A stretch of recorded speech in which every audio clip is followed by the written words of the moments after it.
I'll be the first man. All right, it's not a bad thing, just for showing up. And he has simply taken the office by storm. I'm just going to pick on today's schedule. Today he's here to join us in the morning. A little later on, he's in Montclair. And he closes the day tonight in Cape May. Right? He's an individual that understands that showing up makes a difference. That being part of a community means that you need to be there, talk to folks, and understand. And I think that's what's made him so separate from previous lieutenant governors. This governor trusts him completely. He obviously is the role of the Secretary of State as well. But what he does is he continues to commit and talk about and influence public policy decisions on a way we haven't seen in the state level. And that's because of the work that you all do and the feedback he gets. That's why it's so important that he's here today. That's why his continued commitment to the state of New Jersey will make a difference not only for today, but tomorrow, for the next generation. Ladies and gentlemen, it is my privilege and my honor to introduce to you the Lieutenant Governor of the state of New Jersey, Pastor Dr. Dale Hall.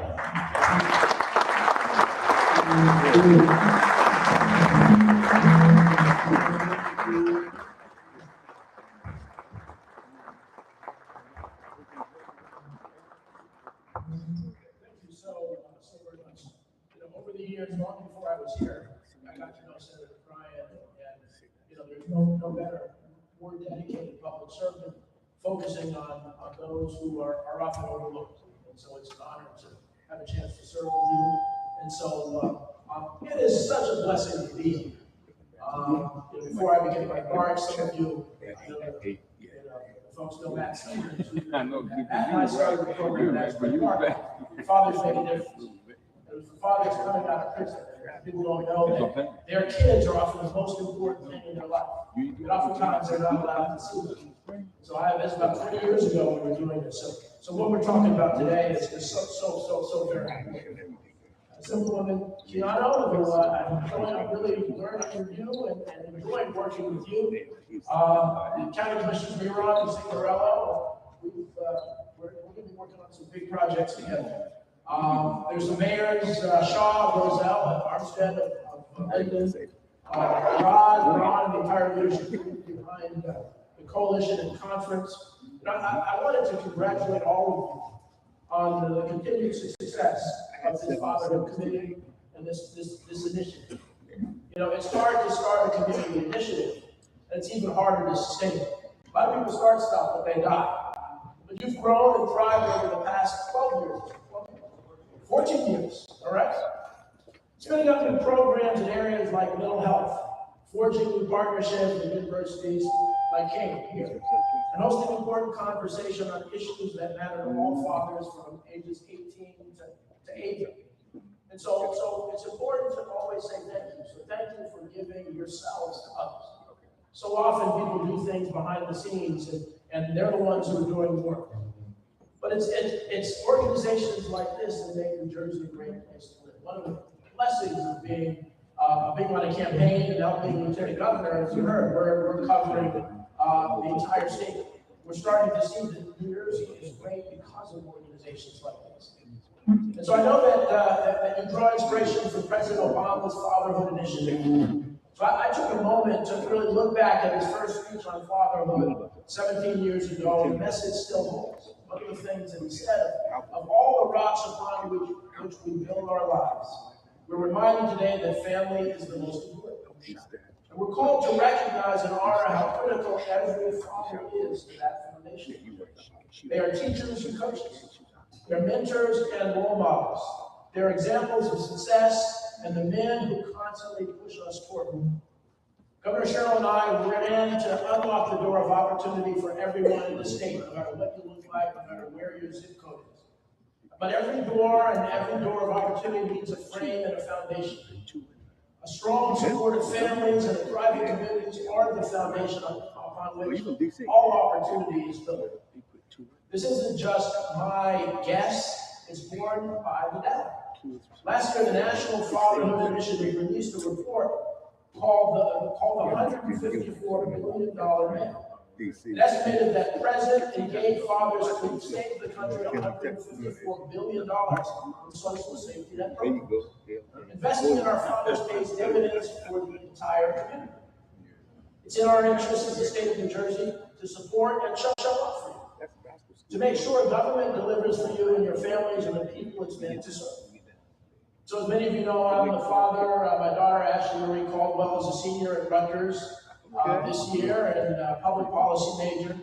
And, my father knew and Mark started off with Dr. Martin Luther King Jr. So she grew up around this idea of caring for everyone, of really being the foundation of the community. And as a father, I felt that responsibility, as all of you have, to really be a great role model, but also to warn them about the challenges of life. And also the importance of giving back, the importance of making sure that to whom much is given, much is expected. And so often people believe in their own resume. They think they're successful because of them. As a pastor, one of the things that keeps me grounded is, but for the grace of God, I'd be homeless. And we've got to remember that. And so often society doesn't understand that not everyone has the same kinds of influence. I wrote a book called Intelligent Influence, and I've written 9 books. I write to learn. So this idea of intelligent influence is that we're all products of our influence. We do what we do, think the way we think, and accomplish what we accomplish because of influence. The example I use are English accents. The child born in Brooklyn, London, Sydney, Australia, and they develop a different English accent that stays with them the rest of their life. Think about all the other influences in their life. Think about their favorite food, their culture, their religion. You look at sports teams, their favorite sports teams are geared by that. So one of the things in society that we need to begin to understand, and that I've imparted to my daughter, is that influence matters. And that one of the greatest fears of parents, we don't want our kids to have the wrong influence. Yet we ourselves get into the wrong influences sometimes. So if you don't remember anything about this speech, this conversation, I want you to think about this idea of influence. And think about how we can, and that's really what this initiative is all about, how we can impart the kind of influence that really makes us the difference. And my dad, I know this firsthand, my dad, who taught me about the civil rights movement, influenced me to live by Proverbs 31:8-9, be a voice for the voiceless and speak up for the destiny. And one of the reasons I really connected with Governor Cheryl when I was being interviewed is that she really allowed me to do that, and she and I talked about seeing the unseen, helping people no matter where they are, no matter what zip code they're in, but also making New Jersey more affordable. We've talked about a lot that relates to jobs and relates to social and emotional level. So one of the things that the theme for this conference is time to level up. And that's really a description of what we're trying to do in Trenton. We're kind of leveling up every part of government.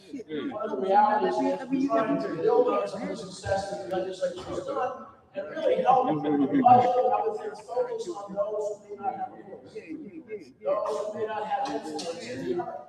And so if we can see everybody, we can support everybody, we can achieve our goal of trying to make a big difference. One of the things that daycare is such a critical part of success in life of jobs. And so this budget is investing $18 million into that, into the child care assistance program. And so to really help thousands of families here in Union County and beyond. And so child care is a $172 billion investment according to the research. And if you invest appropriately in child care, it saves the country $172 billion. These are real issues. These are critically important issues. And so one of the things that we want to do is really focus on economic development. And many of you know on the campaign trail that I really believe a job is the best social thing. And if we can help people find jobs and help them pay their bills and have the kind of career that really helps them feel that they're of value to society, that's what we're focused on doing. But one of the challenges has been that there's been a disconnect. And I spent, as you heard, 26 years on the Brunswick Board of Education. I was president of Centenary University. I worked at Scholastic and Deloitte, so I'm in the private sector as well. And here, and we're trying to change this as Secretary of State, the employers aren't necessarily talking to higher ed, aren't necessarily talking to K-12, aren't necessarily talking to vocational programs. And one of the things that our job is to do is to connect all of them. So there's a seamless alignment so that if someone is looking for a job and we know what employers are looking for, Now, one of the realities is people say, well, I can't find a job. And I'm giving you some real numbers. Stu Radner, the Chief Justice of the Supreme Court, was my classmate at Princeton. So he and I met, and he has a jobs program. He talked about the 315,000 people that are on probation or coming out of prison who are looking for a job. And so he said, we have this program, but the state hasn't really taken hold of it. And so one of the things that we started doing is, at Fairleigh Dickinson, I ran the Entrepreneurial Institute here. And we had a Family Business of the Year board, and I met some incredible businesses, one of which is the president of the Land Improvement Contractors Association. People that may not know this, but they're the ones who dig the dirt before building. There are 900 of them in New Jersey. They are willing to hire anybody who's willing to work hard. I don't care if they got out of prison the day before. So by connecting those two, we're going to start to create thousands of jobs for people who others consider unemployed. Well, the other things that I learned, we work with the manufacturing, the New Jersey Manufacturing Extension Program. And we're working to find some private money to really help them grow. There are 20,000 jobs in manufacturing, unfilled, in New Jersey. Some people used to say manufacturing is dead. It ain't dead. It's there. And so one of the things that we look at that, then I was in cybersecurity. I'm also the chief election officer.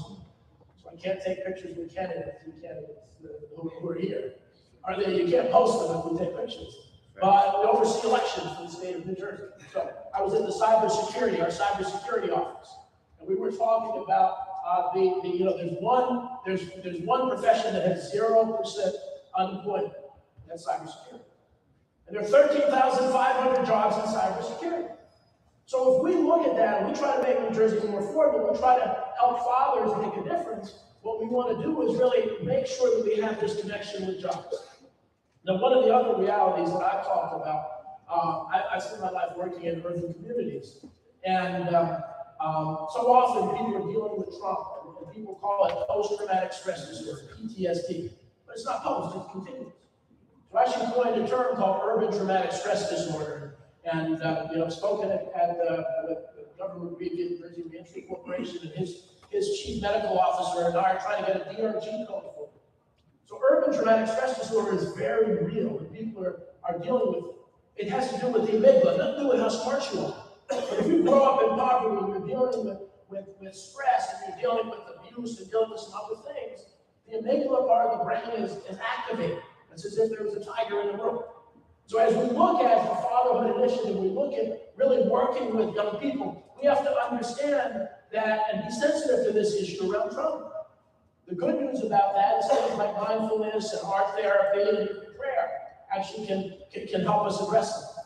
So as we're making investments in the community, as we're making investments in these kinds of programs, and you're already doing it, I've talked to a number of the vendors that are working on the behavioral health on the side of it. But it's important, one of the realities of life today is that words are real estate. Nomenclature is important. What you call something makes a difference. And so that's why anybody who knows me knows that I like to name everything. So urban traumatic stress disorder, UTSD. And I have some friends of mine who run Lincoln, Black-owned company that does assessment in about 70% of the schools. And I said, the governor and I talked about literacy. And I came up with this term, coming up with a thing called Grade by 8. And they're gonna run with this. The idea is Grade by 8 is that every 8-year-old should read a grade level. But why is that important? Why is that important in the initiative? Well, the reality is, as an educator, is that kids learn to read by 3rd grade and they read to learn after 3rd grade.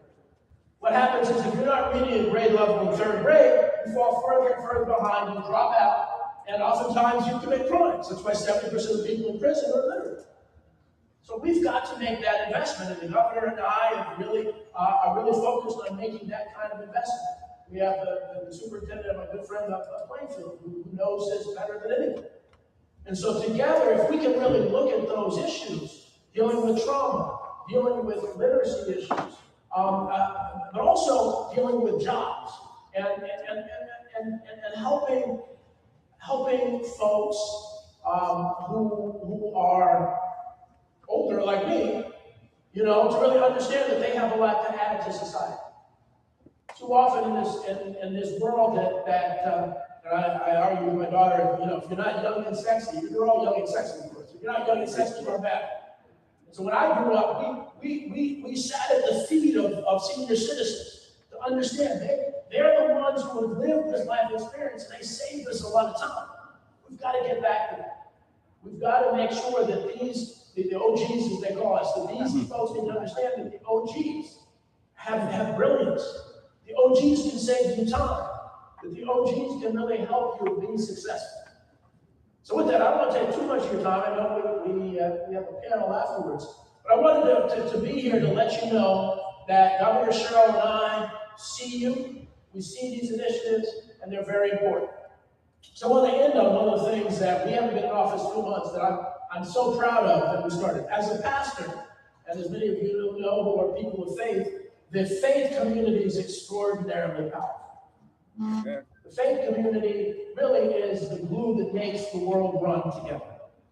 And so one of the things we've had in the Department of State is the Office of Faith-Based Initiatives. And what I've done is we're in the process of officially changing the name, but we really changed the focus to be the Faith Action Center. Many of you know the Department of State has the Business Action Center, and I encourage you to we're really expanding that and really focusing. It'll help for free businesses, figure out ways to access capital, to hire, to write a business plan, and those things. So the Business Action Center has been an important part of state government. But we're creating the Faith Action Center to align with the Business Action Center. And this idea of the Faith Action Center is to really bring together a network. Anyone who knows business knows that we have a distribution network, you can make anything happen. So this network is going to allow us to do a couple of things. One is communication. One of the things that those of us in state government know, we put some great programs on the website and other. But when your faith advisor says there's a lying program that can help you with energy, listen. The job program will be here. We'll follow the initiative. So that's one thing. The second piece of facilities. My church is a beautiful church. It's 2,500 people. Right now, it can be used for job training, training, and other things. So we have these facilities for all of them. Third is an opportunity for affordable housing development. That many of these churches have properties don't know what to do. They don't know how to develop. Can work with them to really help to address this crisis of affordable housing. And given the craziness in Washington, given the fact that people are attacking, that this federal government is attacking the most vulnerable, I think faith institutions have been awakened to say it's our turn.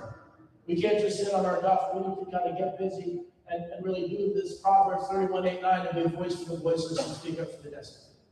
So I just wanted to give this message to you to let you know that we understand where you are.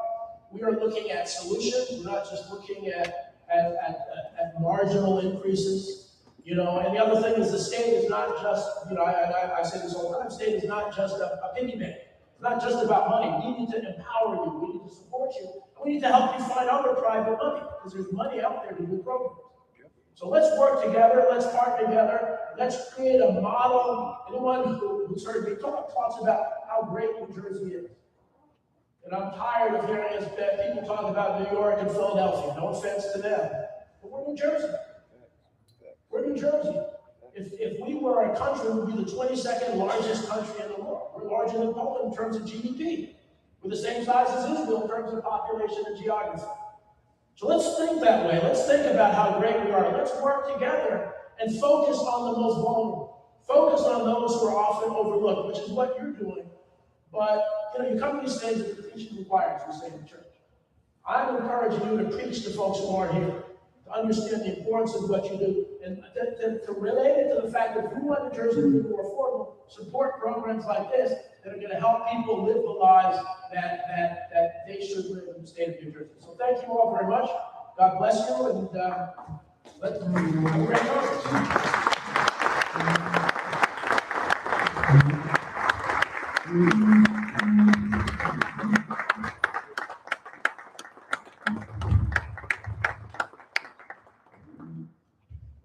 Now let's thank the Lieutenant Governor one more time.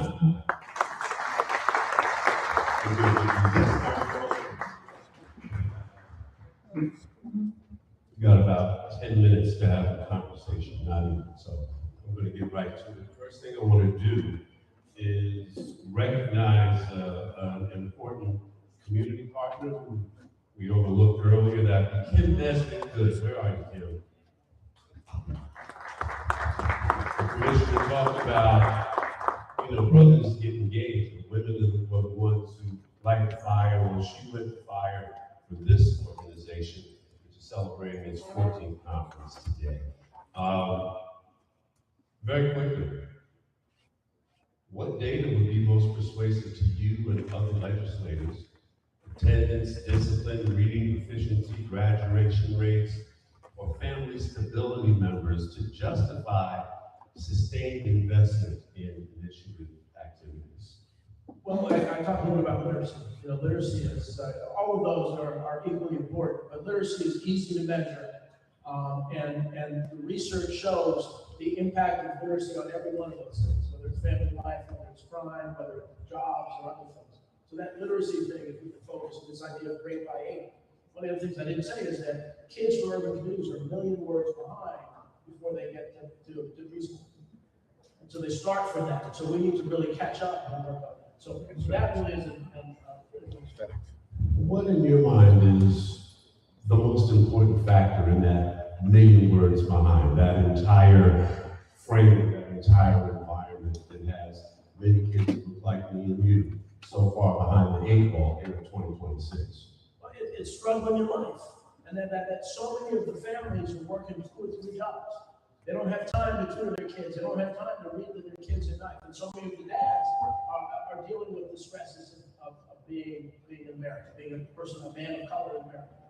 And what that's done is time is everything. Everybody knows me, I'm this time is so important. And so when you have the stresses that have been historical limitations in this country, that we don't have the time to put into kids. This is why childcare and jobs are so important. And again, as the weight, the focus falls on fathers and fatherhood, how can the state better connect fathers, especially young and justice-involved fathers, to learn and earn opportunities while they participate in parenting and co-parenting programs?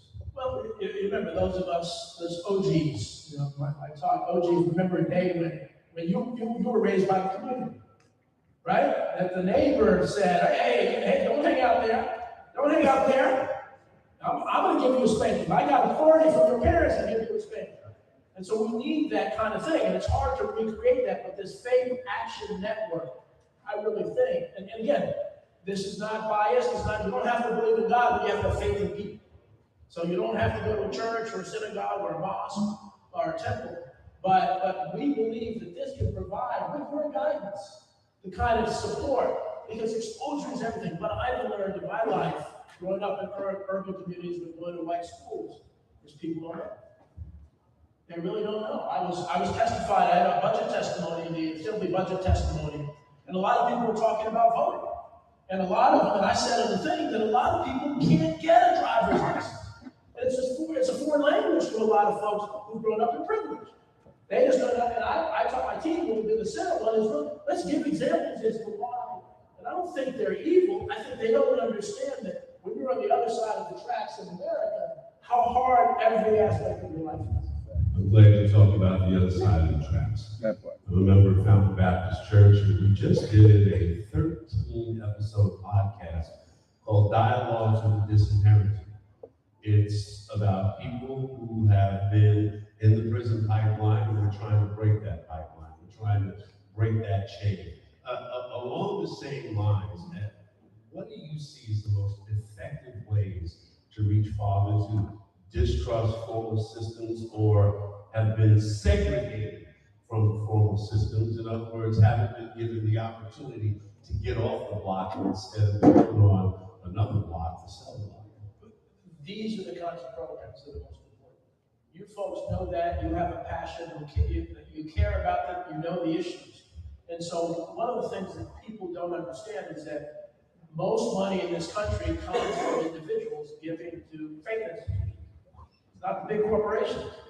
And so if we can really engage what you're doing with some of these faith communities and see that this is an investment, I think, but you're on the ground, you're grassroots, you guys are doing it. We don't need to replicate the wheel. One of the challenges historically in government is government tries to run things and that's duplicating those things that are already there.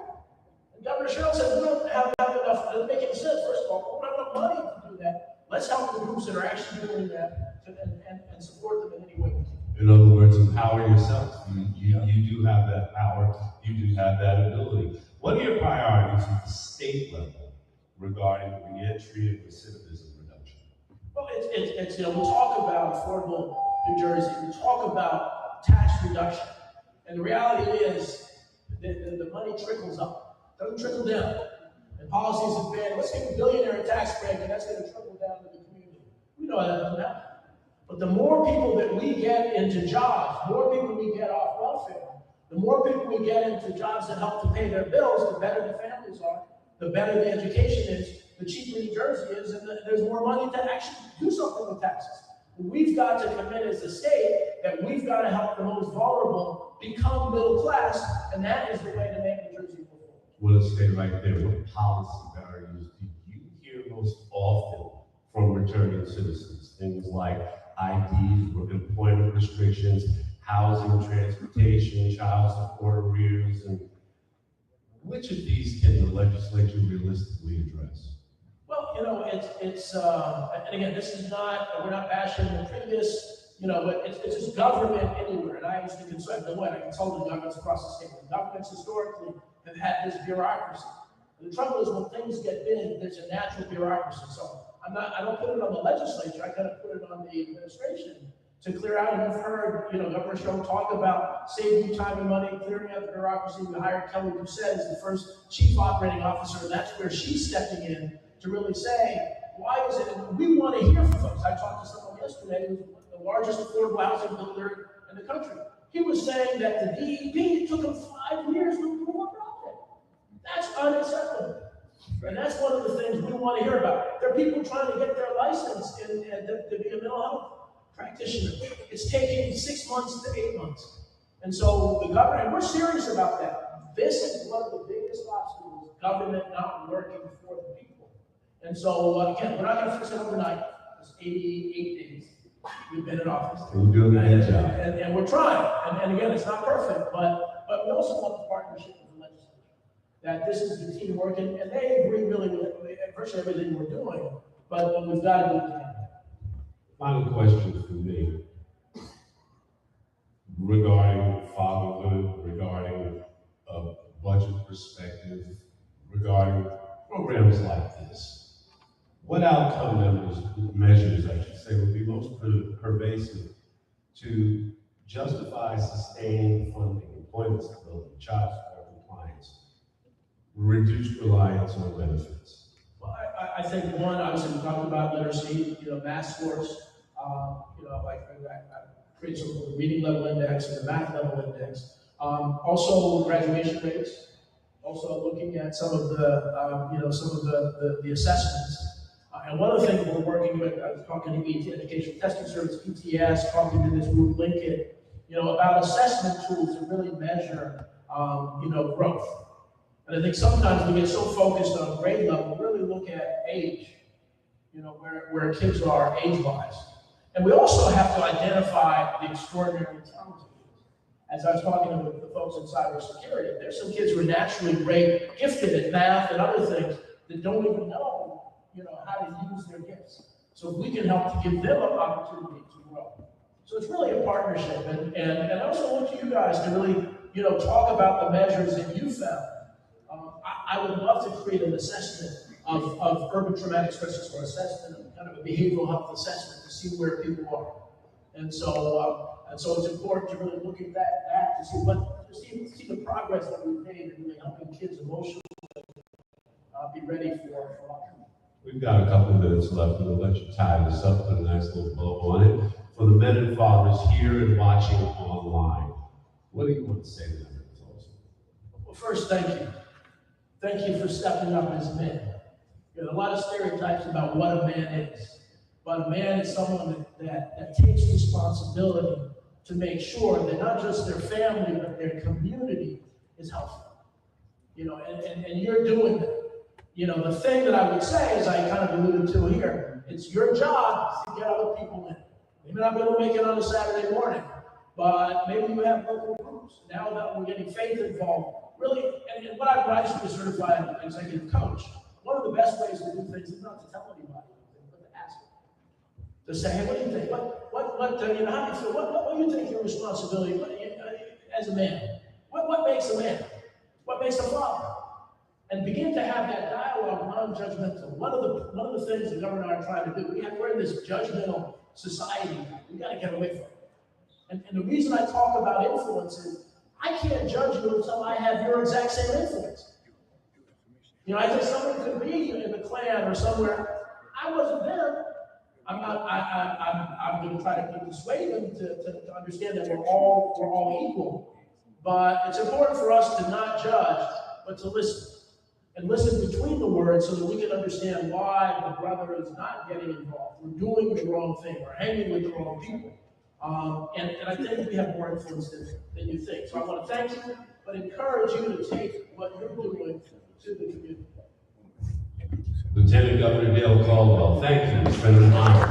Thank you.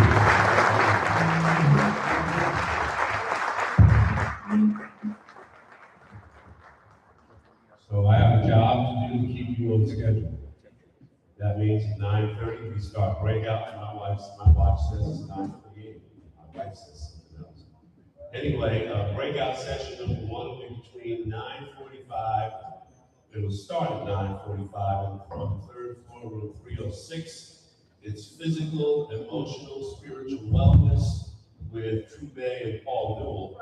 There is also in room 307 occupational wellness, and on the 3rd floor in 308 financial wellness. And in the auditorium, Philip Sabatier, pardon me if I mispronounced your name, Reginald Williams and Dr. Mercedes will be here.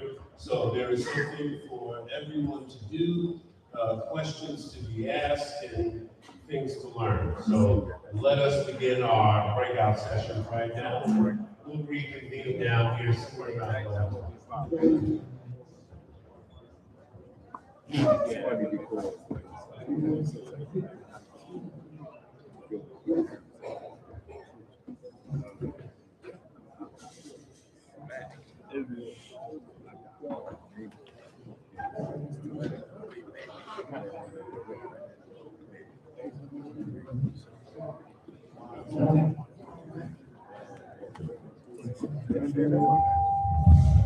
Mayor Elizabeth is in the building. Ms. Holloway, where are you? Ron. There you go. Thank you. Thank you for all the. I thought you could. I was trying to. Also, I have an announcement from our friends here. And I want to make sure I get that in. But the Union County Commissioners and the Office of Health Management of Union County are offering free vaccines.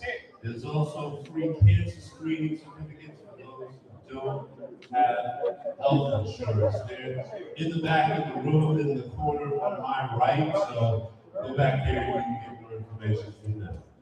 Thank you.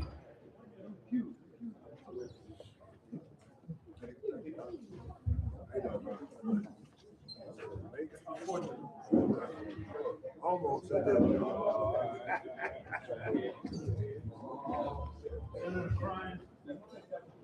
Mayor Bowles.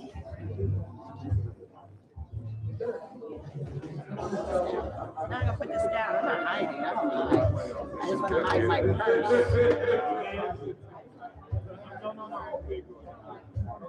No.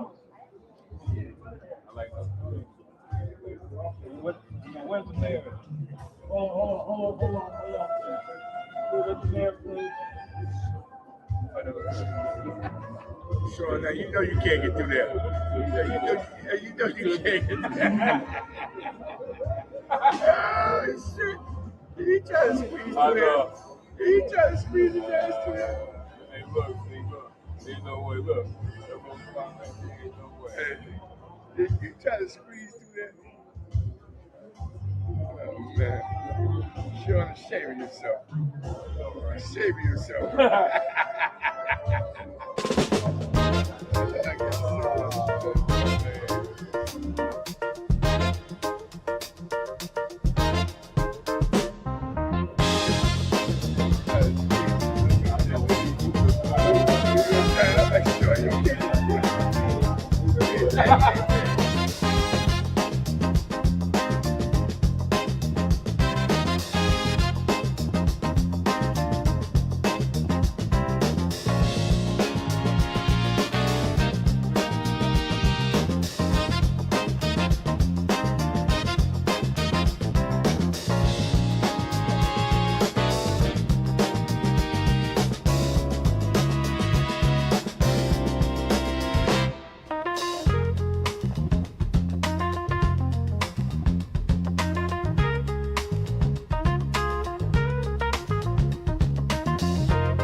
Get PCP and then, you know, just, hey, how you doing? And okay, I'll see you in 6 months. Like, They work for you, ultimately, right?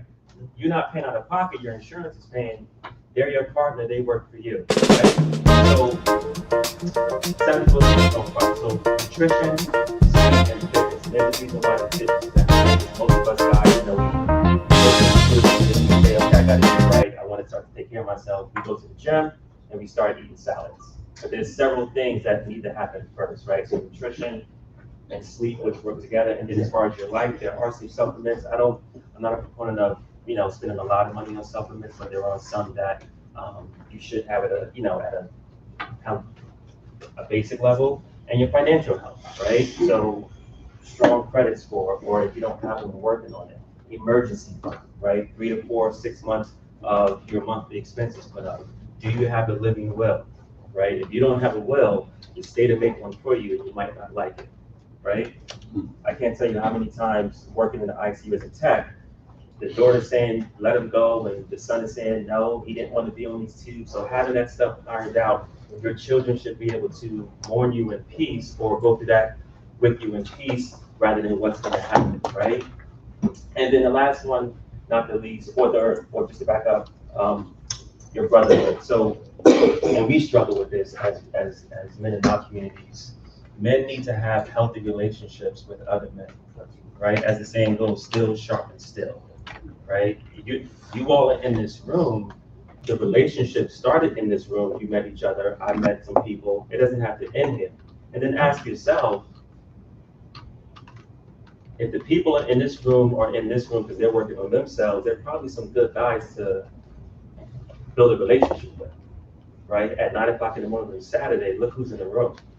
Might be a good idea to exchange numbers, connect, what are you working on, what are you doing, right? You are now to the 5 people you associate yourself with, right? And then your purpose. So most guys and dads and men don't pursue all of these or work on these because they don't have a purpose. The two most important days of your life are the day you were born and the day you found out why.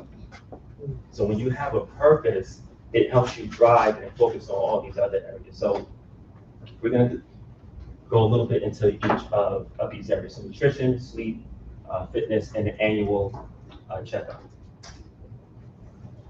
The most ignored area that we've just been hitting on, right? So most men see a doctor when something is already wrong. How many of us drove a car here today? By show of hands. Okay. How often do you get the oil change? Every 3 months. Every 3 months or 3,000 miles. every 3,000 miles. And I wanted to really quick give a shout out to this brother in the back for sharing your story with what you experienced. So I appreciate that, brother. So how often do we get the car changed? 3,000 miles. Okay. Why do we do that?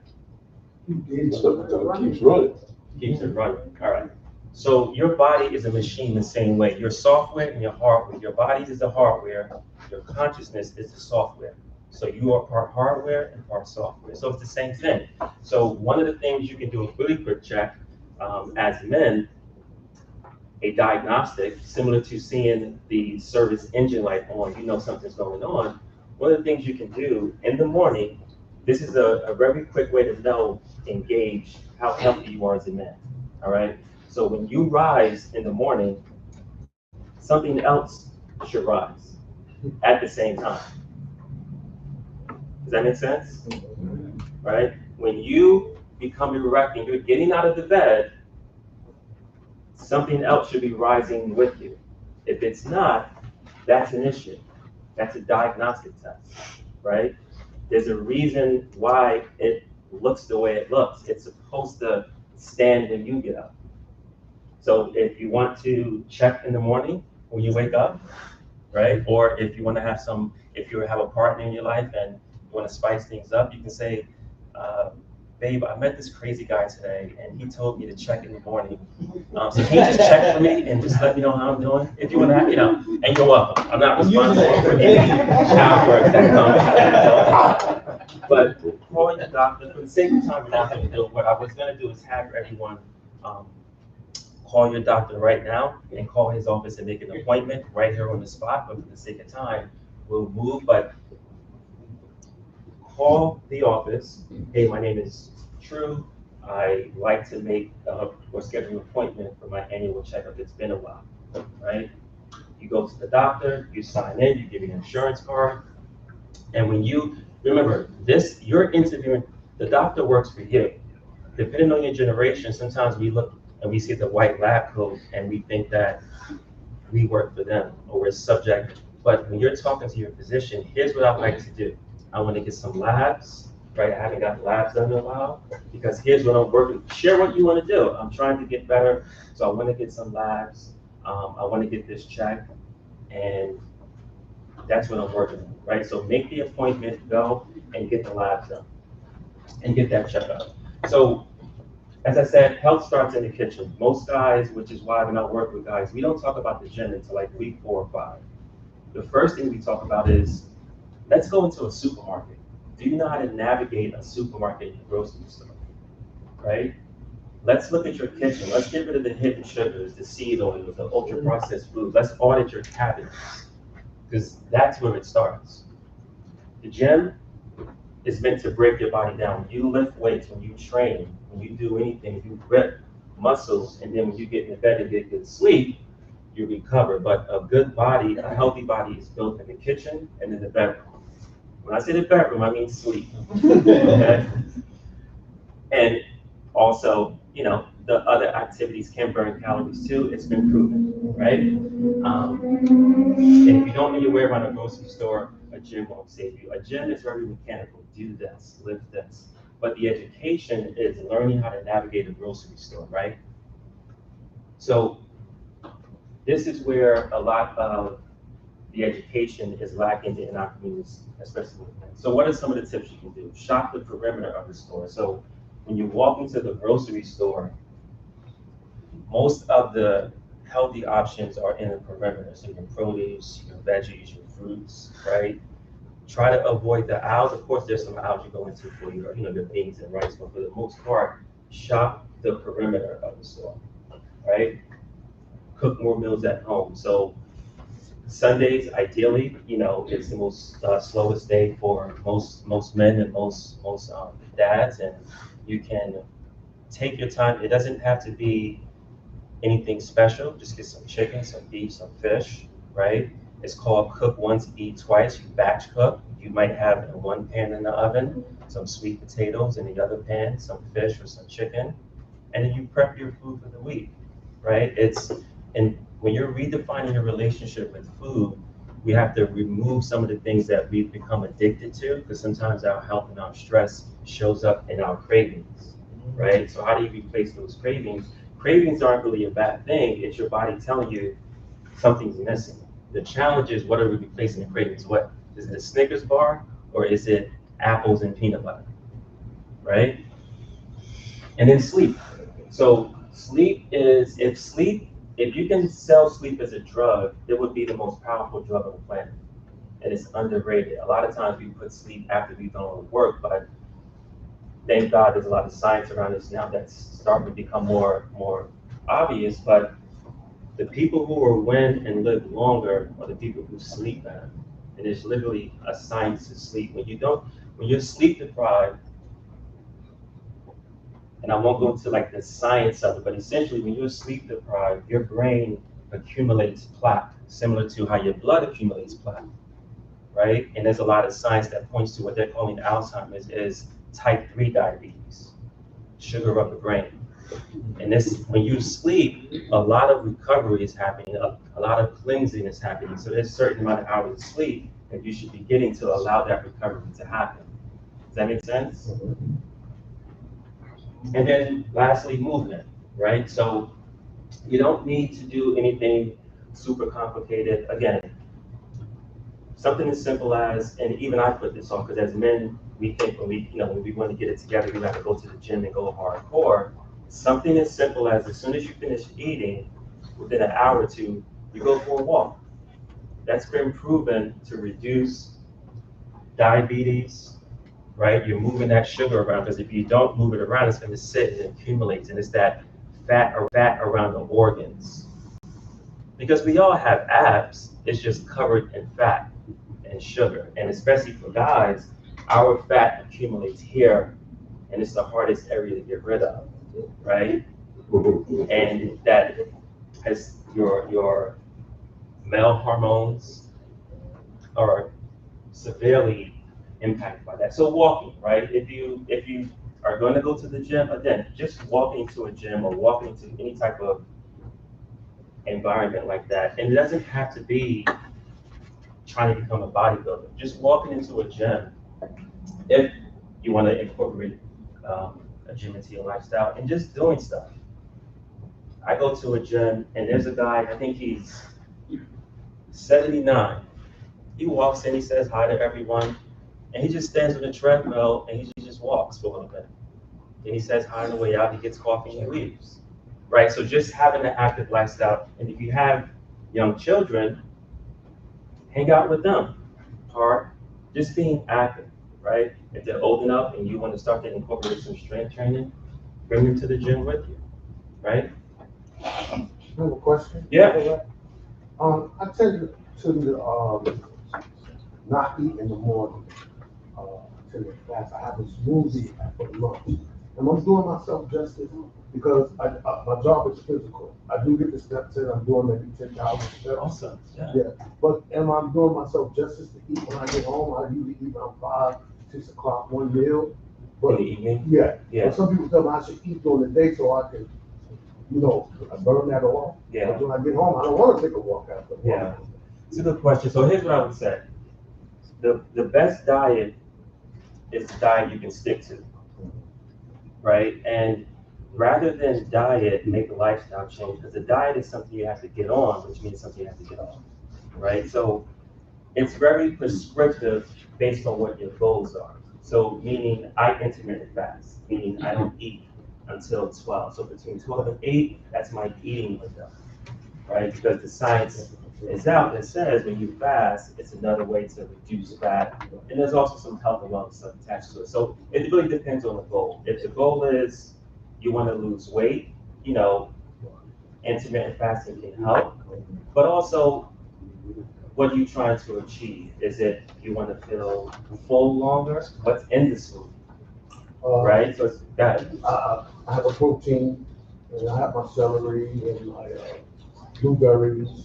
And how do you feel after you? I feel good. It helps the ginger. It helps me get through the day. How do you feel when you wake up? In the morning? Yeah. Sometimes I'm a little dry, just a little. Yeah. But I jump right into routine. What's the goal? What are you trying to accomplish or achieve? I'm just trying to stay healthy. Yeah. I'm just trying to stay healthy, getting my vegetables in. Yeah. I don't do a lot of meat. I don't do a lot of meat. Yeah. So when I work with guys, and this is good because when I work with guys, you're your own study, meaning we experiment, right? Experiment with what it's like to eat breakfast, and then what's an ideal breakfast, right? Mm-hmm. Some really good ideas for breakfast is that it should be satiated, meaning you should chew it. So like steel cut oats, right? You can try a smoothie, but I would just say experiment, right? So it's not what's wrong or right, it's what's working for you. And then we touch base. When I work with guys weekly, we touch base every week, and we're always adjusting, right? Yeah. I think the tough part is like, what I hear about is like protein. Yeah. And you hear, you shouldn't eat chicken, you eat chicken. And like, I get confused and I get frustrated. And Yeah. I think for me, keep it simple. Like, There's a lot of misinformation, and there's all you these get fads. frustrated. Yeah. Like the book, the book Whole Foods, I remember there was a book called Whole Foods. Yeah. Something like that. What can we trust now? Yeah. That's what I'm saying. Like, what can we actually trust? Yeah, it's a lot of misinformation, and it's just learning some super simple approaches to it. And we'll go into the weeds with that on the side because I definitely want to hit that. But essentially, it's working with someone, whether it's your cardio, and this is something we got to do better of. Just I think in our communities is it's okay to hire and ask for help. If it's a form of a nutritionist, a coach, going to see your doctor who's obviously into health and wellness, right? So what your kids learn from watching you. Your kids are watching, as you said, the influence, right? We all know our children watch what we do, not what we say.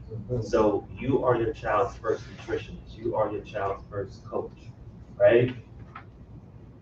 Strong fathers build strong children. So when fathers take care of their health, again, putting yourself first, your children become stronger because they're watching, right? They're building stronger habits. Your health is not selfish. Again, be selfish before you can be selfless. Your health is your leadership. That's all I got. If you want to go deeper, we can talk more on the side about how I can help. I hope this talk was helpful. And next, I want to bring up, yeah. How much time do you have? We're about at time right now. Okay. We also want to take a quick break because you all been sitting and thank Yeah. you for your attention. So I'm gonna take a pause. But yeah, sure. Particularly as a black man, I'm finding out as I try to take care of myself that our relationship with this society is kind of dysfunctional. Mm-hmm. And a lot of times what they expect from us and what even our families expect from us is actually interfering with this process. Yeah. You know? So I don't know where the relationship is going to change between us and our community in that way, to stop using us as just a utilitarian item and seeing us as a whole human being. Yeah. I'll hit that really quickly.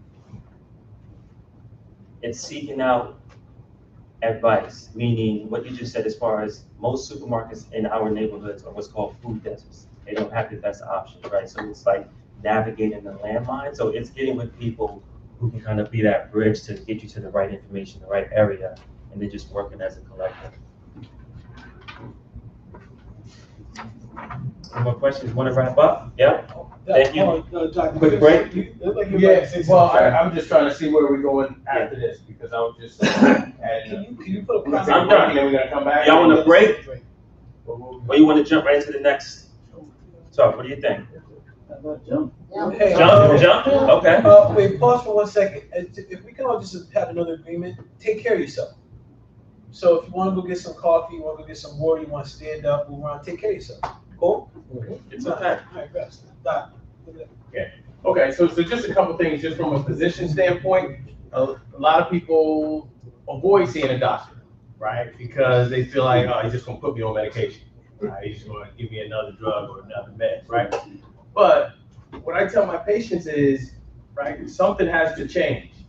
And whether it's your diet or medications, or you going to the gym and you exercising, something has to change. So it's not just that your doctor is pushing medications, right? Yeah, there are ways to lower your blood pressure without medicine, okay? But in the Black community, we are genetically predisposed, okay? Grandma got high blood pressure, mom got high blood pressure, you're gonna have high blood pressure, you know, right? You know, my dad got gray hair at 45, I got gray hair at 45, right? So it's just some of those things, you are programmed that way, and we have to deal with. But if we're going to continue to eat food high in salt, fast food, takeout food, stuff like that, that's going to raise our blood pressure. So that's why this is so important in terms of knowing what you can eat and what you should not eat, right? People say, I can't eat eggs because it's high in cholesterol, but then you're eating bacon and sausage, right? So those are worse, right? So eggs, you want egg whites or even 3 to 4 eggs a week. It's not going to raise your cholesterol significantly. But if you're having sausage, bacon, and those other things, yes. So that's why I like that diet where you say, okay, I'm only going to eat between 12 and 7 p.m. Right? So that's that kind of fasting where in the morning you don't eat and you stop eating after 7 p.m. Okay, so yeah, because most of us, you finish eating at night, you go to the couch. It's tough to eat dinner and then I'm gonna go for a walk, right? Because you've been running all day. But something has to change when you're diagnosed with high blood pressure or you have diabetes. You can't just continue. And I see it in us, right? We all think we're still 30 years old. Right? We want to still eat the same way we ate when we were 25, 30, and 40, right? You cannot do it, right? All of that stuff catches up with you. So it's very important to just be very conscientious of what you're putting into your diet and the exercise component of it. And then if you have to start medications, start medications. I have a patient, I tell this story all the time, okay? He's about 65 years old. He was diagnosed with high blood pressure. And he said, look, your blood pressure is high, you need to take medicine. Okay, turned out he had a stroke.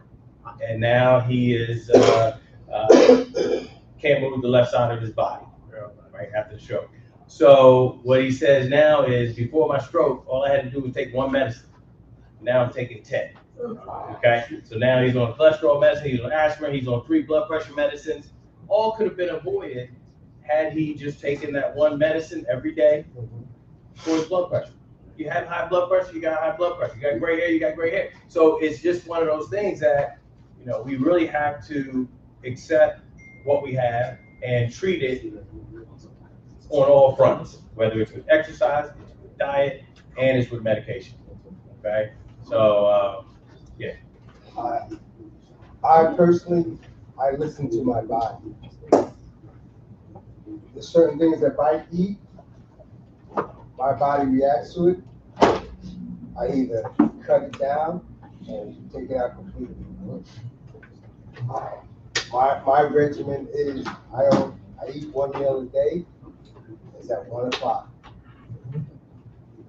I work out, which not with weights, but I do isometric weightlifting. I do my walk. I drink my water, and I have 1 tea a day. Before that, there's certain things that I would eat. I would have a reaction with my body.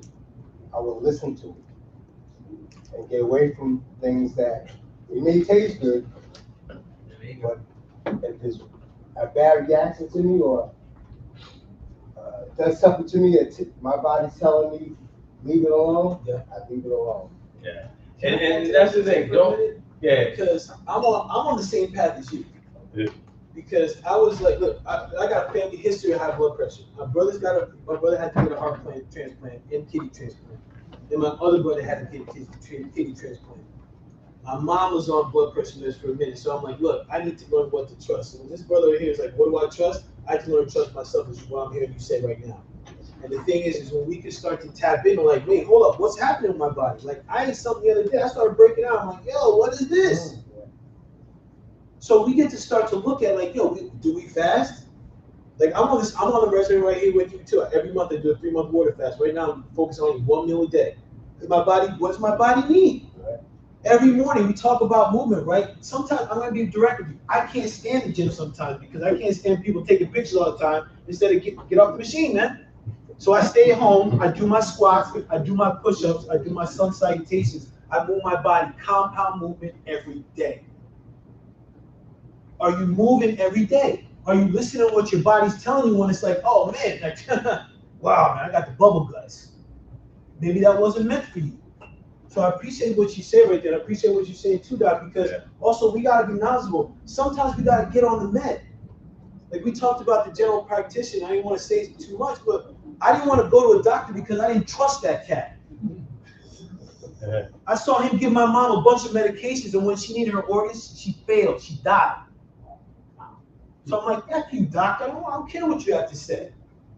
So that's something that's happened in our community, and we got to listen, and we got to go get help. See the doctor and be like, hey, listen, this is going on. Wow, the doctor is the quarterback. We're the coach. We direct what's going on. Just to add on to that, we have to communicate. One issue that we have is that we don't communicate with our family members, our kids, grandkids, in terms of what medical conditions we have. If grandma got diabetes, we all need to know that we're at higher risk of having diabetes. If somebody had heart disease or had heart failure, had a heart attack at 35, we need to know about it, right? So that communication, that genetic history is just so powerful. And a lot of times in the Black community, we don't share it. And we'll get grandma here and only one person in the family knows what medicines she's on or what medical problems she had, or I got to call my sister to see what's going on, right? So we really have to have a collective approach to our care and the future of our generation. So our kids need to know what we have, right? So if, yeah. I just want to say this, and I hate being a devil advocate. When I go to the doctor, I don't know my father. I've never met my father. I don't know that side of the family. And they always ask you your family history. So as a Black man, it's very difficult for me. So I've never met my parents. Oh, we straight everything. Yeah. So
that. You don't have to worry about that. If you do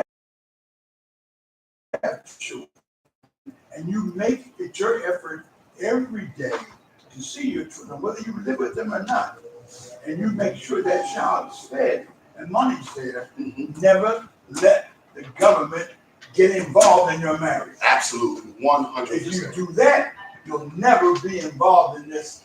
I gotta pay it, come out of my paycheck. That'll never would have happened. So the consequences of not accepting responsibility is where it comes from. So I wanted to be able to honor everyone's time. Miss April Givens, right? Dixon, oh, so sorry. Right. She is a child support enforcement expert, right? And so, her and I, we do these presentations, as a way to be able to give you real information about what's going on here in New Jersey, right? And so, April, can I ask you a couple questions? Sure. Right. All right. And so, what kind of factors would increase or decrease child support payments for men? Factors that would increase or decrease, okay, based on wages. If your wages have been increased, the other party can file a motion or a modification in family court to see if the judge will grant that increase. Or a decrease. If your wages have been decreased, you can file something in court for, which normally is the person paying that will file for decreasing child support. And also, as far as the amount of parenting time.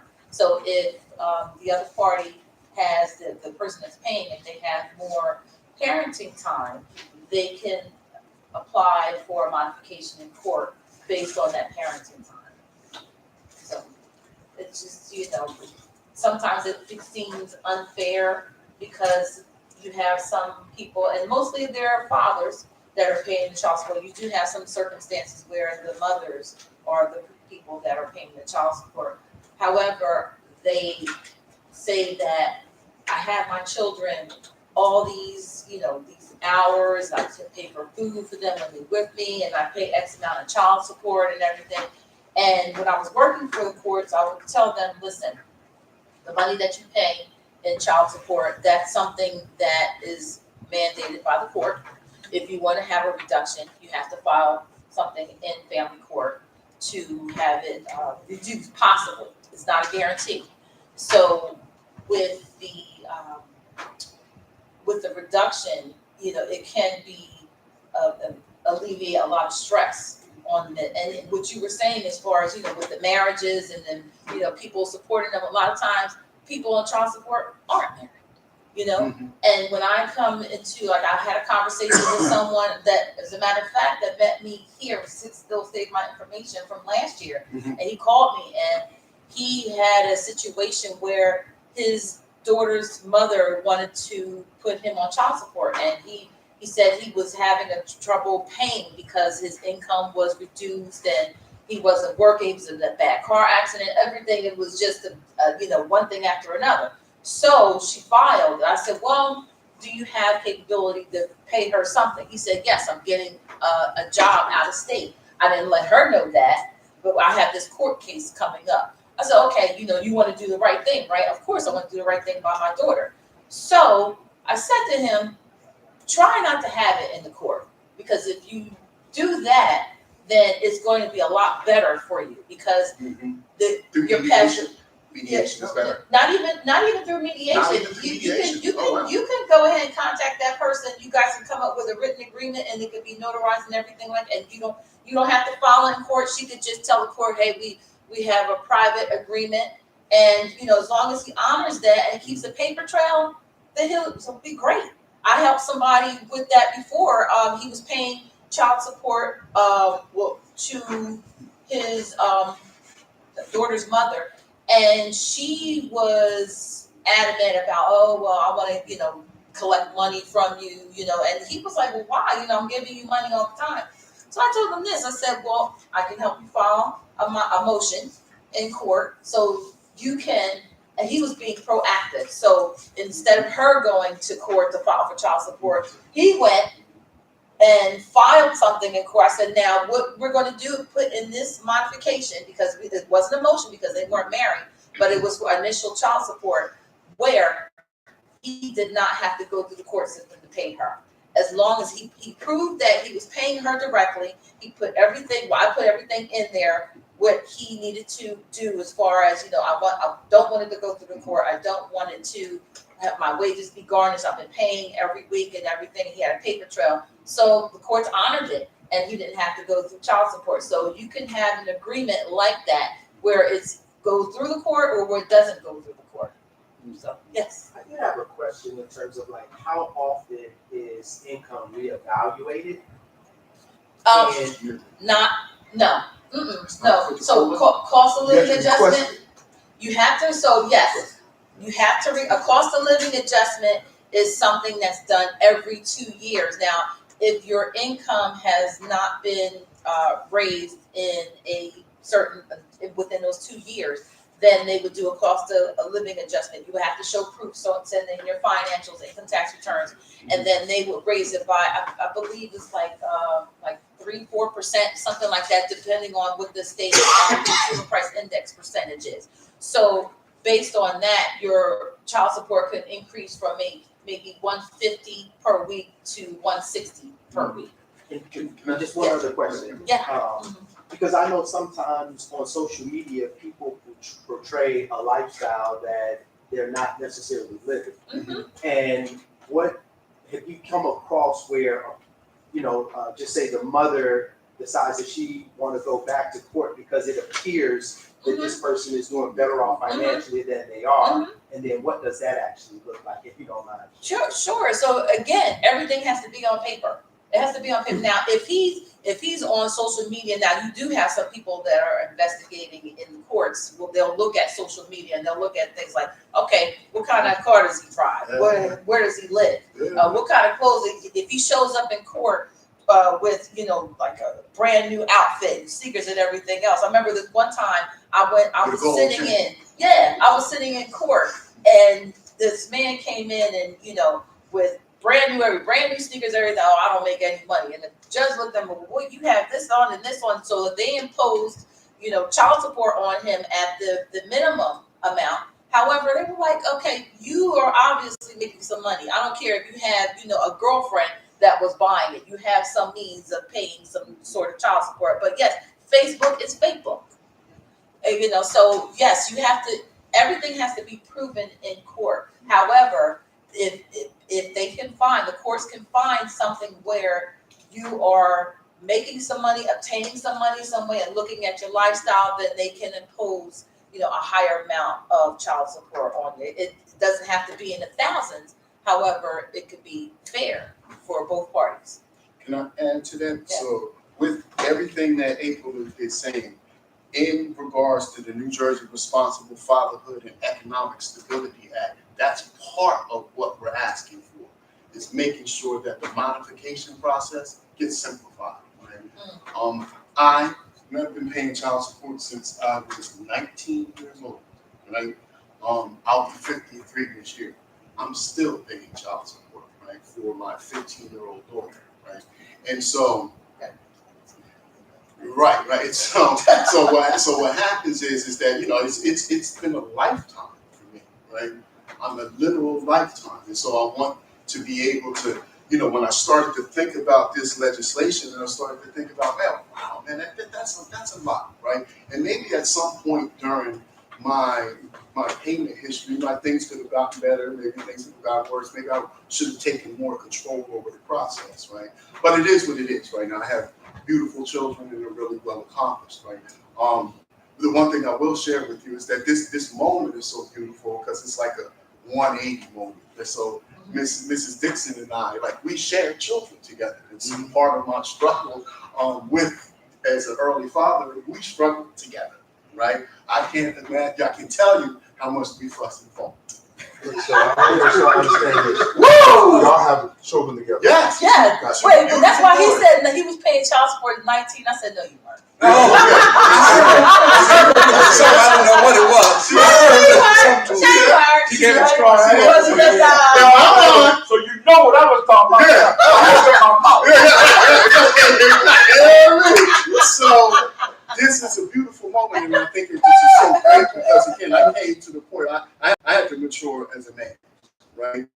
I grew up without my father, and so like I'm fumbling through life trying to figure out how to be a father and how to handle finances. And Mrs. Dixon and I, you know, we go through our challenges, but here we are, right?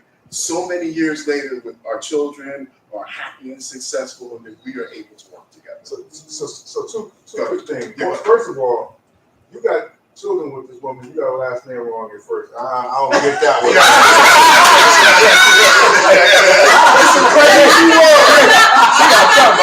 I got married almost 3 years ago, so that's just talking about my maiden. I got you. I wanna put you on the spot. Did you go to court? Were y'all married? No, we weren't. I wanna put you on the spot. Did you go to court? Were y'all married? No, we weren't. Did you go to court? Did you go to court for custodian? No, I just went to court for child support. Child support. See, so one of the problems that I have, especially with us, They killed me. Right. And this kind of goes back to what Ron said. Like, she was not the custodial parent by court. In other words, you don't become a custodial. You technically do not become a custodial parent until you go to court and have court. Now, if you just happen to be the one who's been just taking care of the child all along, and you can prove that, it's kind of like you custodial, but it's not by court. And so fathers need to be going into court fighting to be custodial parents of their children. Well, but how the courts, this is how they do that. That's what determines the custodial parent and the non-custodial parent. The custodial parent is considered the person that the children are with most of the time. Most of the time. So if they're not with, a lot of times they're not with the father most of the time. You know, you do have those circumstances where they are. Mm-hmm. You know, and so technically that father should be the custodial parent. But they said the non-custodial parent is the person the one that, I get the law, but I'm saying, what I'm saying is that we have to become, as men, more responsible for what our roles are in our child's lives. 100%. And we lack there. So therefore, what happened in the bedroom without not the interruption, without the courtesy of a white man with a black robe, now you're trying to bring somebody into a relationship who should never be there. I was a custodial parent of my child, of my children. And it's like, long story short, I took my children. You got a problem with it, go to court. But then I eventually went to court to get custodial parent. And we just need to have, and I'm not patting myself on the back. We just need to have more brothers or more men who, if we go back to what you were saying, accept the responsibility in terms of everything that I wrote it down. You had words up there. You had intentional. You had plan and something else, and alignment. And we don't operate in our lives with any of those factors. That's why we can't have good financial things. But I was very intentional about my children, right? And Ron knows this. My youngest daughter passed a year and a half ago. I am still intentional about my daughter. I was in Durham, North Carolina last week cleaning up her tree. And until we get that, we're going to continue to allow our court system to tell us what we can and can't do.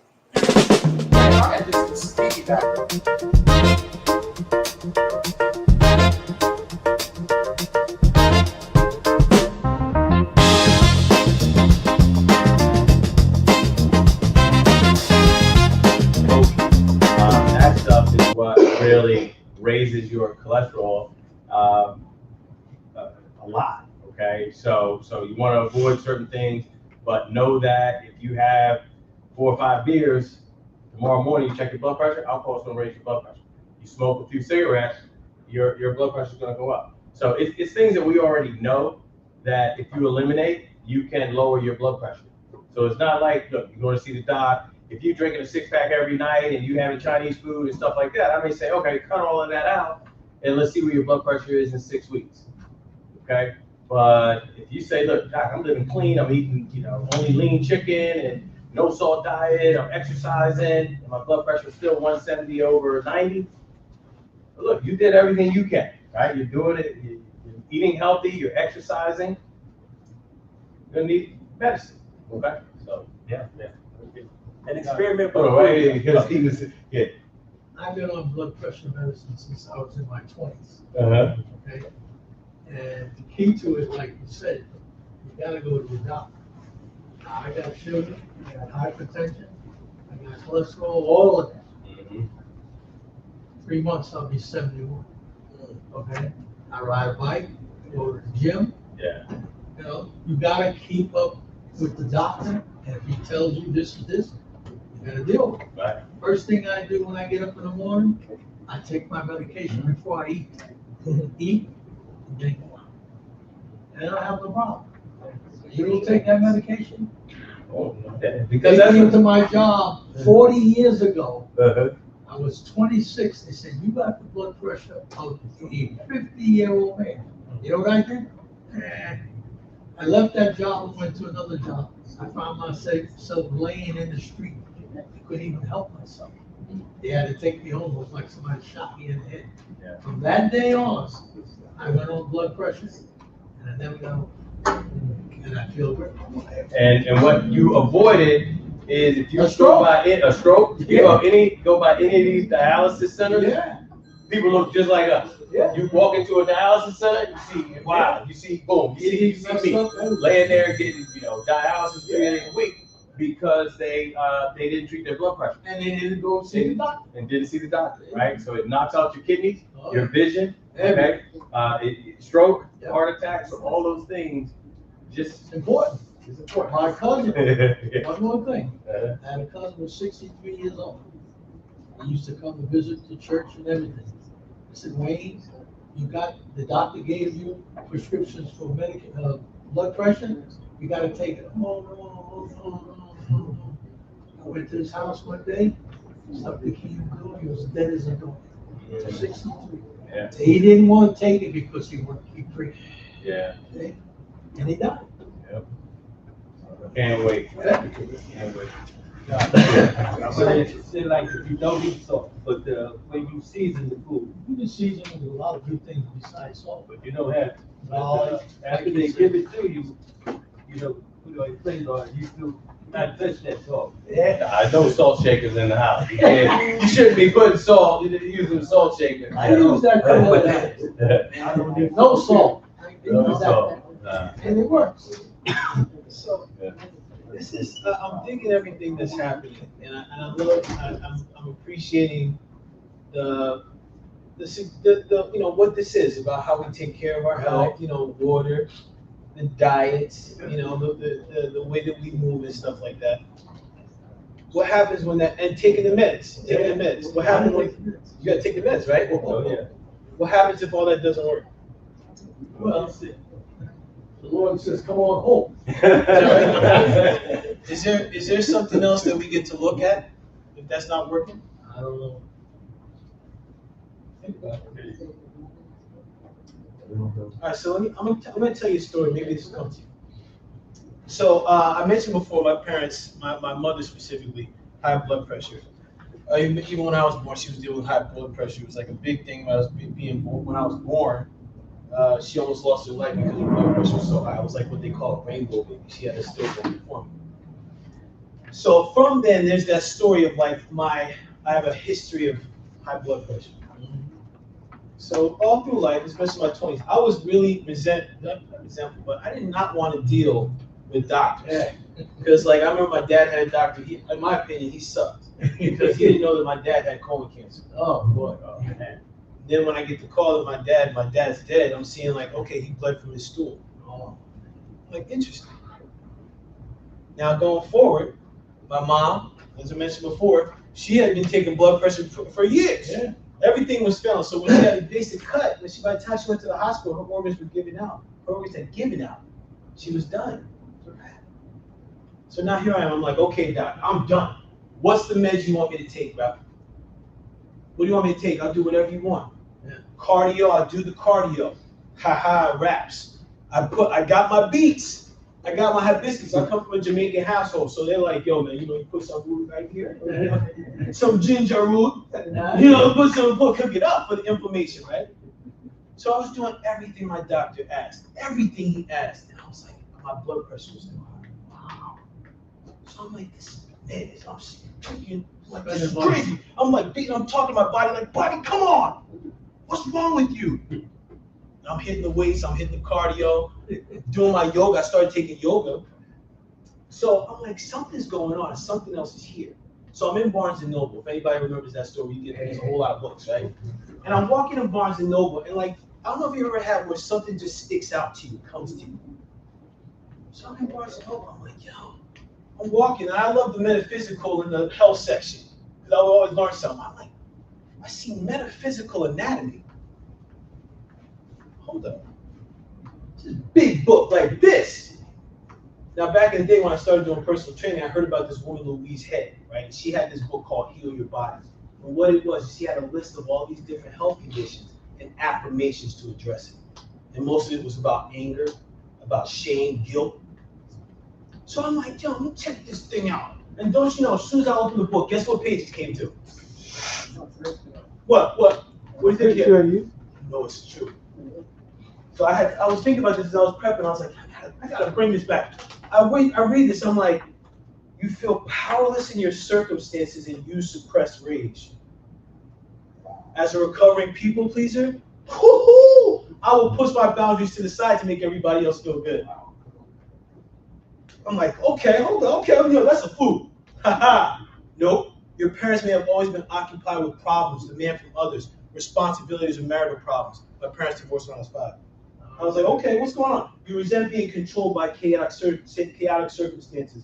Betrayal trauma took place early in your life. You have made a negative association with love. Oh, did I tell you I was going through a divorce at the time? That'll do it. I was being alienated from my son. That'll do it, brother. I was spreading my seed all over the place. I had a kid here, then a kid down in Florida, so I was stressing and going back and forth. Oh, and I wasn't even paying attention because that kid that I thought in Florida, because I was so hurt because I was alienated from my first son, I wasn't even paying attention that, hey, maybe that kid's not even mine. And I didn't learn that he wasn't mine until 9 years afterwards. You know why? Because I was numbing myself. My emotions, my anger, my rage, my sadness were eating me up alive. And that's when I had to recognize, I was like, yo, what is this? And this is when I started looking at, when I'm talking about me and my people, and especially like what you just said in the dialysis centers, is us. Why? What's our resistance? I love we talk about going to the doctor, but what do we resist? Stress. Right. We resist the stress. Well, I'm just talking like the issues are in our tissues. First time I heard that, I was like, what? It was into my yoga teacher. She's like, oh. You know, they talk, some of yoga teachers talk off very, oh, issues are in the tissues. And I'm like, what are you talking about? Until she had me in this thing called yin yoga, and I was in a pose for 3 minutes. And all of a sudden I'm like, why am I crying? Because my hips were like, you can't run.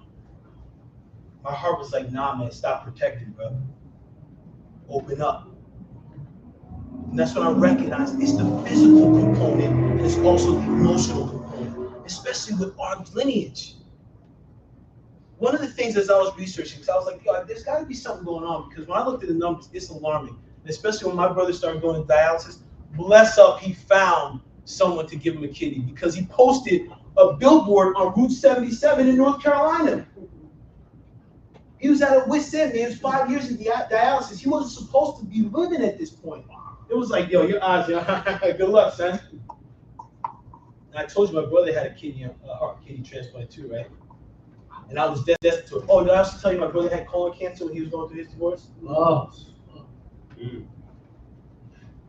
Bless up to my sister, bless up to the feminine energy for those that deal with the stubborn masculine. When we're like, I'm not going to get that checked out. You know how many years my sister was on my ass to go get a colonoscopy? Because I was like, yo, they're not going back there, son. That was in my head. Yeah. I did it 4 times. Yo, yeah, but I was like, yo, man, listen, they gave me the medication. Next thing you know, I went in this white room. Next thing I woke up, I had a ginger ale. I was like, oh, what the? Okay. Where's the next one? But like for me, it was a chance for me to overcome and establish trust in myself and in my community. Because when we're talking about poor health and well-being, it's about us, trusting us, and then also creating that environment where we can thrive and live. So here, I'm going to go through a couple slides here. It's going to be some crowd participation up in this piece, because I don't like to just talk. So here we're going to rock with it, right? And we're going to talk to this part of regulate to relate. And from a father's perspective, I think this is an extremely powerful tool, because I'm talking to you from this perspective because, and this is how when I'm working with people and I'm presenting, I'm talking to you from my wounded lessons. Because I've been through some stuff, and I'm appreciative that I'm still here. Especially when I was laid up in the hospital, when I was trying to deal with my anger by smashing and throwing it to the earth, my blood pressure shot up to the point where my head was pounding. They kept me in the hospital. They were like, yo, I don't know what's going on with you. You're in shape. Yeah. The year before, I had a double hip replacement, so I was looking fresh. I was moving out. I was moonwalking outside. I was like, what?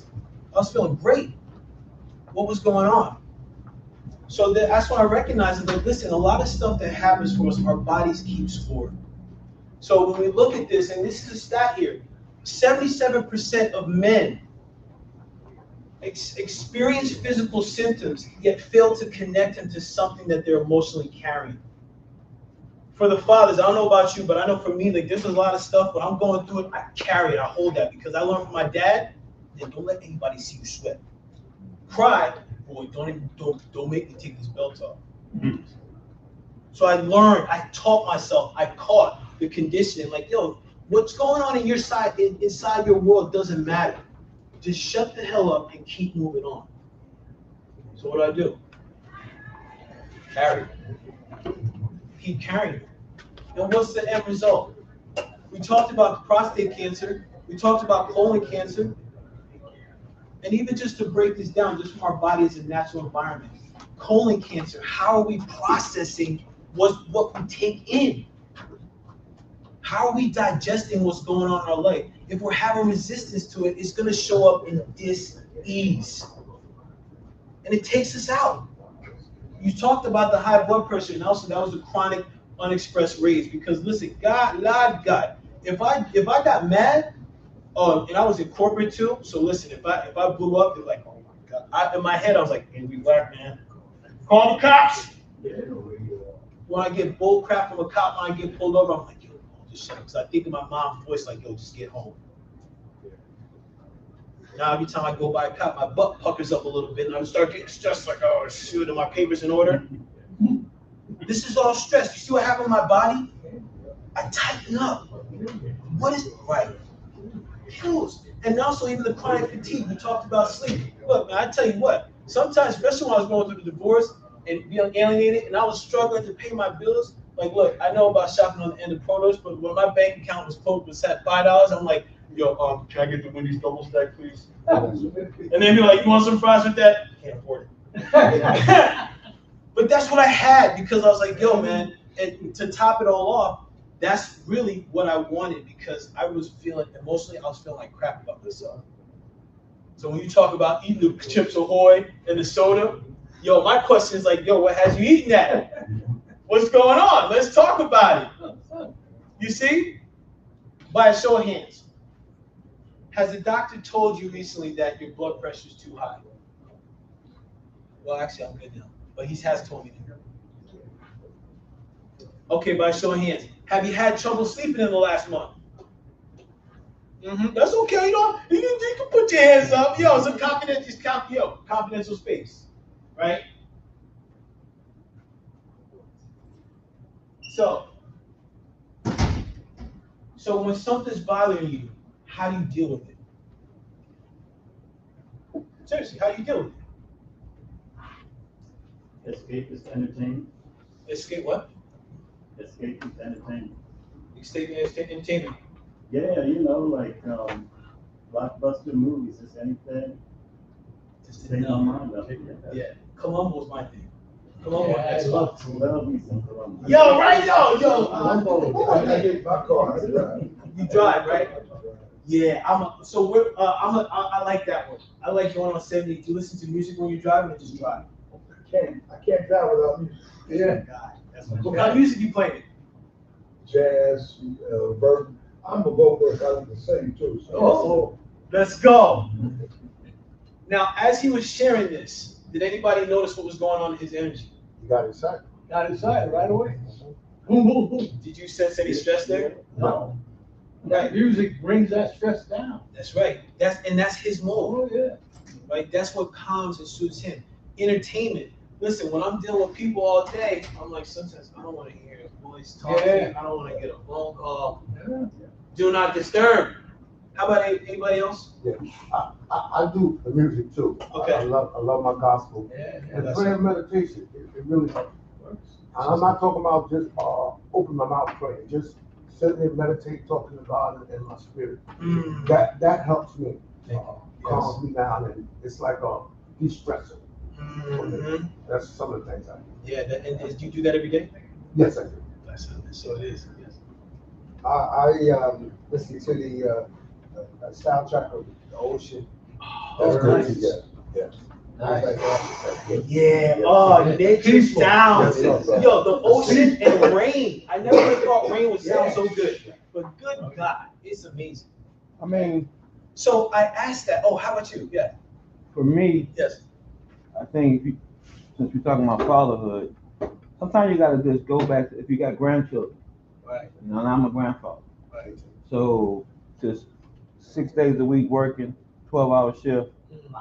I designate Sundays for my grandchildren. Now the diet is not the way it's supposed to be. So we're going to Dairy Queen, we're going to get ice cream. Now let's not even talk about that. Right. Let's talk, But the relaxation part of being with your grandkids, because you don't want to be negative. You don't want that negative that you may bring from work or divorce or whatever around your grandkids or around your children, period. So you try to use that as a positive reinforcement for that particular little small space and time to relax and enjoy that moment, and it gives you some peace. That's right. Thank you for that. Yes. One of the things I speaking for myself, but I think that we as Black men, we have to become more intentional. So you don't wait till you get stressed to try to become unstressed. You practice unstressful things daily. Yes. I start my day. Like my first half an hour, 45 minutes of my day is dedicated to me and making sure I'm setting my day right so that when I walk out, like it's like me putting money in a bank. You know, and so, you know, being very intentional and being stress-free. And, you know, again, I've heard some diet things, but diet is going to impact our stress level, right? Are you attached to nature? Like I'll go outside on my back porch, man, because now they've put houses up there, but for a long time it was just woods. And my soundtrack was the birds, right? So you got to be intentional about what you're doing. You can't wait till, you get agitated to now want to be, try to stress, because at that point you haven't practiced. Yeah, you're out of, and thank you so much, because I want to come back to that, because it's about consistency. Remember, I asked the question, how often are you doing that? Right. It's compound. It's just like I'm teaching myself more about finances and being more financially responsible. And I'm learning really about this compound thing. And it applies to everything. Are you doing something every day to help yourself? Now, can I just introduce my grandson, Dominic? This is his third time being here. Bless up now. Yeah, he's getting bigger. Bless up. And he wanted to be here. That makes me feel when you talk about spending time with your grandson. Every time I ask him, he jumped right on board. So I'm grateful for him being here. That's what's up. This is a generational piece, right? Yeah. I just got to share this one thing. I was on this powerful call last night. One of my fellow brothers from All Kings, he had a generational healing last night. So he had his father, himself, and his son on the call. And it was the first time his 14-year-old son and grandfather met. Wow. And they talked about what was the impact of isolation? What was the impact of absence? What's the commitment? And I'm thinking about that. I'm like starting to get a little choked up. And I'm like thinking about this new generation. This is how we learn. These are the things that we experience. When the doctor was talking about, like, yo, what was going on with your family? What was the pain? What were the things they were experiencing? When I started to do more research, come to find out my granddad had prostate cancer. So I'm like, damn, what's going on? So the reason why I think it's important for us to bring the emotional piece into this is because this is a part of us. Like, this is something that we carry. welcome. This is something that we carry. And the reason why the impact of this is what's at stake is we become, I want to speak for myself again, and you may find some things that resonate. And if something resonates for you, you can put your hand up and be like, oh, I get it. So I found myself as a very reactive dad. So the gentleman that just left, I can relate to what he was saying. When I was going through the divorce and they recognized that my former wife was in my judgment, doing some tactics to lessen the time I had with my son, I was in scarcity. So whatever time I had with them, I was like, yo, I'm gonna be the best dad. And that in itself was a stress because I didn't have the money at the time. Like I was paying my lawyer. Yeah. I was paying rent on a mortgage and I was paying an apartment. I was like doing the Fred Flintstone to get to work. Yes, I didn't have it. So even if I'm playing checkers with my kid and he wins, I'm blowing up at him. I'm on autopilot. And you know why? That's what I caught. That's what I saw my dad do. We gotta understand, especially in our lineage, more is caught than taught. That's one of the reasons I had this program called Blueprints, because it's not about like, hey, I'm gonna be this. No. How does that live in you? Who showed you that? Who showed you as a young man how to take care of yourself? Because that was the story I had to overcome. You talked about truth. You talked about what's the story you're telling yourself. That was the story I had to overcome. To manage my stress, what I saw as managing stress was my dad would drink and womanize. Yeah. Okay, that's what I saw, so I'm gonna hook it up myself. Didn't help me. Didn't help me a bit. I became reactive. Now the piece is, and this is kind of like a ping pong here because like the blueprints are blueprints. What we caught, what is inside of us is our default. So as you were mentioning before, if I fail to do something on a regular basis every day, guess what? When I need it, I can't employ it. It's going to be very difficult. So what does it mean when I regulate? So that means I can manage myself. Remember we talked about, yo, the doctor's your QB, you're the head coach. What's the head coach do? Calls the play. Sometimes you coach, you see coach on the sideline, right? When team is going, hey man, you're not playing well. Yo, he gets into him. When it's crunch time, like, hey, here's your strategy. Right? I'm hoping it's that way today with the Knicks. Let's go. So when we look at this, like, what's our strategy as we're managing this? Because listen, when it comes down to it, we get stressed every day. It could be de-stress or eustress. Because either way, our body can get stronger from stress if we know how to harness it. Our emotions can be a powerful tool when we know how to harness it. So let's harness this piece, right? And this is when I started creating these programs. One of the things for me is I work with young men in detention and juvenile centers. So men that have done things that instead of going to jail, sometimes they'll go to a residential house or they'll go to a medium security space. So sometimes I work with men that have committed crimes, sex offenses, whatever it is. Well, as we're going through these different materials and really getting to know who they are, there may be some times when we go through some stuff, things get activated or triggered. So what do? We hold, we stop. Stop. Then we track. Wait, what's going on right now? What's going on in our body? Then we manage it. Okay, what do I want to do with this? Is this story I'm telling myself about in this situation, is this true? Now I'm moving. How do I respond? Now, from a father's perspective, listen, my fatherhood journey has been unique. And I mean, I'm not going to get into all of it, but as I mentioned before, I'm a divorced dad.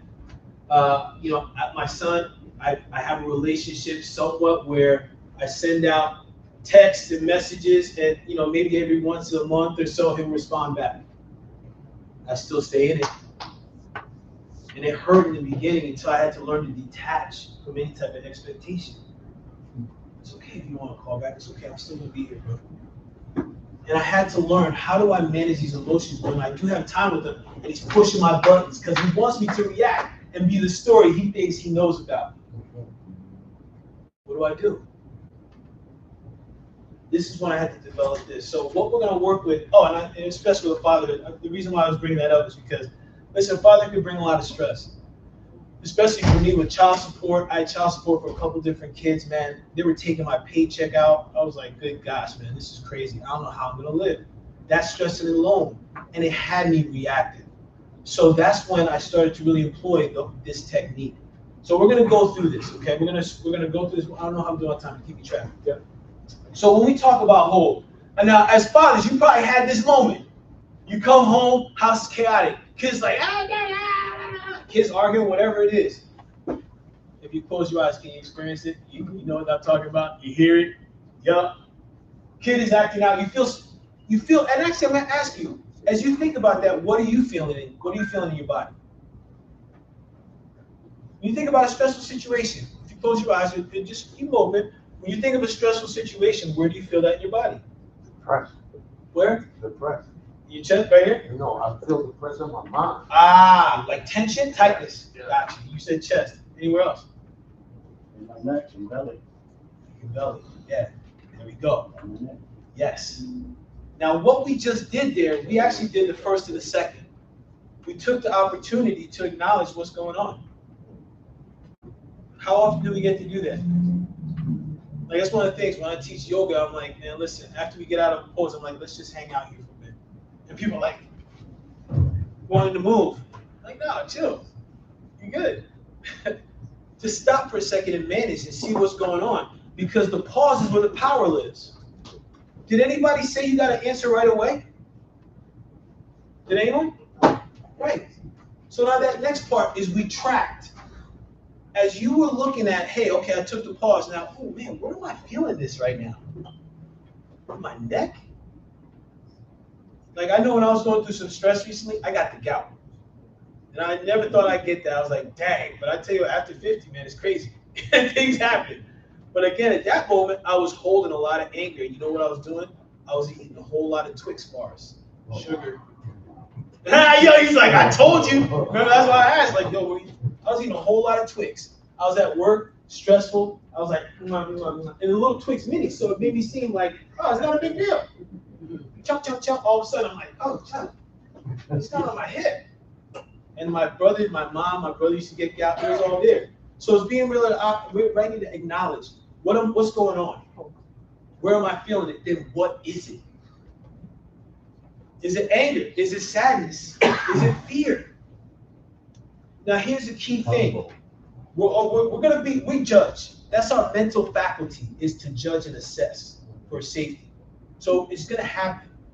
But the thing is, can I be out of it long enough to be out of judgment, to just acknowledge what it is? Just name it. Just name it. Now, once I've done that, now I can manage it. So I want you to take a breath for a second. I'm going to show how we're going to manage this. So think about that tension that you have. Okay? Think about that stressful situation. Notice where it is in your body. Then assess what may it be. What could it be? Now, I want you to check in with that space that you have and that part of yourself. Now I want you to put your feet on the floor. Sit in your seat. If you want to, you can close your eyes. Notice what the back of your body feels like on your chair.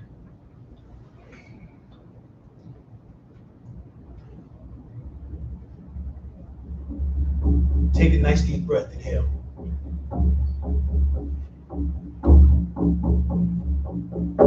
Exhale. Slow, steady breath.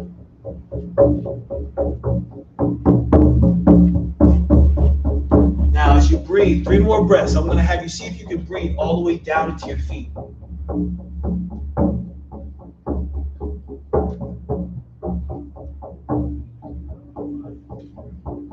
As you exhale, allow your body to settle into your seat. You're supported.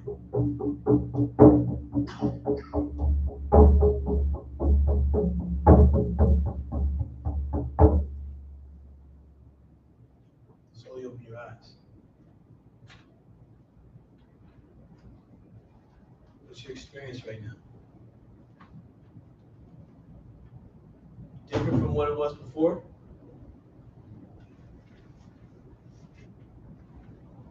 our power is in our pause and our ability to be able to regulate, to relate.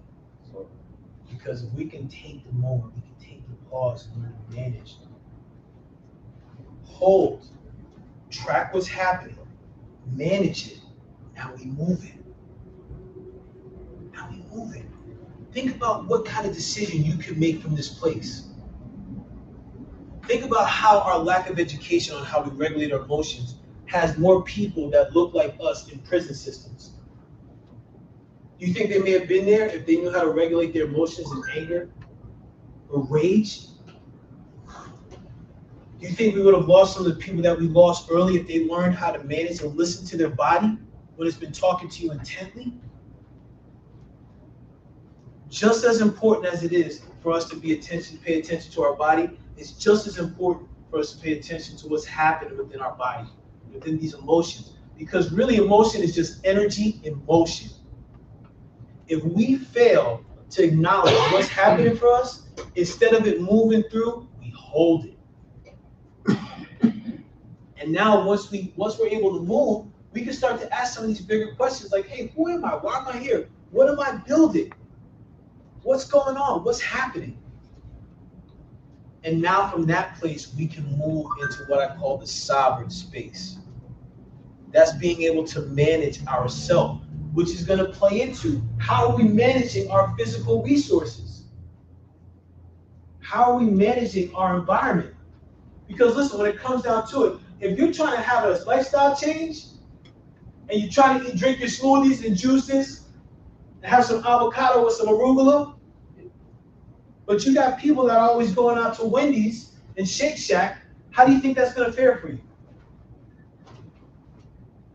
If you have people, well, you get the message. So, with that said, I want to pause for a moment. I want to check in.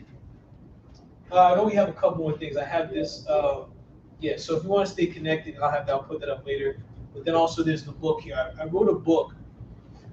When I was going through, it's crazy, I gotta tell the story. So like, I was going through a really tough, difficult time after the divorce, and I was like, done. I tell this story, there was a moment where I was like, I had my last $10 and I went and got a drink at this bar. I left the bar and I got pulled over by the cops, and I found that my license was suspended. So I was like, this sucks, man, it's crazy. And I was like, beating myself up. I'm like, I'm worth this. It's better off I'm not even here at this point.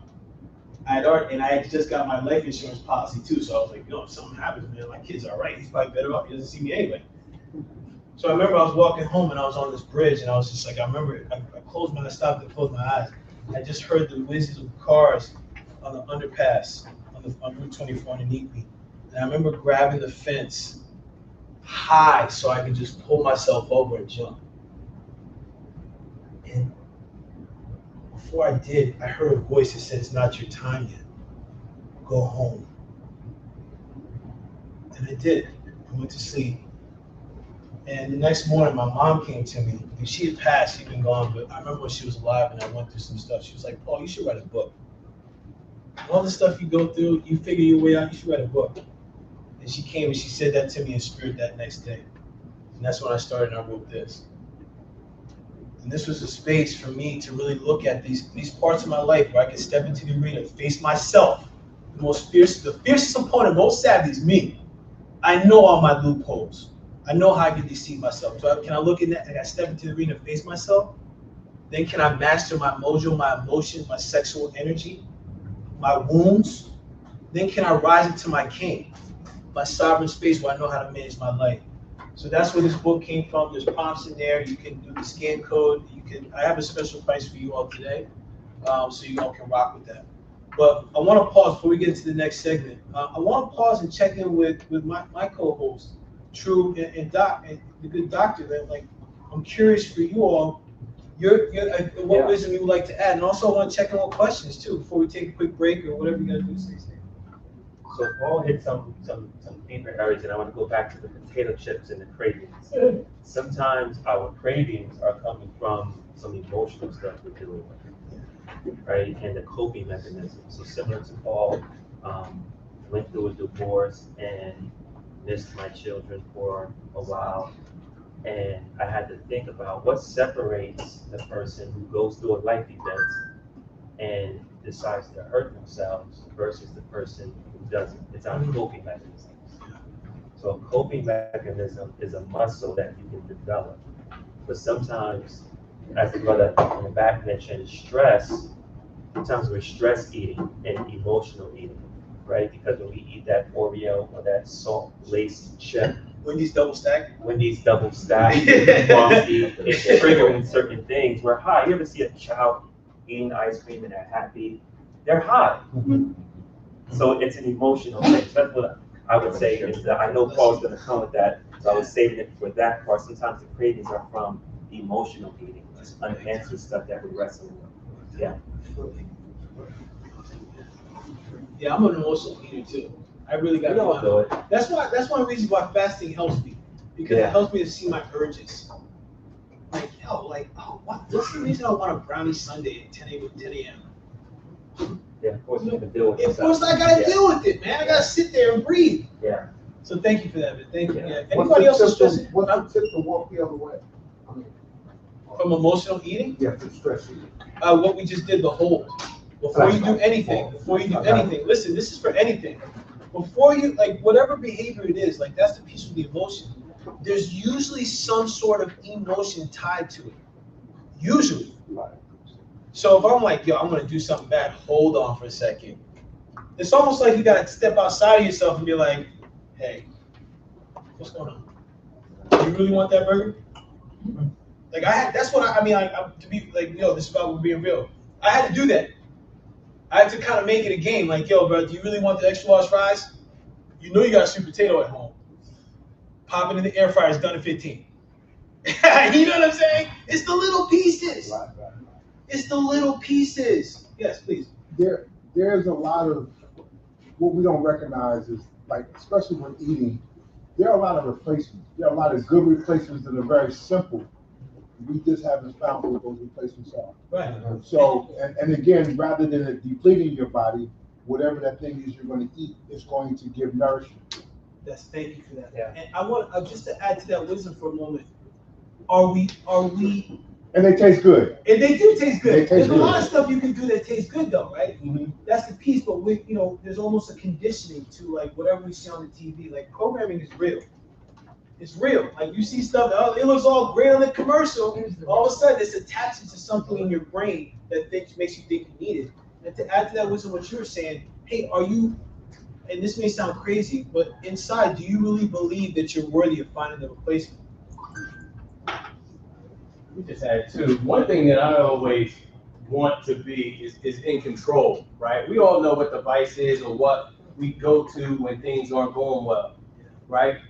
Because that's your comfort zone, right? But when you do that, you're giving up control, right? You always want to make the decision in terms of what you do when you do it. So if you have to decide that, look, I'm stressed out, I'm gonna go do this. No, this is not going to direct my action, right? I can do something else, right? So that's the way I maintain control, right? So same thing with your health is being an advocate for your health and being in control of your physical health is the same thing, obviously, with the mental health. That when you do something that's detrimental to your overall health, whether it's drinking or smoking or something like that, say, look, let me be in control. Is this something I want to do? No, this is detrimental. Let me do something else, right? This time, right? And it may flip up next time, but this is about keeping that level of control. I can study hard, I can get my homework done. I'm in control. Yeah, I'm gonna do it. Right? So you just want to always keep that level. That's one thing that, from a mental standpoint, don't lose that control. Yes. Yes. That's a good segue. Yeah. I was gonna get this. Yeah. Yes. That ties in when you use that term, the angry black man. We get in a situation that we allow our emotions to control us instead of controlling our emotions. Yeah. Can I say first of all, it could be yes, you can. Well, I just want to share when you mentioned compound benefits, right? That was a powerful sort of linchpin for me, because I could imagine if you took just one of these skills that are one of these lessons that you poured out, right? And just focused on that. If I just focus, say, on that self-control, right? I can imagine, right? I could ask the Lord to help me to build that self-control, that spirit, right? And just focusing on that one thing, controlling those impulses, right? They say that even if you look in these self-help books like Atomic Habits, if you improve a skill 1% a day, right? Then in a few days, you will increase, in 100 days, you will increase your skill, not 100%, right? But more like 30,000% because of that compound effect. So just focusing and praying, right? Asking the Lord for help. Or if you don't believe in the Lord, meditate, right? Be present and have that purpose. Focus on that one purpose, that one thing. It'd be a really powerful thing. Thank you. Yes, sir.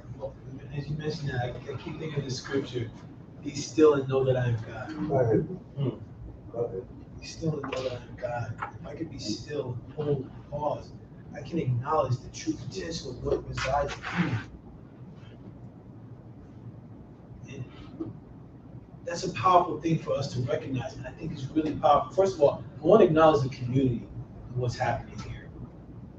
Because this is the first time I met you too, and golly, I feel like, oh man, we're doing to a lifetime. It's rapping. And I also want to acknowledge the willingness of you all to share your experiences, because that's how we're growing. And I think it's really what, Doctor, as you were talking about the control, it feeds right back into where we're talking about with the spiritual wellness.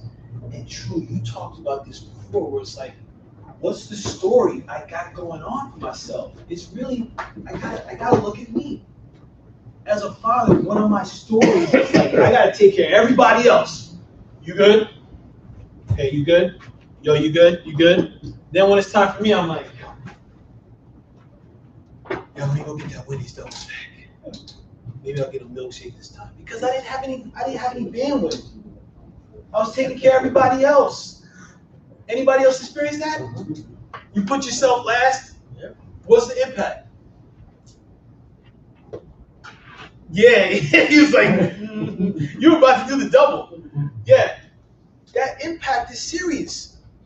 It ends up taking our lives. I mean, it hurts me when I hear fathers dying young, leaving kids. Why? Because we couldn't take that time to take care of ourselves. We couldn't invest time. We couldn't invest attention. We couldn't invest energy. We couldn't invest money. Because you're going to pay regardless. You're going to pay at some point. It's just what it is. So now I'm going to switch. I'm going to switch this up. Today's all about the switch up. I had this shirt. By the next round, I'm going to be rocking that hoodie. You guys got something that says fresh. But listen, when it comes to spiritual wellness, whenever I'm talking, and I think it's probably the same for you too. I don't always like to assume we all have a definition. We all are going by the same definition. So I want to hear from you all when it talks about spiritual wellness. What does that mean to you? What about that, son? Yeah, go ahead. I'm open. First, let me say, brother, this has been one of the best classes I've been in. I really mean that. You guys are spiritual wellness. I would say that would be that emotion, that being. I mean, if you got a clear flow of that, I know bumps get in the road, but if you got a clear flow of good emotion, that's the spiritual wellness. The overall. So the whole shebang, the whole everything. Yes. Yep, all the pillars. Okay. What's up? Anyone else? When I was a little boy, we had a mirror at our front door. But every time you went out the door, that mirror would shake. And I asked my grandfather one time, I was like, Granddaddy, why you won't take the mirror off the door? And he told me, because every time I want you to walk out that door, I want you to see that reflection in that mirror. But you're not only a reflection for the person you see, you're a reflection of me, your grandmother, your sisters, now as fathers. We are a reflection for our children. If you're married or divorced, whatever, you're a reflection of that. Your spiritual part is whatever you believe in, whatever God you serve, trying to live right, trying to give back to society in a positive way. You know what I'm saying? Okay, yes. When you're going through a negative, you don't see it as negative. Right. You try to flip it into a positive. It's like they say, every coin has two sides. It's how you flip it. You know what I'm saying? Yes. So, as black, especially as black men, and I hate defining us in color, but we are so defined by society about what we're supposed to do, or what we don't supposed to do. But you got to look in the mirror at yourself every day. Okay? Then you can affect everything else around you. But you got to take care of yourself first. Thank you for that. Thank you for that. So I'm hearing that what you're saying is, along with the overall ones, it's like, yo, how are you showing up? How are you taking care of yourself? How are you taking care of your space? Mm-hmm. Right? Am I getting that right? That's mind, body, spirit, everything. That's right. That's right. Thank you. Anyone else? I think that the peace that comes along with having a relationship with Jesus, and the peace that comes over you when you trust in the Lord, and you're going to the Lord with all of your stresses. I think that's what spiritual wellness is for me.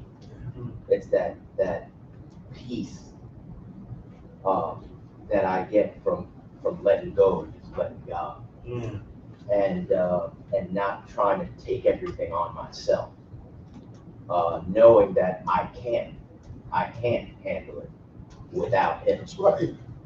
And because before, I would just like the brother was asking us before, how do we handle a stressful situation? My reaction was to just put it out of my mind, and that would just build up, and then you like he said, you end up crying and you don't know why. But since I came to Christ, letting that go and putting it in God's hands allows me to have a peace that takes away a lot of the stress that I used to get before, with trying to analyze and strategize and fix my own problems. When I didn't realize that I'm facing an army that I can't defeat. I need Jesus to help me with that. And I think that's what spiritual wellness is for me. Amen. Yes, the connection. And one of the other things you also heard you mention is purpose. Yeah, but within God, and I heard the late Vance Allen preach. I'm from Georgia. I'm from Elizabeth. I've been in Georgia for 30 years. God gives people gifts like the doc. But Doc couldn't become a doc because he woke up out of his bed this morning. Right. Doc had to go 8, 9, 10 years of school. And with God, He gives those people ability. So you got cholesterol, you got prostate cancer, whatever. You got to trust in God to guide you to people like Doc, to help you with your health issues. Because Lord's willing, He trained Doc the proper way to help you with your situation. And in this room, I don't know none of y'all. But now there's a brotherhood. You got to always be your brother's keeper. That's right. Now you got relationships. Pass out phone numbers, exchange phone numbers. Yeah. That somebody might be going through the same thing that you're going through. You know what I'm saying? But God will lead you to different avenues of helping you. From a doctor, from a new friend, for whatever. Faith is important, but trusting in God to guide you in the right. If you're in a doctor, like you said, that's not giving you the information about your cholesterol or whatever, you pray about it and get you another doctor. You know what I'm saying? Because you're not obligated to stay in that doctor. You know what I'm saying? So by faith, you develop relationships and you use those avenues to do better as a self-man, and if you're a father, husband, whatever, to try to better yourself. Absolutely. I agree. Thank you. And then you. I want to, he talked about the brothers in here, tribe, how important tribes are. And I want to use You know, in the last, I don't know, 3 or 4 days, we had Justice Fairfax murdered his wife, then killed himself. So you're talking about a brother who had education, graduate of Duke, I think he got his law degree from Columbia, if I'm not mistaken. Lieutenant governor, so he's educated. He earned money, right? He even trusted in God, as far as I know. But apparently he didn't have a tribe that he could go to, that he could connect with. And so when we begin to peel back the layers of all the things that we believe that we are supposed to be, because he also said that we don't live ancestral. We live by Western civilization's doctrine about how we should be. Go to school, get this, and whatever. But all those things that he achieved, it could not stop that man from murdering his wife and killing himself. And so, yes, God will find you a tribe, because everything that's therapeutic ain't necessarily therapy. Man, this is crazy how spirit works, because I was really hoping some way this would come up. Because that story jarred me, man. That messed me up. And there was actually a younger brother 2 days before him, 30, who did the same thing. So now you begin to look at, 90% of the men in the world, and 90% of the murder suicides, 90 to 95% of the murder suicides are by men. Right? So what is it that's causing brothers to do this, or men to do this? Yes. Thank you. So, and I know we're gonna get some time in. He was going through a divorce at that time, a bad divorce. Yeah. Speak up. Whoa, well. Look at this. Look at this. And this is the thing that got me, because I had a sense of, I don't even know what could have happened, but I know that kind of rage and frustration and hopelessness. Like, I've been there. But on the other side of that, and I don't know the whole story, but on the other side of that, from what they're saying, he was beating her before they were going through the divorce. So maybe they had him divorced because he's beating her. Right. So what's causing him to beat her? Right. And so this is, and when we talk about this, right, and this is, and now we can get into it, because like, this to me is spirit, right? Because my judgment, what I see in the work I've been doing. And like, one of the things is I lead weekends for this organization called King. So they're focused on like men that are coming out of jail. We help them course correct, reduce recidivism, all this stuff. One of the things I think is the most important is when they start to realize their mission. When they get on mission. And I think this is where we see a lot of brothers going and doing things like what we just talked about right there. A lot of times brothers can be lost. So now it's like, hey, why was he beating this person up? I heard there was cheating. Yeah. So what? Let's come back to the root of that. Let's come to the root. Let's get to the root. Let's dig. Let's get beyond the action. Because until we do that, it's going to be the same thing happen every time. And part of that is spirit. What are we doing to find our peace? If I have peace, I'm not going around cheating. I have peace in myself.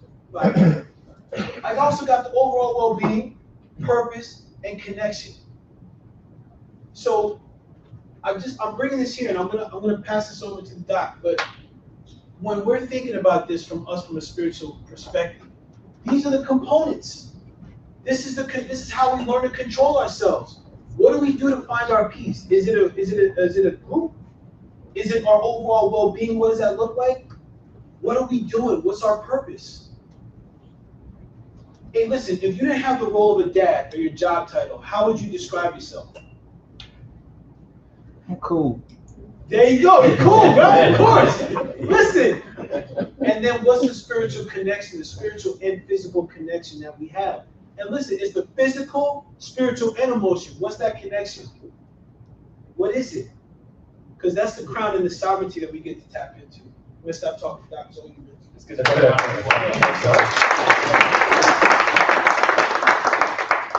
Next up, Dr. Lee. Wow. Take it away. What more can I say? I don't know. I feel like I've been saying it all. How much time do we have? You got 20 minutes? 15, 20 okay. minutes. It's all yours. All right. So, awesome event, awesome connection that we're all making. I'm sure as much as you guys are getting out of this, we are all getting even more. I mean, just what I'm getting from the other brothers who are speaking, it is very uplifting, and it's just so informational, right? In terms of what we can do on all aspects, right? On all fronts, on the mental front, on the physical front, right? On the spiritual front. So those are all the things that when we walk away from here, that we can address, and we have techniques, and we have those issues that we know we need to focus on, right? Whether it's exercise, whether it's being more informed about your medication, whether it's being more informed about your health conditions. So all of those things, we can walk away from here and be more informed. One thing that I did want to mention, because there are women at this brotherhood convention or meeting, right? Women in heart disease. So I'm just going to take a couple minutes because we're all going back to a woman in some way, shape, or form, right? When we leave here, and we can also take that message back, because when we look at healthcare and we look at the disparities that exist in healthcare, whether it's socioeconomic disparities, whether it's access to care, whether it's access to specialists, we're all affected, okay, as African Americans, but Black women are the most affected by these disparities and implicit biases that go along with medicine. Okay, there was a study that was done. It was published in the New England Journal of Medicine, maybe about 15, maybe 20 years ago, but it's still relevant today. Okay, what they did, I think this was down at Duke University, they did a study where they had 4 individuals, all around about the same age, a 75-year-old white male, 75-year-old white female, 75-year-old Black male, and Black female. They all read from a script. Okay, they said the exact same thing when they saw their healthcare provider. They said essentially they were having classic angina. Okay, angina or angina is when you're having chest pain because you have a blocked artery in your heart. Okay, and they read the exact same complaint. I'm getting sweaty. I'm getting short of breath. I'm having pressure. So it feels like something's sitting on my chest. And the results of that, obvious. Who got the best care, who was referred for a heart catheterization procedure, more commonly, the white male, right? Okay, so at a much higher rate, you read the whole study and boom, these doctors who watched the video, they said, okay, this guy needs a heart cath, he needs an angiogram, probably has a blockage, he needs a stent, right? But when you get all the way down to the Black female, they were the least referred or had the lowest referral rate. Okay, and it was market disparity between the two, right? So when a Black woman goes to the emergency room and she says, look, I'm having back pain or I'm having chest pain, which most people would think is a heart attack, well, she's seeking drugs, seeking pain medication, seeking, this is emotional. There's so many different avenues that they go down that are not the true fix. Right? So the standard is not the standard when it comes to Black women.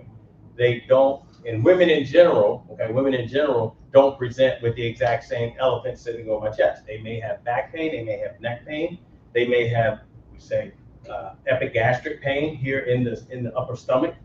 Okay, so they may be short of breath.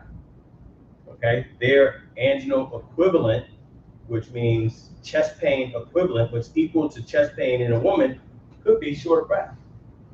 I'm more short of breath now, all of a sudden. Yeah. Something else too, some women also have vomiting. Nausea, vomiting, those are also those other symptoms that a woman might have that's a heart attack. So we already know there are implicit biases. A Black woman is not going to get treated the same as a white male for sure, okay? But not even the same as a Black man, okay? So that's what these studies have shown. So we really have to know our bodies. And women, look, this is different, all right? I work out, I exercise, all of a sudden I'm more short of breath than I've ever been, okay? So, don't just give me something for acid reflux and send me about my way. Are you ordering an EKG?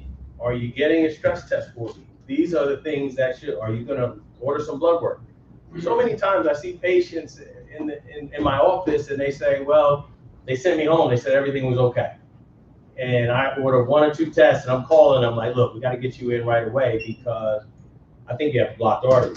Turns out they got a 90% blocked artery, saved him from a heart attack.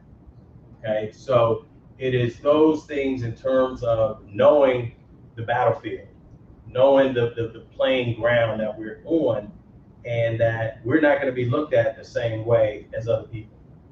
It's not going to be assumed that, you know, we're honest about our health, or we're not seeking something else, right? And the time that we're going to get is not the same. That's why I say, when you go see your doctor, boom, put those medications on the table, and look, we're going to take 15 to 20 minutes for this appointment, right? If they say, look, I got to go, then all right. But you want to make sure that you are definitely making your presence known, and you're asking those questions, and you know that this is different from any pain that I've had in my stomach, right? I just told the story in class. I was over here, so I'm going to share the scenes apropos. Back in 2022, daughter was going to the doctor, talking about a pain in her hip. I got a pain in my hip. I got a pain in my hip. I got a pain in my hip. And as he stated, that they treated her how he stated. She did everything that they asked her to do in terms of going to physical therapy, going to acupuncture. My daughter would always go to the emergency room 2, 3 o'clock in the morning. That's a very key point in her case, right? Which they should have noticed. The doctor should have noticed. She then went to the emergency room one time, but this time not for a pain in her side, but because she couldn't breathe. And once they took the x-rays, the EKGs, and everything else, they noticed there was spots on her lungs. Well, what my daughter had was a thing called sarcoma, undifferentiated sarcoma of her right thigh that metastasized to her chest. So in November of 2023 is when she went in to the emergency room and they noticed these things on her chest. February 14th of 2024, they officially diagnosed her with sarcoma of the right thigh. November 12th, 2024, she was dead at 37. So my daughter is a prime case of what he's saying in terms of how Black women are treated. Absolutely, absolutely. And that's what I see. I get the emergency room report, and it's like, they didn't do a CAT scan? Did they admit you? Did they send you for an MRI? Did they refer you to a specialist? No. You know, so that's a heartbreaking story. Hey, look, I mean, I'm good. I tell it for people to know. Yeah. I tell it because I said I'm always going to lift her name. Yeah. So I do it. And I want people to... and that's what I see on a daily basis. So it's all about that information, right? Knowing the signs of a stroke, signs of a heart attack. Because I see patients, right? You know, speech is slurred, can't pick up the coffee or drop in the coffee mug, and I'm just gonna go take a nap. I'm just tired. You're having a stroke, right? So really we need to know what these signs and symptoms are, and especially when it comes to women and heart disease. So we can all take that back, that women, know your bodies. It's not always just gonna be heaviness on the chest. It could be other things, short of breath, nausea, I'm getting sweaty. I can't make it up a flight of stairs, okay? So those are the things, and when we go to see the doctor, that we really push the envelope to make sure that we're treated effectively. I had a friend of mine, he was suffering from a hernia. He's going to his primary doctor, right? She's giving him Ensure. Instead of recommending him to go to a gastrologist, she keeps feeding him Ensure. When he got into the hospital, that thing jumped out. They cut it out. They had to take out his colon, everything. Yeah. 45 days he stayed in a coma. And after that, he come out because of a misdiagnosis. And we see that. They say that, you know, Black people, they present late. They don't come to the physician. But when we do come, a lot of times we're pushed away, or the proper diagnosis is not made, or the test is not ordered. Insurance. That's all she wanted to do. Yeah. So that's the thing about having that relationship with your physician and knowing, you know, why you're there, and going to your doctor with a plan and a purpose, right? Make sure you get treated. And make sure you go to a specialist.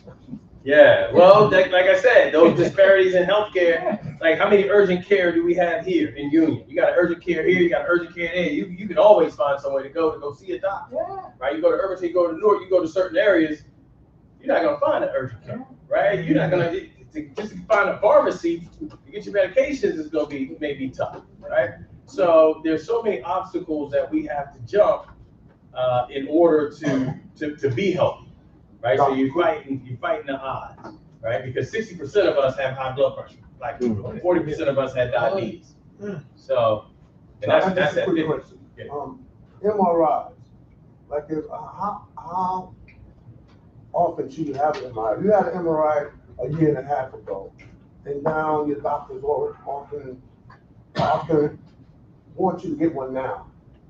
Is that too much? Because I heard that too many MRIs, radiation, and all that. Yeah, I mean, MRI, it depends, okay? You're looking for soft tissue. It depends on what you're looking for with the MRI, okay? Especially if you're having lower back issues, you want to see disc herniation, you want to see how much space is within the disc. So MRIs, you're not going to go. They're super expensive. You're not going to get multiple, and maybe they'll recheck it in a year or 2 years. All right, but yeah, CAT scans, you could do a little bit more, but still, you don't want to be getting a CAT scan every year because there is radiation involved. You could do the same thing with an ultrasound, but it's all about screening, right? So whether it's an aneurysm that we're screening for, once you're 65, you should have an ultrasound of your abdomen just to make sure your aorta is the normal size and hasn't dilated. Right? So there's certain things, these health checks that we should all have. I want to ask, my brother, he has a big kidney. Now, can another brother help another brother with the kidney? See, my brother's 69 and I'm 75. I'll be 76 in 3 more months.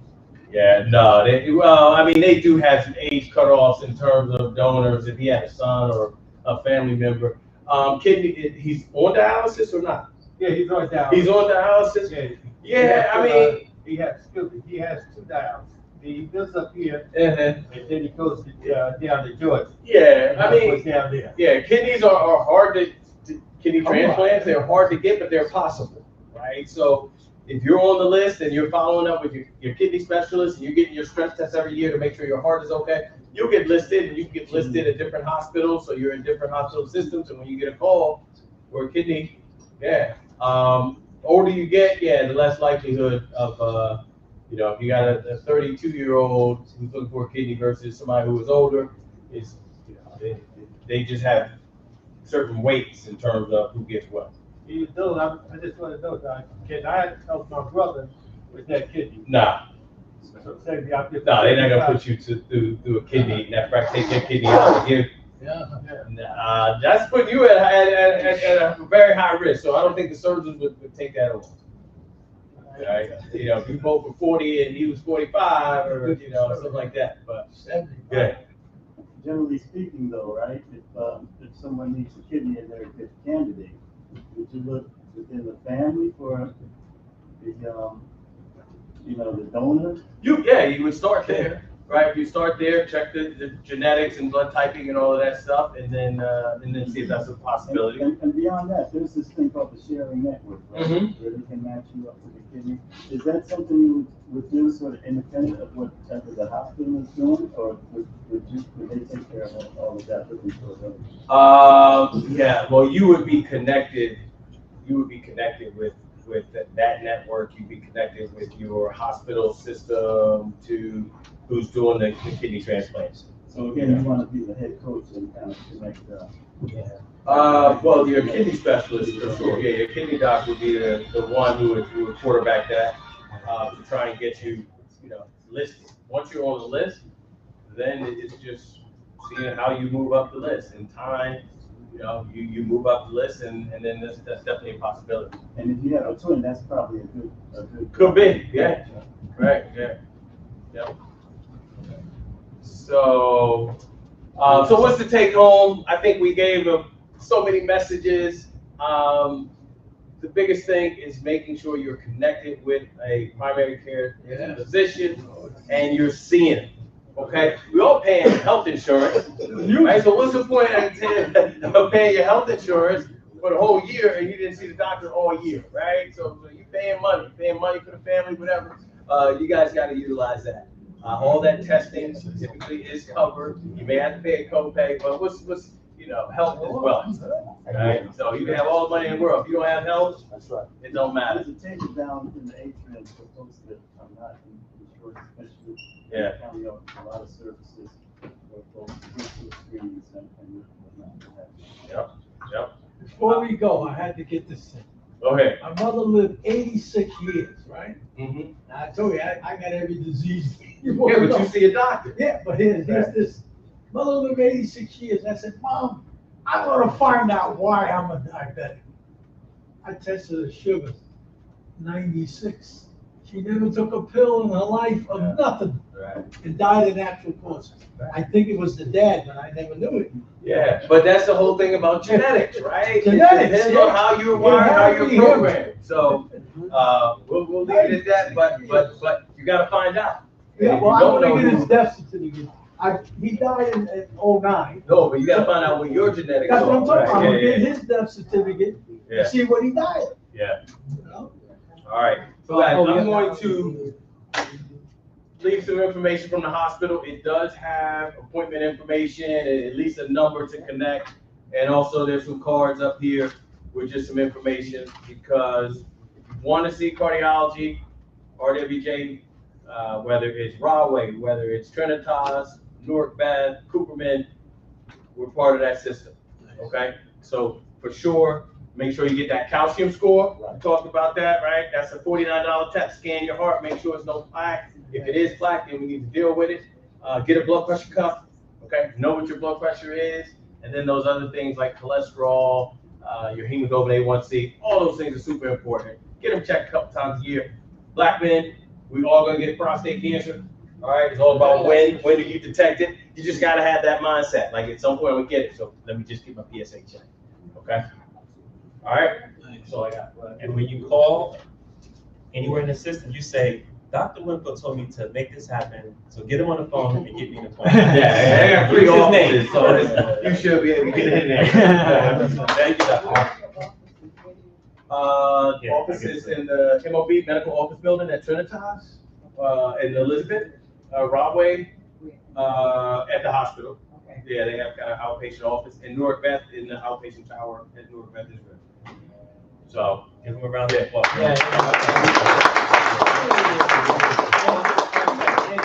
And give yourselves a round of applause too, because like, thank you all for showing up. Thank you all for being vulnerable. Appreciate you all. And we, if you missed some of it, come back for this afternoon. But thank you all so much for. But you got Brad. Yeah, again, thank the speakers for what they gave today. This was an outstanding session.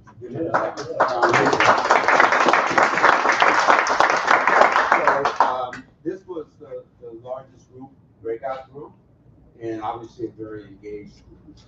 So what we're thinking about, and there are 2 other workshops that have been taking place.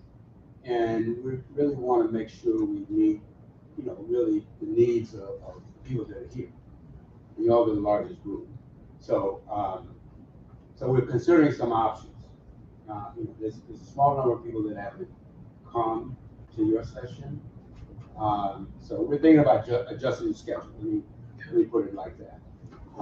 And it's a couple of things we want to do. We definitely want to make sure there's time for this. But also, if you look at your schedule, we had something scheduled in the auditorium this afternoon, actually this morning and this afternoon, with our the author of our upcoming workbook, which Bill Daughtry announced this morning, followed with an empowerment workbook. And so we're looking to shift gears, but I really want to read the room in terms of the interest of the other workshops, the financial wellness and the occupational wellness. Because really, we're thinking about having another round with this group, and the author of our book was here in the room, President Williams, we had him in the auditorium this afternoon. So we're thinking about putting him into one of these other breakout rooms. And I just wanted to read this group. If you are thinking about this afternoon going to any of the other sessions, just raise your hand in terms of financial or occupation. Okay.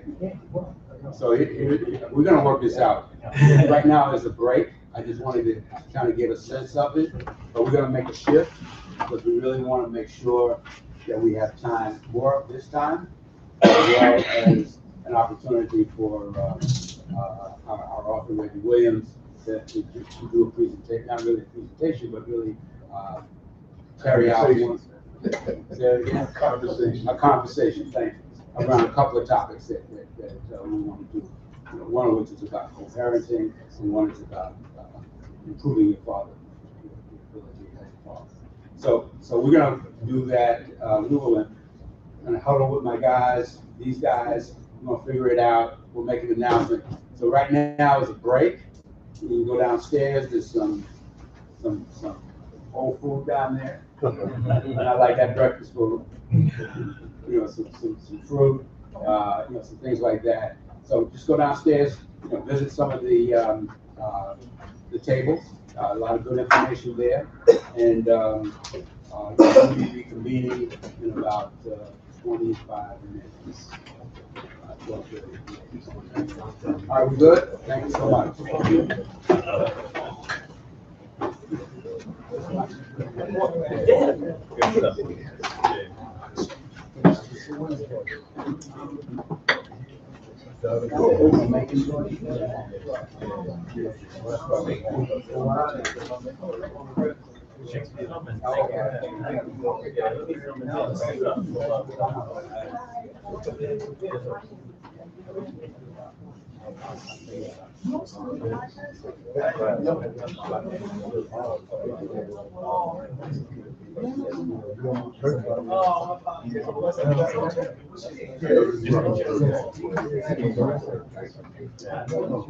I know you've heard it 1,000 times. 1,000 times. You have your D? Okay. You know what? Don't like skin. Don't like skin, brother. Don't like skin. Yeah, I can hear. I like it. Yeah. No, that's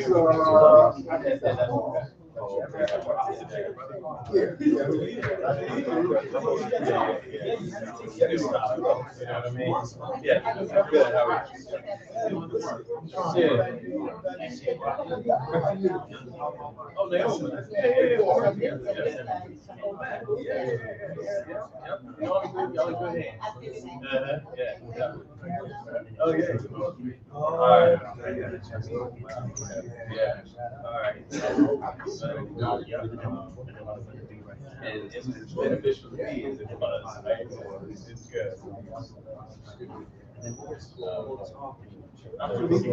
You have done.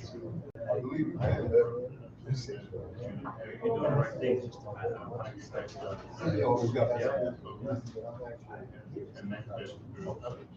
Yeah. Well, I don't know. All right, thank you. So,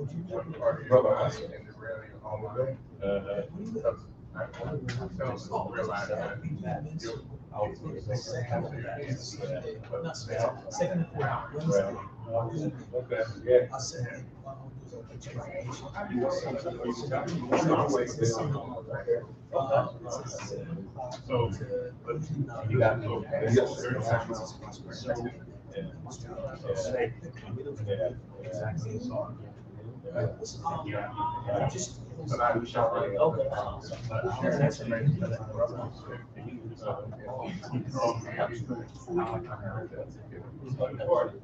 But either way, call me, text me. Yeah, okay, let's go. Yeah, in some ways, but, yeah, a lot of ways. Thank you. You're welcome. You know what you're doing. All right, exactly. Yeah, yeah, absolutely. Thanks for coming, big man. Yes, sir. Yes, sir. Yes, sir. Yes. Yeah, that's my guy. Oh, yeah, that's my boy. Wakefield. Yeah, that's my boy, man. Yes. We go way back. Okay, Same training programs. Yeah, it's a very small world, man. There's good people there. Oh, yeah.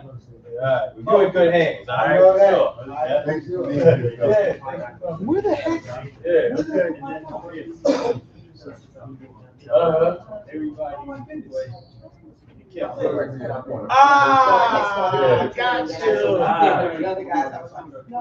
James, hold on, man. Yeah. And I kept praying, yes, what city, right? I have a nurse. Now, I have to take care of her. Yeah. Oh, never see you. Yeah, right, I'm like, yo, it's right. Yeah. I know I every 50 or 20 Oh, yeah, that's my logo, man. I know I have to help. Okay, James. I just have a good time. What's your All right. Good. Hey, what's good? How you doing, man? Yeah. That's it. How you doing? That's what my cardiologist.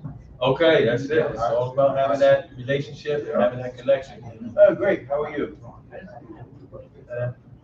James, Simmons, sir. Simpson.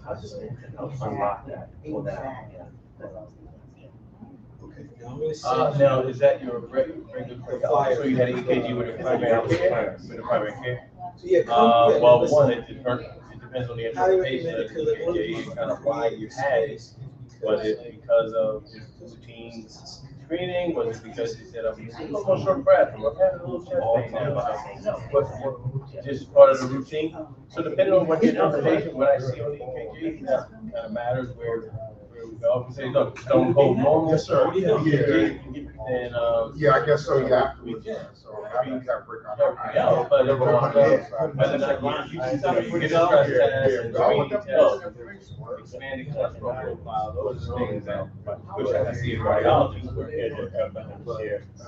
And so the reason why I talked about do you have any other I got you, medicine? Got you. Okay, so do you take any medicine or are you supposed to take anything? Yeah, well. It's not that it's not doing it, right? So by the time she came in here third, fourth time, I'm off the same. And I always recommend the calcium. That we do at the. Yeah, I'm coming down. You're 2.0, 603. Okay, and then you, multiple little, radiology centers. They don't probably charge about $100. Okay. But at the hospital, are you, but they're not, or they're. No, I'm in Maryland. So How- you see a primary doctor, say, look, I'm recommended, it was recommended. Up here? Yeah. Whenever they call What do me. you think about that? Oh, yeah, Whenever they call absolutely, me. yeah, let's go and get a copy for us to make sure. Yeah, That's just gonna tell me if there's any block. Okay, so I can just call him up and say, Okay. okay, so. Where's your doctor? Where's Is it it? out?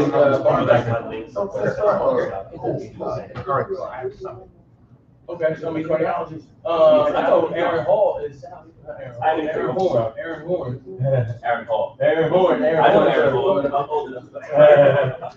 He's one of the black cardiologists. I know he's a Summit cardiologist, a friend of mine.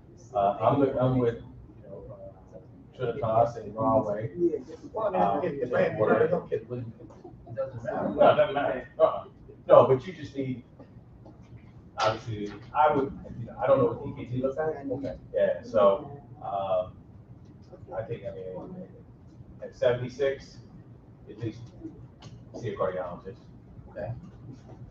All right. I mean, you look like you're in great shape, right? So I'm assuming you are. But still, it's better just get that all looked at. I had to lie before my doctor would allow me to go see a cardiologist. I was like 49, maybe. And I was like, okay, you're not gonna do it. So I went to Mount Sinai and I said, oh, I'm having chest pains. So they were like, That's my okay. daughter, that's Yeah. So they went and I did like the X-ray of the heart. I did like the stress test. Yeah. And all that. Because if I didn't lie, they wouldn't. They were like, It's oh, you're too crazy. young. Right. Yeah. But, so, thanks for that. Well, all right, I'm gonna have that checked out. Okay, yeah, absolutely. Thank I'm you. really here for a reason. I'm looking for a new cardiologist. Uh-huh. And I walk in this room, the first thing you say is, oh, I'm a cardiologist. Right. Yeah, that's how it happens. Where do you go now? Where's your? He's in Fanwood. Uh-huh. He's older. Yeah. Power Okay. on South Avenue in Fanwood. Yeah. I live in Avenel, so Okay. I'll probably reach out to you in Norway. Always good. Yeah, absolutely. That's Thursdays. Thursday, I'm in at Rahway. Fridays, I'm in Newark, and Tuesdays, I'm in Elizabeth. Okay. So, yeah, Thursdays. How often should you do it?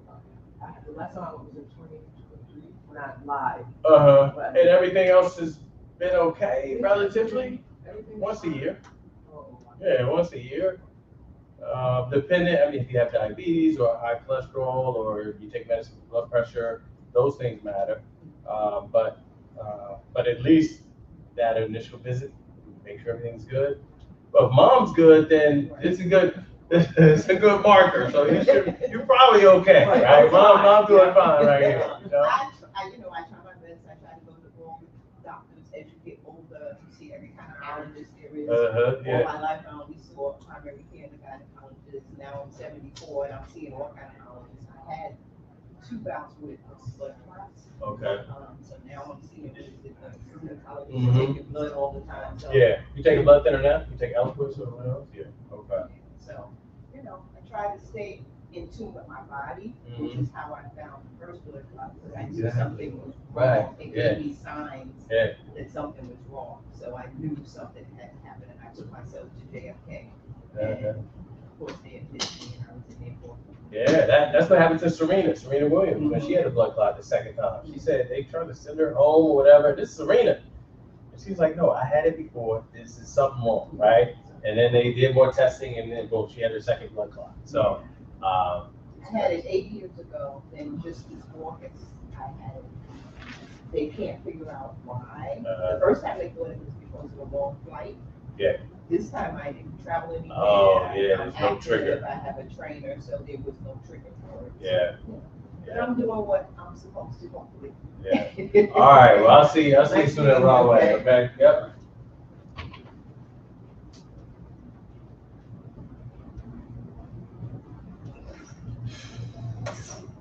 All right, Nate. I didn't know. What's going on today? So we're gonna eat and then we had parts of this. Yeah. Remember, you keep saying things and we. Oh, this is just it. Nobody was in that one. It's just everybody down there.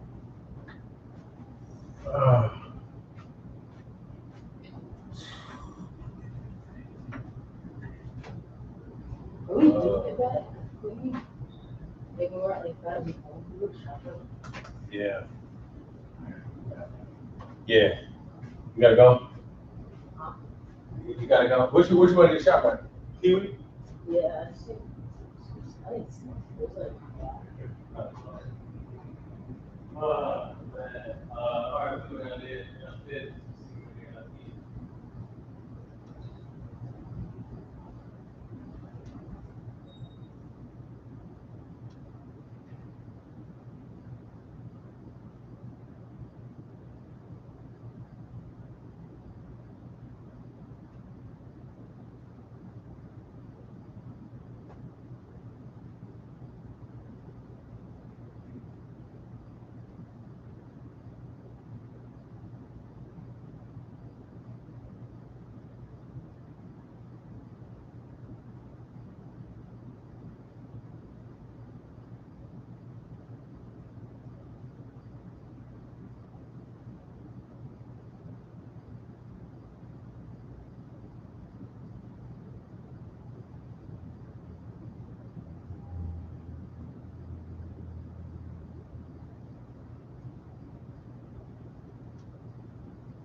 I'm sweeping up now, man. I mean, we're just a pregame for you, guys. Let's go.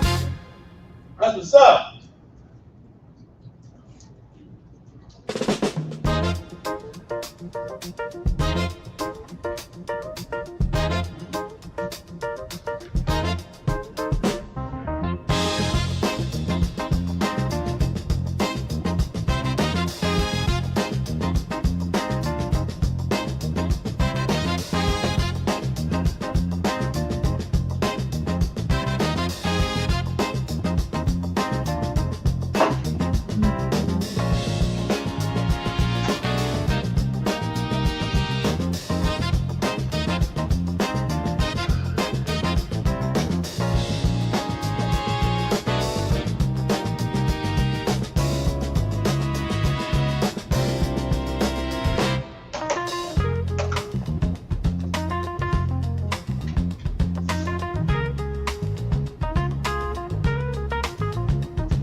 they moved it.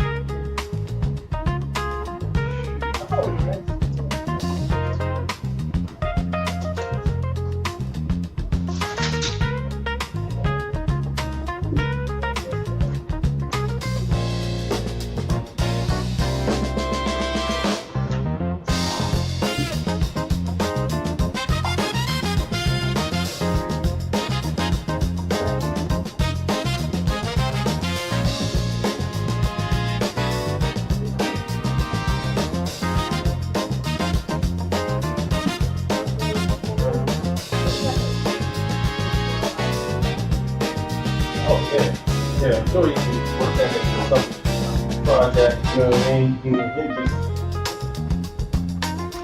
that's no doubt. Yeah, put it out, put it out. Nah.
So again, if you were in last class with Paul and Doc and True, right, they talked about a lot of internal stuff, getting yourself healthy, because you can't be a great parent if you're a broken parent, if you're a broken person, excuse me.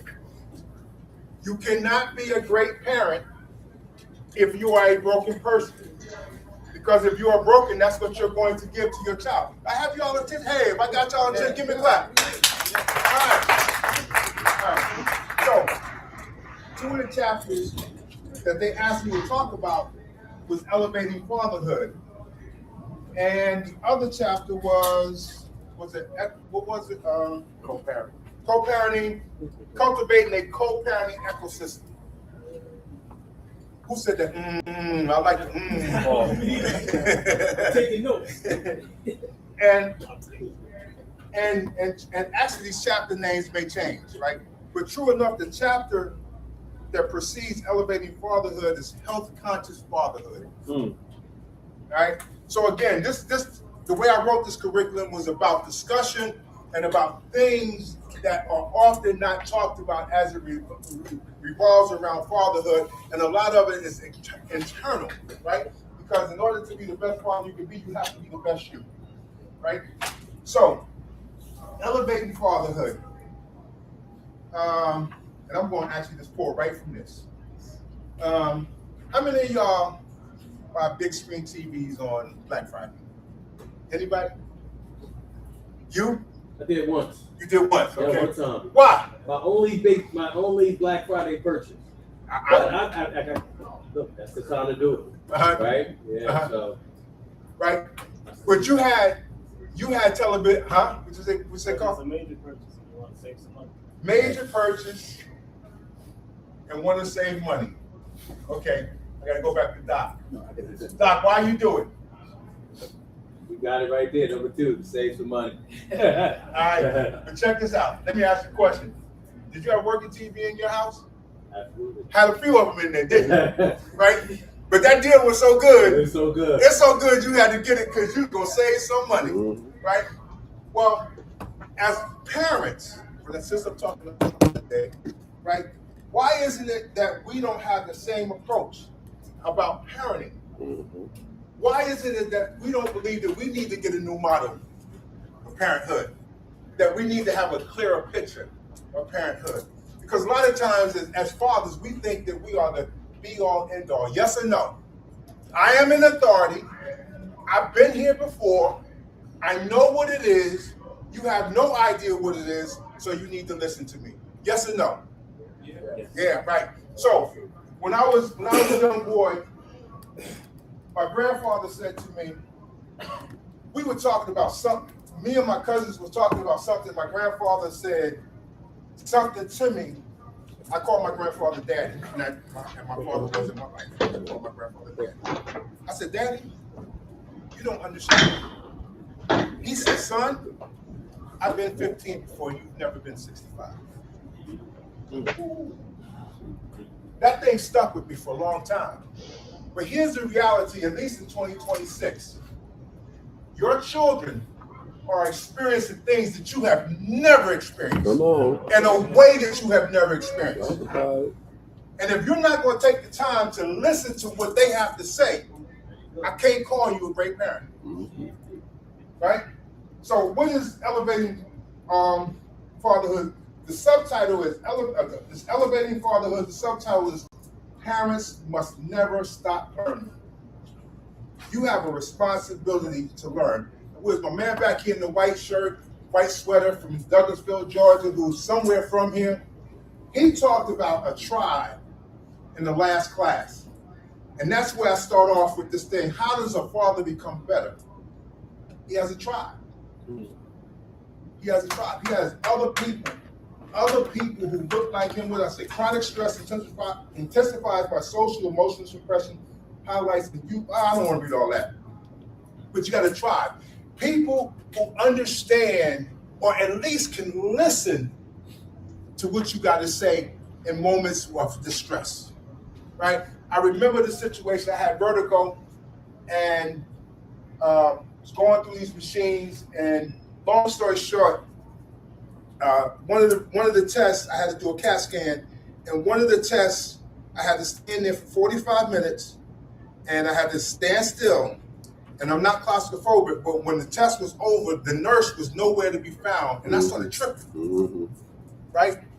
But then she came in, and she rubbed my hand, and it calmed me down. There's something about having people, a tribe, that can calm your spirit. Somebody you can call up and say, hey, man, you know what, man? My child tripping, man. Or maybe I'm tripping, right? So you got to have a tribe. Who is your tribe? Who's your tribe? You got a tribe? Your church family? All right. So y'all regularly conversate? Okay? All the time? I know that's your son right there, right? Grandson. Oh, that's even more beautiful. Do you know how lucky you are? Like, I'm not saying I don't love my daddy, but I love my granddaddy. My granddaddy, and he was a flawed man. But yet still, everything that I'm trying to do in my life is be half the man that he was. and he only had a 6th grade education. Okay. That's who I strive to be. So you stick close to him, right? There's a thought process that I have that the reason why children are so influenced by social media is because they don't have the porch in which they can talk to the elders. Come on. Right? So now it's social media. I can talk to my granddaddy. I can talk to the men in the community. Hey boy, come on, pick that wrench up and we're gonna do whatever. That was my social media. Social media ain't new. It's just kind of flipped a little bit. And so now instead of having people who care about you be social to you, you gotta go on some other device.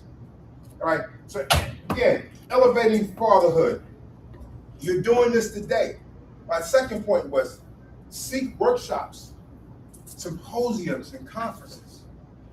Like if I say nothing is important to you today, y'all heard from them 3 right there. And I know what they gave you. And then we have brothers, like I said, the brother in the back who was speaking, dropping nuggets. I couldn't see anybody else, so if anybody else was dropping nuggets, and I'm not, and did the knowledge. But that class is wonderful. Seek workshops and seminars so that you can find out what can I do to be a better dad. Because you think about athletes. Athletes, no matter how great they are, if they are great, if they are trying to ascend to be superstars. I think we got somebody who worked with an athletic team. They're going to try to do something better every year. Maybe my jump shot is not that great this year. I'm going to make it better next year. Maybe my low post game ain't great this year. So every year, for me, that was Michael Jordan. Every year he would do something, he would add on. And as a father, we should be always looking to add on to what it is that we're trying to do. So the first thing is have a tribe. Second thing is seek workshops, symposiums, and conferences. Next thing is, hey, therapy. And when I say therapy, it isn't always going to a therapist. I said this last time. Everything is therapeutic, ain't necessary therapy. Right? Which means that in that tribe, you can have a conversation, and it can be a very therapeutic conversation. Right? Find somebody who you can talk to, who you trust, who wants to see you win. I always talk about this concept. Do you have people in your corner who want to see you win? Elevating fatherhood. What's the next thing in here? Start talking about some of the things. As you become a more engaged father, you'll find more effective ways to positively influence your children. Using intentional emotional cues and fostering meaningful parent-child interactions are essential for nurturing a child's social skill, emotional regulations, and cognitive development. Here are 4 ingredients that shape a parent-child interaction. Listening. Do you listen to your children? Anybody? Really? Yeah. Really? You really? Or do you just hear them? Do you listen or do you just hear them? Okay, all right. The next thing is learning, right? You have a responsibility to learn. Because as I said, in 2026, your children are dealing with things that you have never dealt with. And you need to spend some time trying to figure out, hey, what's going on in your world? How can I help you? How can you help me help you? Right? Next thing is discipline. My problem with discipline, though, is most of the time you think discipline is correction. Sometimes discipline is just guidance. It's just guidance, right? You should be happy that your children are doing some things wrong because in those wrongs, there are lessons. Now, we don't want them to do the wrong thing, right? But with your guidance, normally they'll stay on track. But there's nothing wrong with them doing anything wrong, right? I read an article some years ago. I don't remember who the person was, this multi-millionaire, but this guy, he had made Googles of money. And they asked him if there was one thing that you can do different, what would it be? He said, I would make more mistakes. Did y'all get that? He said, because every time, he says, it's going to take me 4 to 5 mistakes before I get something great. So it's a learning tool, right? So discipline, and then recognize and acknowledge. Like for real, we don't recognize and acknowledge our children. I look, my father's dead, my mother, she get on my nerve, but I love her to life, right? And she loves me to life too. Baby, you coming down here? We gonna go to the family? Yeah, Mom, I'm coming down. But anyway, as a kid growing up, I didn't feel like they recognized me. I didn't feel like they heard me. By the time I was 12 years old, I cut them off. I had nothing to say to them, right? My father was an old Southern dude who says, you do as I say, and that was it. There was no conversation. My mother was a little different. They came from the same community. I'm gonna let my babies talk. But I would talk and she would never listen. So by the time I was 12 years old, I cut her off. I cut them off. I had no conversation with right? That is not good for a child to be in an emotional space where they don't feel like they can talk to their parents. And that was me. And my first book that I wrote was called, and I didn't recognize it when I named it. The book was called A Marginalized Voice. Now I was talking about the marginalization of young black boys, but I realized in a podcast I was also talking about me, right?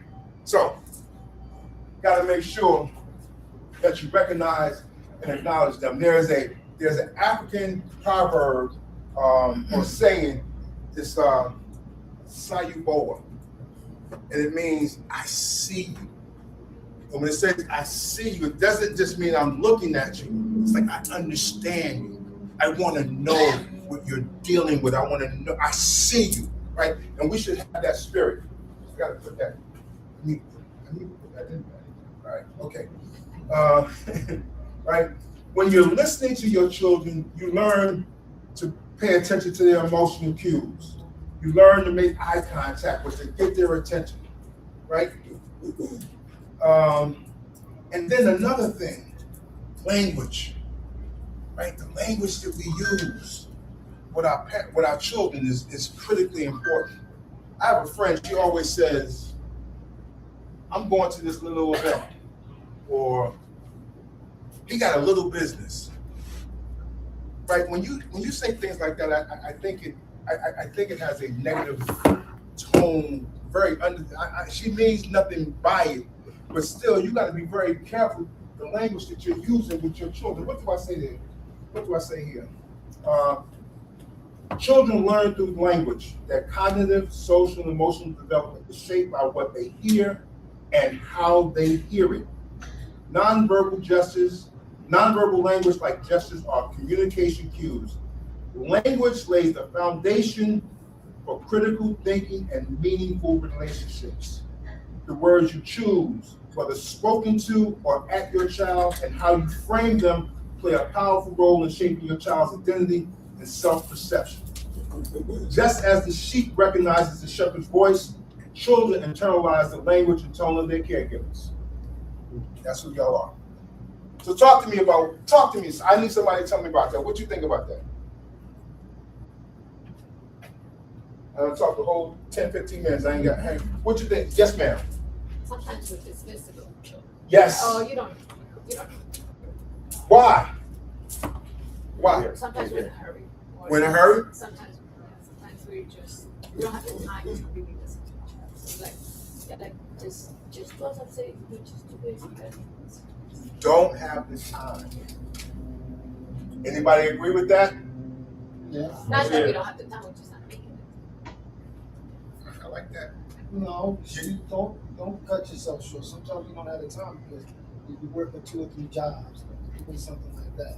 And sometimes I have to explain to the kids, like, your mom's working a shift and she's working hard for the job. She just may not have the time right now, and then I have to work it out. And sometimes I think parents, I'm a clinical social worker in school. Sometimes I think parents are too hard on themselves because of exactly what you said. You gotta give yourself a break. I won't dismiss that, but here's where I will challenge you, because I hear it so often. And a lot of this a lot of this book, this comes from me having conversations with men over 20 years. I got a really good friend. Won't name him. Former pastor. He's now he's a professor at a major university teaching journalism. This guy's probably, we're gonna say, we're gonna call him CK. CK is probably 65, 66. And about 6 years ago, which would make him around 60, he began to be the caregiver for his father. And he had one major issue with his daddy. His daddy never came to see him run track. He was working. This man, a pastor, 3 degrees, he got a PhD, right? Pastor, PhD, teaches at a major university. He's 60 years old, and he's still carrying what happened from his daddy. Now check this out. So he's cooking one day for his daddy, and his father brings up a track meet.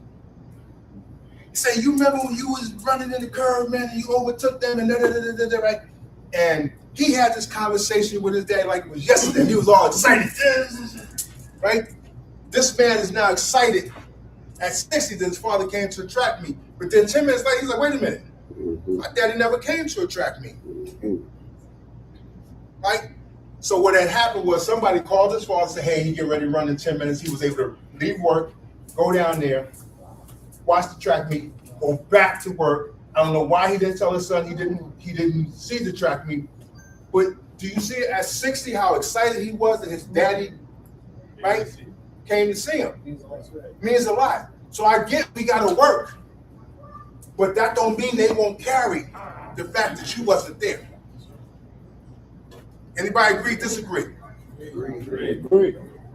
I believe though, as a parent, and I'm being biased, we raise our daughters different than we raise our sons. Absolutely. We raise our boys to be tough, not to cry.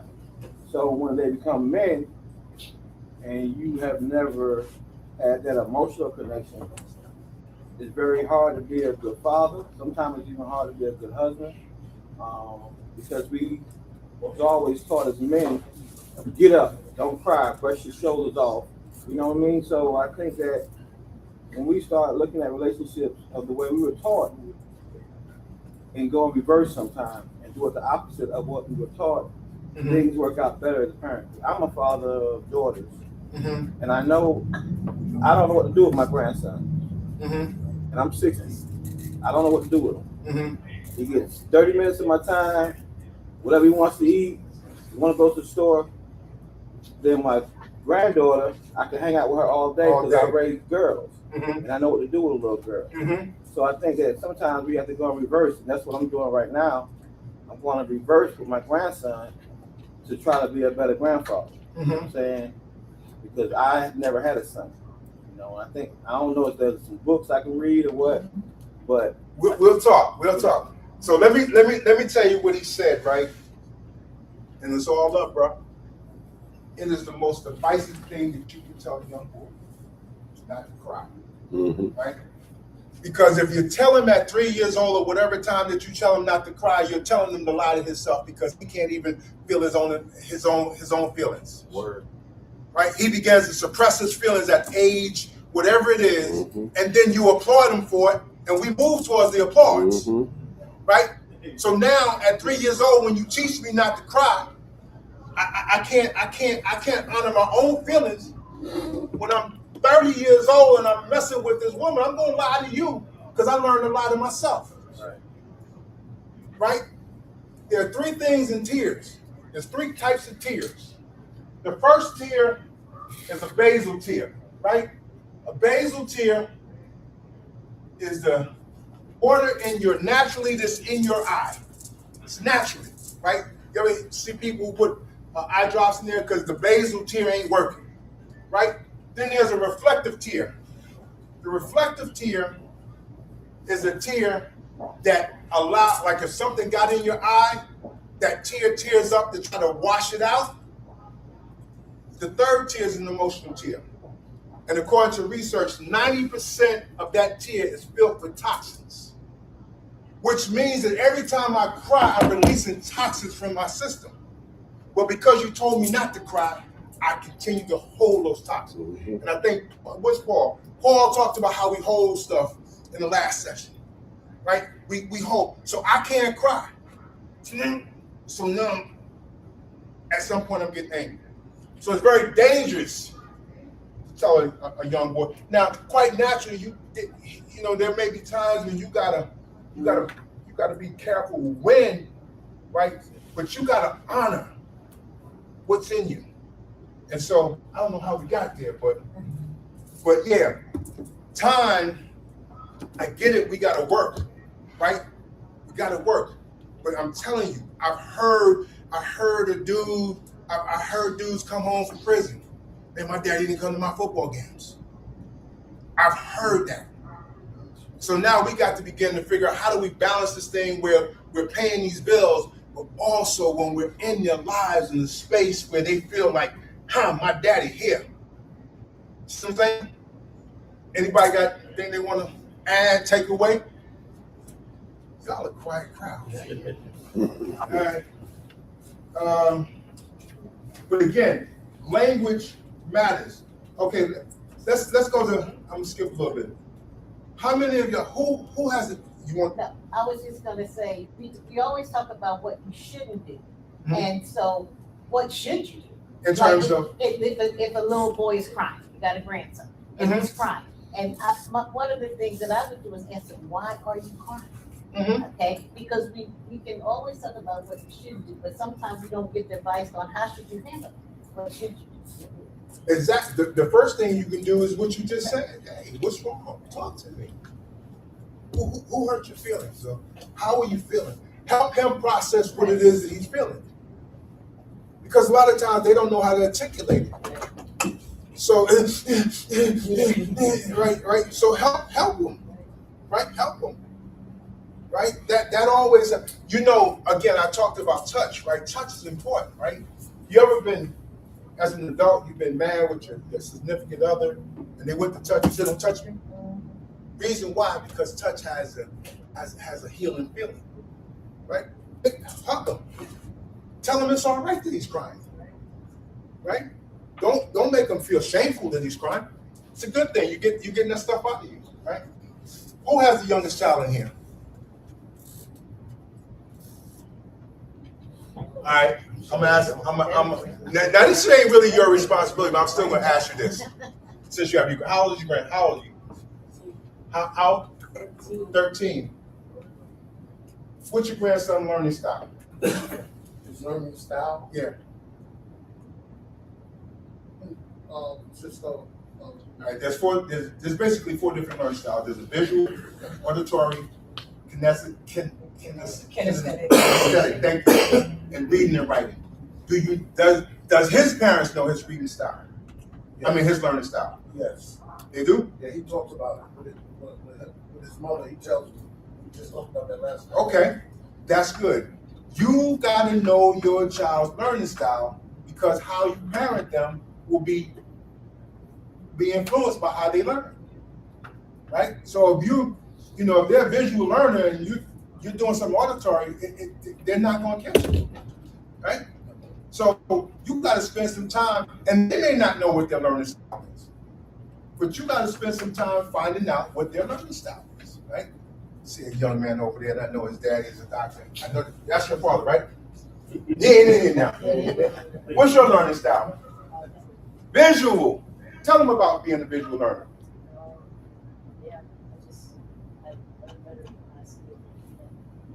Right? So you're sitting there talking to him, and he's like, I don't know what you're talking about. Right? And then what happens is you get mad because he ain't understanding, right? And now you're thinking he's disrespecting you because you're not talking a language I don't understand, right? So you got to know your child's learning style. These are some of the things I put in Elevating Fatherhood, right? This is a sidebar note. I'm bragging a little bit, but it's still, it applies. I was just in Santo Domingo, like 10 days ago. Spanish-speaking country, right? I speak English, they speak Spanish. But the beautiful thing about that exchange was, although we spoke different languages, we were engaged in trying to understand each other. Like, we really, really spent the time trying to understand each other. And sometimes I'm like, I'm talking to him and he don't understand me, and but we were still engaged. And that's the kind of relationship you gotta have with your child. Like, you might not necessarily understand, they may not understand, but what they will feel is the presence of you trying to understand. All right. Yes, sir. I wanted to say is, when I used to live, the people across the street, they had their father to speak 7 languages. When I was growing up. Well, he stayed with his children, and taught the children how to speak other languages. And I tried to speak some of the languages myself. And it's a little hard to do. But they understood what they knew exactly how to speak that language because the father taught them. That's right. Right. Who's heard the saying, we're gonna run the discipline, who's heard the saying, whoever spares the rod hates their children? No, actually, that's, what is it? Spare the rod, spoil the child. How many of y'all heard that? Heard it. I'll give anybody $10, they can find it in the Bible. That ain't what it says. It says, whoever spares a rod hates their children, but the one who loves their children is careful to discipline them. Right? Now, I did some research now. I'm not just talking. So discipline, which is my problem, right, in terms of discipline being correction versus our discipline being correct. It should be correction, but a lot of times it's punishment. So discipline helps a child solve a problem. Punishment is making a child suffer for having a problem. Did y'all get that? Right? So this is what happens with discipline. Discipline helps a child solve a problem, but punishment is making a child suffer for having a problem. To raise problem solvers, focus on solutions, not retribution, right? So we should be teaching, not shaming, redirecting, not embarrassing, explaining, not yelling, providing a better way, not just pointing out mistakes. Any pushback? Come from a totally different culture, man. Totally different culture, right? And then talk to me. I want to hear that, huh? No, I was saying sometimes I think the younger generation has gone too far toward the other end and not disciplining as we should, and so the kids are kind of going a little wild and doing what they just let them do. So I know I saw on TV all of these different parenting styles. And now that everybody is taking these parenting styles, but I also watched the children. I had 8 grandchildren, and when they were little, I watched them, and I watched how some of the parents raised them and some of them don't. And I personally think that sometimes they go a little too far in allowing the kids to be themselves. I believe in child being themselves. I believe you shouldn't crush their spirit, but I believe that there has to be a cutoff. When you turn around and smack them up in the face and you don't do anything, that's not good. Look. I don't disagree with a certain level of freedom. Hands-on. Right? But I also believe that I could be wrong, right? This is just an opinion, right? When you begin to set a particular foundation, they'll know what the cutoff point is. What's a better way to say this, right? Setting boundaries. Yeah, thank you. I appreciate that. In this, if we want to call it gentle parenting, if we want to call it that, because I don't necessarily call it that, right? There are going to be boundaries that you're going to set, and there's going to be a certain punishment if you pass those boundaries. And I think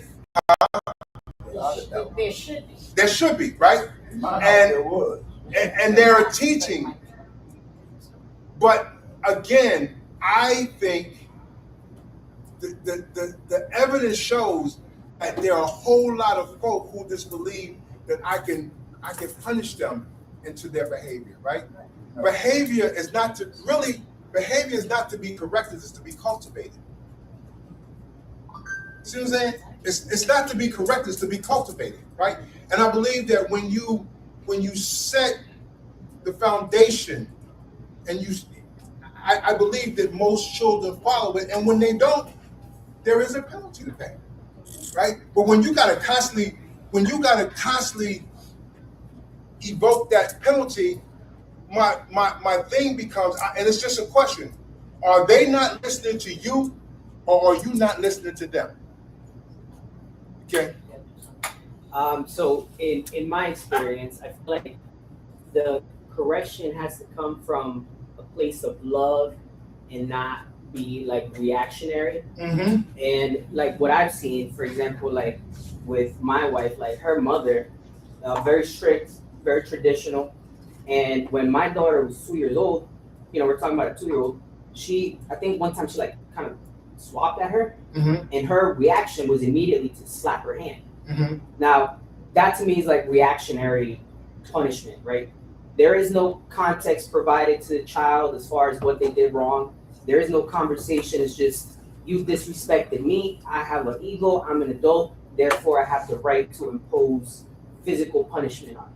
So like when you have that kind of reactionary like approach to correction, that's wrong, because you're not teaching anything. You're not really correcting. You're just kind of like protecting your ego because you felt disrespected.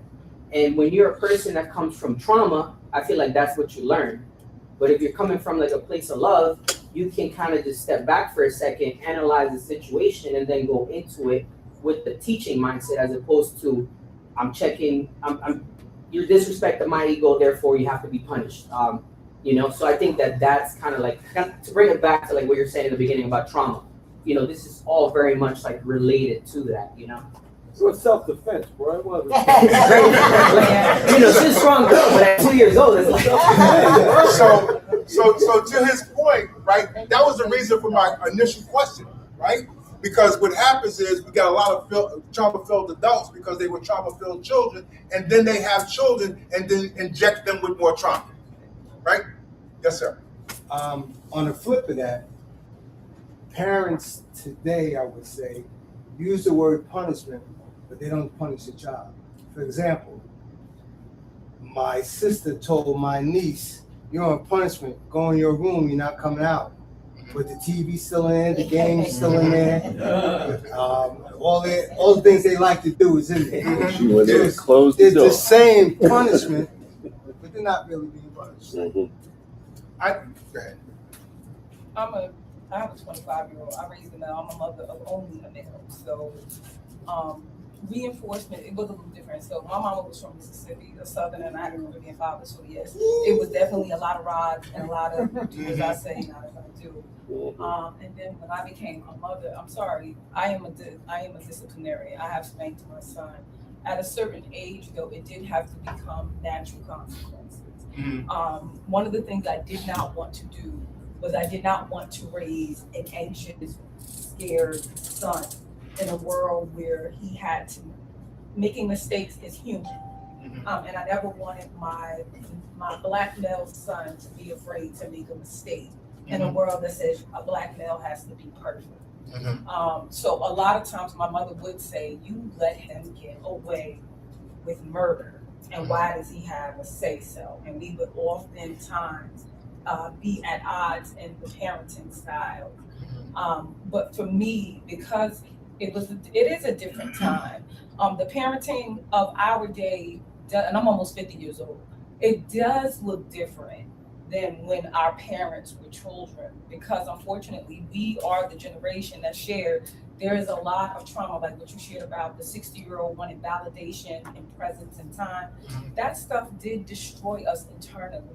I was that kid that had working parents that never showed up. And they were good parents because they were, at the time they had to work, but they never saw me. And I was an honors student at University High School in Newark.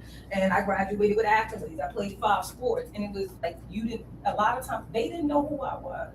So for me, it was the transition of, son, what is happening with you? What do you feel? And there are not a lot of opportunities for a male. So, because I'm one of those women, I'm not every woman, I'm not a father, so I don't pretend to know or say that I know how to raise a man. It was a learning curve, and he had a present father, but he would tell me, Ma, you're not listening. And he was kinesthetic. He was a person that needed to learn. He learned with his hands, and a lot of tell shall do. So a lot of the lessons did come from, I got to put the belt down and literally get with him to see how to understand what and how do we correct with reinforcement. So negative reinforcement, positive reinforcement. I'm a provider, so some of this language I'm saying is provider talk, but some consequences that I raised a knucklehead. I didn't have the perfect son. Some of the consequences were natural consequences. When he would get in trouble at school and, hey, Mom, I can't play in the next game, it was the conversation of how did you feel being suited up but not being allowed to be on the line as a farmer. He went to Union High School. So he said it felt like hell. I was hurt watching my team, in the finals, and I couldn't participate. Other consequences was you earned this, so you will not be allowed to do certain things and go out with your friends. You won't be able to have your phone. I used to cut he can keep the phone. I used to cut the service off, right? You in my house, that's my bill, I paid for it. There wasn't a lot of negotiations, but there were opportunities to earn things back. So I know from my mother, there were no conversations. When she said went, but for me, with my son, there were conversations because I needed to know if what I'm doing to you is harming you, if we need to have interventions from professionals. And like you said, I'm not going to say that my parenting is perfect, even with me being a professional, because I still can be harming in a way that I don't know how I'm harming you. When the world does tell a male, you can't cry, you can't feel, you can't show, and you really don't have a safe space or brave space to be a man in the world. So that what you're saying, and even what you're saying, being reactive, sometimes we are very reactive in those ways when it comes to our children. And the fact that we forget oftentimes, and I know this was something I had to tell myself, they are human just like you're a human. You're just a older human on the same earth that they're living on. So that's all I wanted to share. Thank you. Give it up for her, right? She said a couple of things. I'm gonna write this word down. So, before I ask anybody if they know what this means, I remember I used to have one of the programs I had was kids who were in the Department of Juvenile Justice.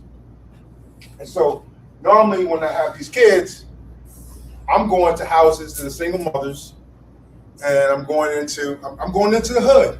I'm gonna keep it real. So I get this one kid on my case. I go to this dude's house. This dude is living in a $1.5 million crib. There are 3 Mercedes in the driveway. I'm like, dude, what are you doing? But it was the parents and their mother and father. Parents ain't giving them no time because they working. Pay that $1.5 million mortgage, man. Right? They working the man. But she said something very important. Anybody know what iatrogenic is? There's somebody, he left, but there's somebody who would know what that is. You know what it is? Yeah. Tell me. It's generally a medical term, and it means that what you went to get the cure is causing the disease. Not that it's not called. You'll go there. You'll go there for one thing and come out with something else, right? So a lot of times as parents, our intent is well, but our results turn out to be bad. And that's why we got to be willing to elevate ourselves, to not think that we know all, that we don't know all, be all, that it is a learning experience. So I appreciate you for saying that, right? But I did want to say one thing about parenting, gentle, whatever. I used to run these workshops. When I first started out, I worked with men. I didn't work with youth, right? And so we were talking about corporal punishment. And talking about corporal punishment, and again, my parents come from the South, so you know what it's about, right? But they said, you know, I give my approach, nah, you got to beat your kids, got to beat your kids. So I said, how many of y'all in here believe you should beat your kids, right? Every hand raised up, right? So I said, why do you think you should beat your kids? Because it's discipline. We want to make sure they don't do anything wrong. Okay, cool, I got you. I said, how many of y'all in here got beat by your parents? Every hand raised up. I said, well, all y'all are just as involved. Apparently your spankings didn't work, right? So we got to figure out another way, right? But again, in the gentle parenting thing, you got to find out what's important to them. She said her son not suiting up for that game was punishment or correction or whatever, but it worked. So we got to be willing to find things that are different that work, right? And it's not always on that child. And each child is different. What Each might child work is for different. one may not work for the other. And it's disrespectful to think that because you had 5 children, they all should be raised the same, because they're all different people, right? You know, you don't want to be treated the same. We're going to close out with cultivating a co-parenting ecosystem, right? Now, a lot of times when we hear the term co-parenting, somebody tell me what co-parenting is. Man, why you say that? Did y'all hear what he said? Yes. Well, how do they normally say it? How do they normally phrase it? Co-parenting, when you hear co-parenting, most time is me and you ain't together no more, so we got to figure out how we gonna co-parent. Right. We ain't intimate, we ain't kicking it, I don't see you, so we, right? But the reality is, if I'm married and from the South and my wife is from the city, we may parent different because we come up from different cultures, right? So, co-parenting, whether you're married or you're not married or whatever, is the idea of how do you parent in such a way that what you do is best for who? The child. Right? The child. And unfortunately, especially when we start talking about people who are not intimately together or people who are going through a divorce, right? The child becomes the pawn in the chess game. Right? Start to play these games. So, if you are trying, if your focus is the child, then what you do is you put aside your ego and do what's best for them, right?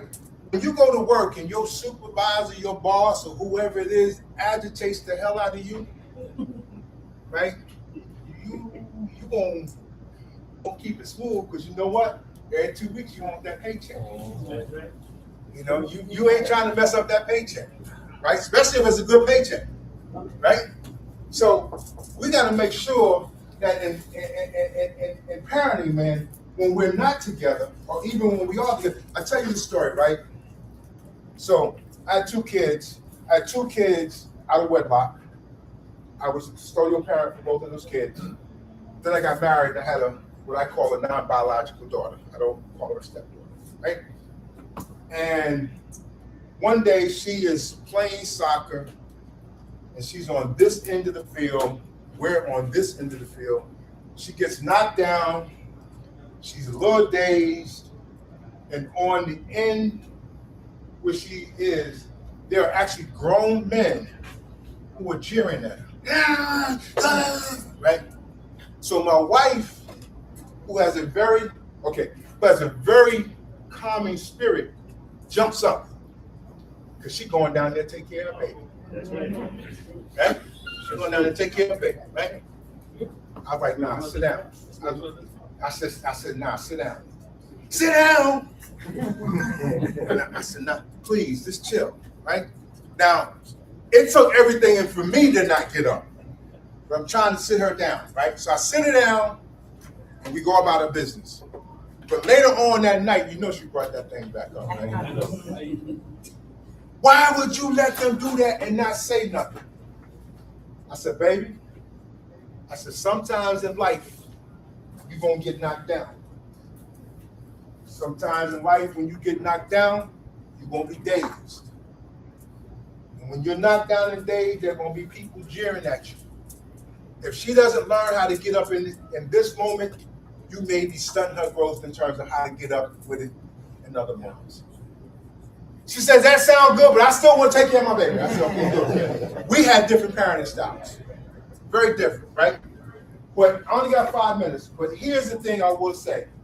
If by chance you are not intimately involved with the parent of your child, right, you have to be very mindful in how to have a very cohesive, is it homogeneous? Yes, homogeneous. Thank you. I appreciate that. My English ain't good. Like you have parents, and I've heard this before. Well, when they with you, they can do whatever they want to do.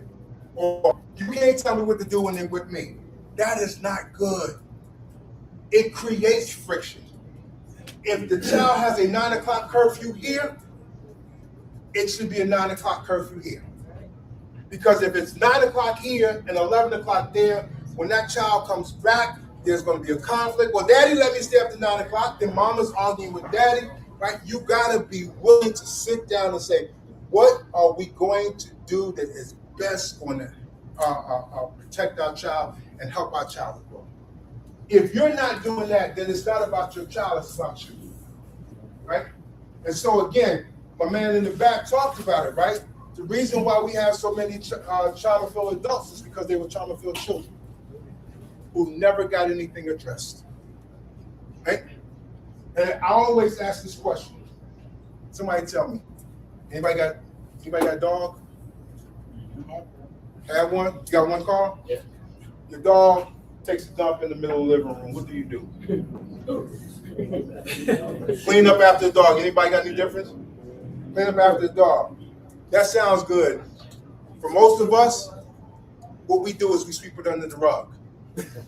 Not metaphorically, right? So when things happen in our lives, rather than clean it up, we sweep it under the rug. And then what happens is we begin to stink, toxicity, right? And then wondering why. It's because you haven't cleaned up, excuse my language, the shit that's been taking place in your life. You know? And so what happens is, again, that's going to impact your child, right? So, you know, a few more things in here, but more than anything else, you know, it takes a village, right? Parenting beyond legal age. What do I mean by that, right? Michael Brown, remember Michael Brown, who got shot? I thought that Michael Brown's, I think her name is Sabrina, and Michael Brown Sr., I thought they were married. I found out during the funeral they weren't, right? But you saw them parenting together in the benefit of their dead child. And I'm saying, why not parent in life the way they parented in death? Right? Again, look, y'all gonna get tired of hearing me talk about my daughter, right? But again, had a daughter out of wedlock. When her daughter was sick, I still don't really care for her mother a whole lot, but I had to put aside my personal feelings, even though my daughter was an adult, right? To do the best I could for my daughter who was sick, you know? And so, you know, I had to, when a mama was aggravating me in that time, I had to remember, this is about Nisha, not about how I feel, right? So long story short, you know, if we're gonna have a ecosystem, a co-parenting ecosystem, that we just have to be in agreement.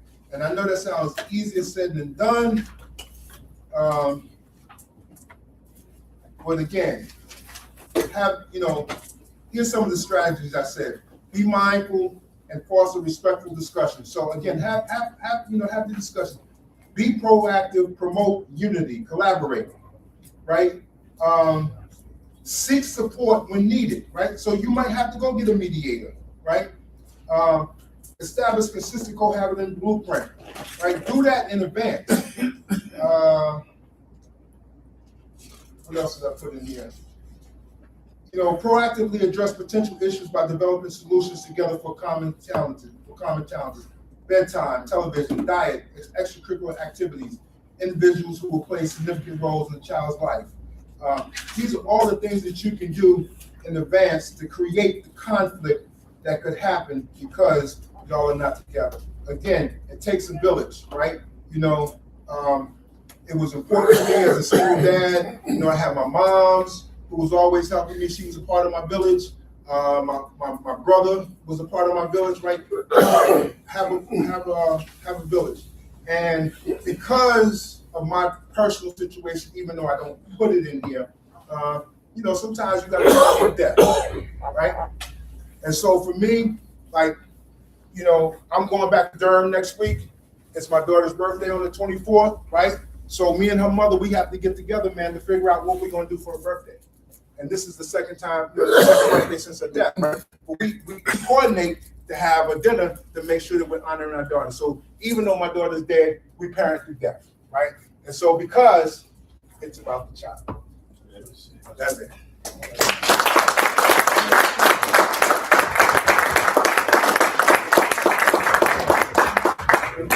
Quick question, bro. Yes, sir. When can we expect the book? What's the timeline? So again, right now we have a manuscript, right? I actually have, I got 2 more chapters? 1 or 2 more chapters to do, but I'm not going to do those until. So when do we expect? I'm putting it on them. When do we expect the book, man? Let's go. The curriculum. 2 weeks after you write those chapters.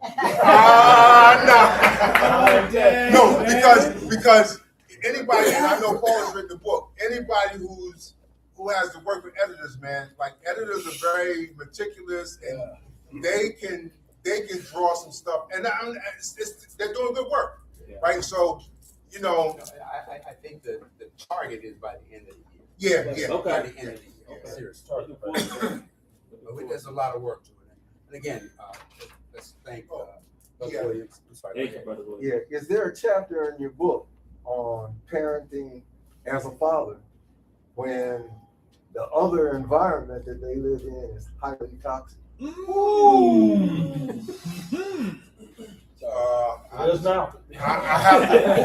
I could probably put it in.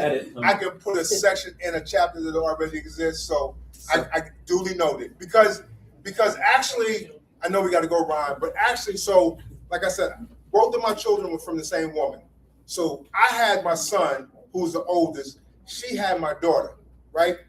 And she brought my daughter into a toxic situation, and I went and grabbed her. I went and got my daughter and said, hey, you got a problem, go to the court and tell them to come get me, right? I'm taking my daughter, and I had it ever since, right? So I get that. I've been there, living on the corner, man, crack on one side, prostitutes on the other side. Like, how can you bring your daughter to this? So I get you. Okay, it might have to be a chapter. I don't know. So we had discussion. Okay, again, thanks, Brother Williams. Yes.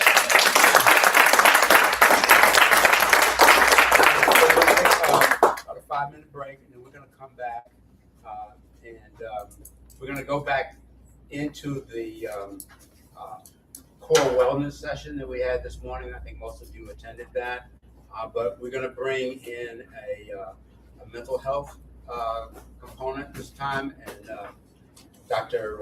Mercedes, who's there in the back, will be leading that discussion. The rest of the team will be there because I think what you experienced was how they work well together. So now we have a team of 4, and so we're looking forward to that. So, take a quick break, 5 minutes, restrooms that way, I think water's that way too. we'll come right back. And then once we finish that session, we'll roll right into the dad talk, so we'll wrap up everything right here in this room. Okay, see you in about 5 minutes. That's better.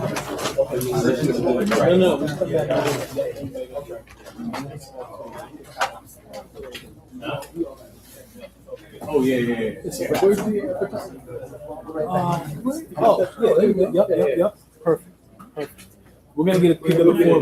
We got one more guy. Sure, absolutely. This hoodie's nice. What? Nice feel. Thank you.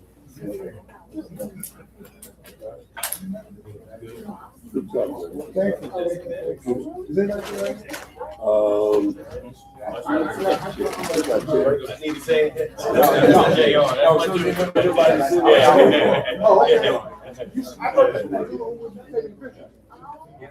Down How are you, Doctor? Doing well. Nice to see you again. How you been? Everything is well. It's good to see you. Thank you very much. I'm happy to be back. How's life? Everybody's good. Kids are growing up fast. You know, days are super busy, but it's not a bad problem to have. Other than not having anything to do. So you're gonna speak next week?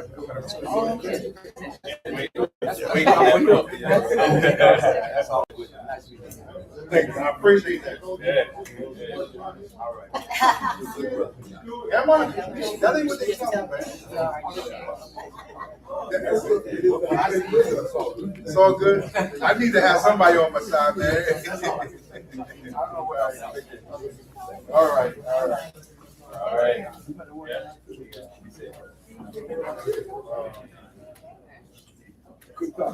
Thank you. Live? Okay. That's my guy. How many times I hear your voice? You're a good man. Yes, indeed. How's everything going?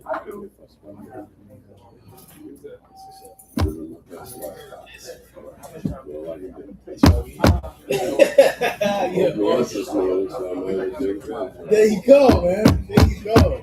I gotta get a picture because you're one of my favorite big voices. Let's go. Man. How'd you get Paul? How did you get involved with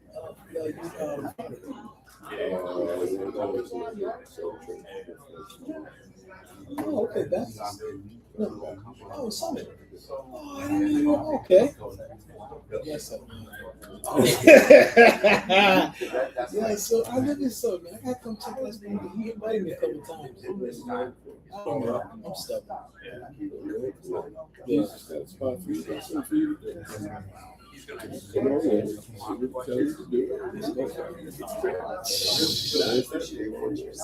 Okay.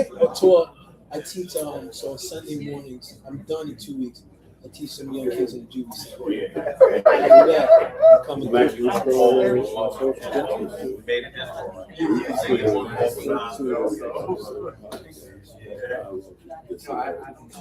You can watch it on YouTube. Yeah. Okay. Episode 44. Okay. Where's your son? Where's the Jesus? He's always cool. Yeah, I didn't know.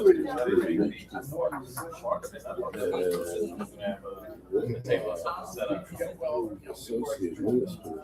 Did I get the deep south? My mother's from Mobile.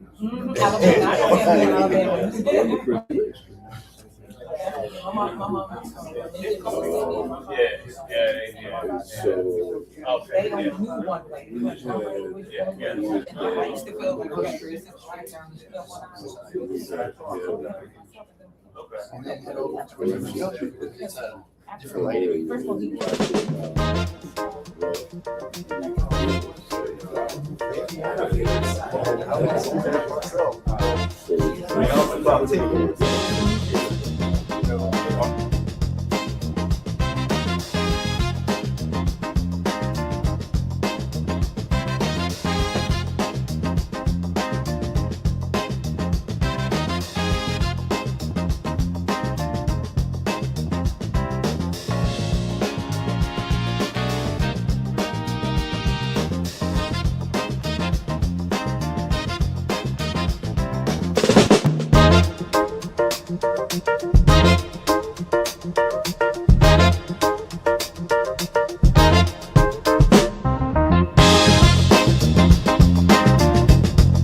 Out,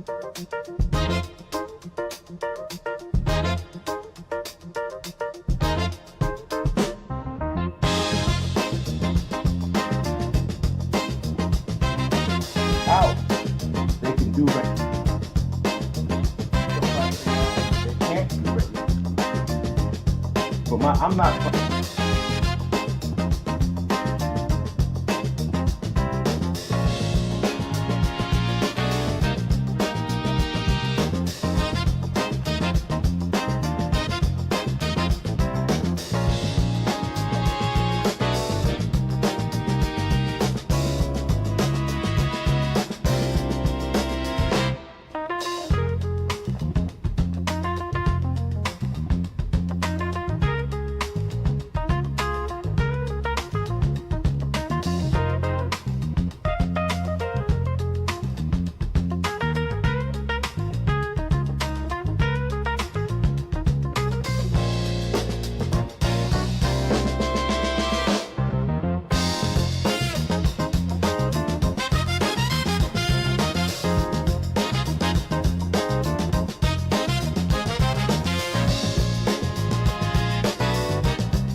Because in reality, it's like I'm so frustrated that I don't know how to communicate with you, so instead I'm gonna hit you. That's what was being said. And I know my dad loves me. He was showing up the best way he could. He was offering me whatever he has. But he also had trauma. He also had pain. He also has his own inadequacies. And he was pouring those right onto me. Now you notice I'm talking to you about my family, my relationship, my kids. I haven't spoken to you anything yet about mental health. Yes, you did. You get it? Because really, at the end of the day, this is not a conversation about mental health, diagnosis, depression, anxiety, bipolar. This is really a conversation about relationships. It's about, can I be myself, the best version of me? Offer me that, and then can I offer that to the people that I love? Can I be my best self in any space that I'm in, whether it's family or work, right? And the thing about us men is that we have a deep connection with our identity as men and our definition of what that's supposed to be, right? Men are supposed to show up, get the job done, not complain, not express pain, not, say this is not working out for me, not saying you hurt my feelings. You're supposed to just show up and deliver. And as a matter of fact, if you look around, the value of a man, you may have, if anybody watches some of Chris Rock's specials, comedian, there was one piece where he's like, this is the society where men are only valuable, and I'm paraphrasing, but only valuable on what they can deliver. If you cannot be of service, you are inherently worthless. Now, I'm not saying that that's true, but that's the message that we receive. And so while we can tell and ask our men, young men, older men ourselves, be sensitive, express what you're feeling, go and be vulnerable. The other truth is that if you do that, then you are seen as weak. Or the message is, why are you being weak? Or you can only do that, but for so much. You can complain about one thing, maybe two things, but now I'm acting like I'm the husband and you're the wife. I've literally heard those words. Not towards me, but between my clients. So there is this sense of like we are asking men to be vulnerable and deal with some of the stuff that they're dealing with. But we also don't have the vocabulary, the language, the space sometimes to actually be able to deliver. And ultimately, what that translates into is relationships with our kids that are affected. We let our kids down in ways that we not necessarily intended to. Relationship with our partners that are affected, right? We want to be good partners, but we get in our own way in ways that we also did not intend. I think inherently we are all trying to do the best that we can. We are all really showing up and saying, I'm really trying. But that doesn't necessarily mean that what you are experiencing is still healthy enough. So there's this idea of like, let's hold two truths together. The truth that we are doing the best that we can, and that at the same time, there are things that we need to work on. And that is what mental health is. Mental health is to recognize that there is complexities to who we are as individuals. There are parts of us that we are very proud of, and other parts that we, they're a little dicey. But when we put all those parts together, we become who we are. And what we are saying is, you don't have to approve, or you don't have to say that it's okay to be challenged in this way. It's not okay necessarily for me to be verbally abusive, but what I'm saying is, it's okay for me to recognize that that's a part of me that I'm working on. And we don't model that for our kids, so our kids unfortunately grow up thinking that it's not okay to say I'm struggling. Our young man, thank you for being here, who essentially are looking at us and trying to take cue from us and saying, how is it I'm supposed to be a man? What does manhood look like? And if the only model I have disappoints me, then I'm left with nothing. So I talk about mental health to dads and to men, not from the perspective only of look at the child. That's true. But I'm saying that you have to do it for yourself, because if you don't take care of yourself, anyone who comes in contact with you will be affected by it. It's for you. And then anyone that comes across your path is going to be better off because of it. And this is not only about relationships, this is also about your physical well-being, period. I was sharing a story earlier today with the team as we were getting ready for this moment. And I was telling them how I found out that my cholesterol, my triglycerides were high. Now, I look like a slim guy. I actually walk 30 minutes every morning. I am doing weight training. I try to eat healthy-ish. You have to understand, arroz con pollo, chicharrón, that's like a little hard to just kind of like disconnect from, right? So I'm doing the best that I can. As I was saying the other day, I had pork chops and a salad. That's balance for me. I count that as a balance. Me too. Right? Right? And then when I saw my numbers came back, I'm like, what is going on here? How is this possible that my triglycerides are like 300? And just for reference, if you know, 150 is supposed to be, right? I'm at 300, and I've never been that high, so I'm freaking out. Plus, I have a pre-existing heart condition, so I know for a fact that I don't want my cholesterol to be high, right? So this is part of the reason why I'm trying to take care of myself. So this doesn't make sense. And what it boils down to is, well, if you're stressed, and you're not managing your stress, that stress raises your levels of cortisol, which affects your insulin, which ultimately becomes visceral fat. And so even though I'm a slim guy, if you pay attention to this model right here, I got about a month or two pregnancy right here. I'm working on it.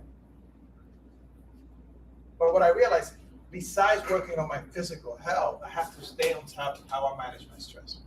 Thing I do, which is, right, like I am constantly working on. So it's a reminder. It's like, it's not just simply I do, it's I need to continue.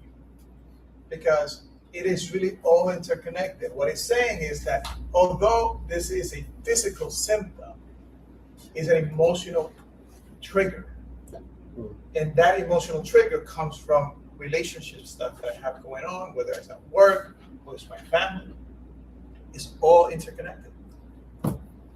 It's all interconnected, right? So if I take care of myself emotionally and physically, my relationships improve. That's crazy, right? Because we think I need to work on my relationship, and we forget that in order for you to work on your relationship, you are the main ingredient of that. As a matter of fact, you have no control over anyone that you are in a relationship with, right? I love my 3-year-old, right? I got to remember that. I love my 3-year-old.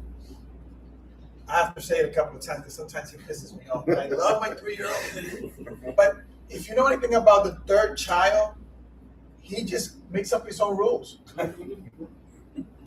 I promise you, I say, Isaiah, it's bedtime. And he does this.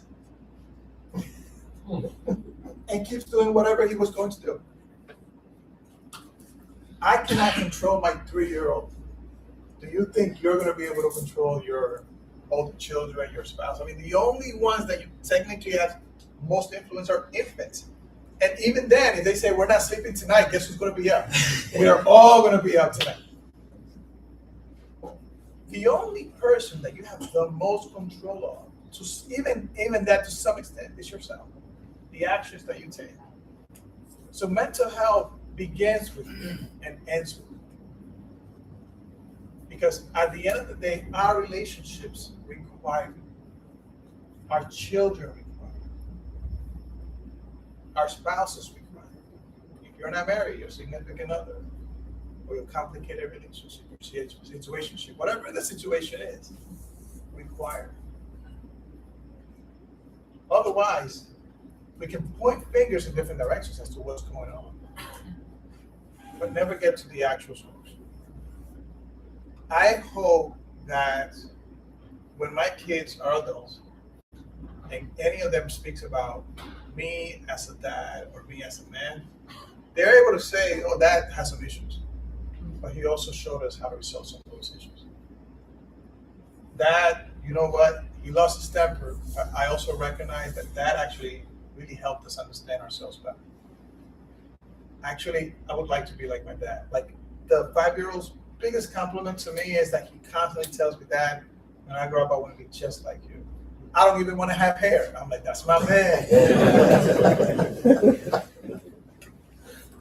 Because that is the greatest compliment that anyone can pay us as fathers without eliminating the complexities of being men. That we are not going to always know it. We're not always going to get it right. That we're going to offend people and hurt people on our path.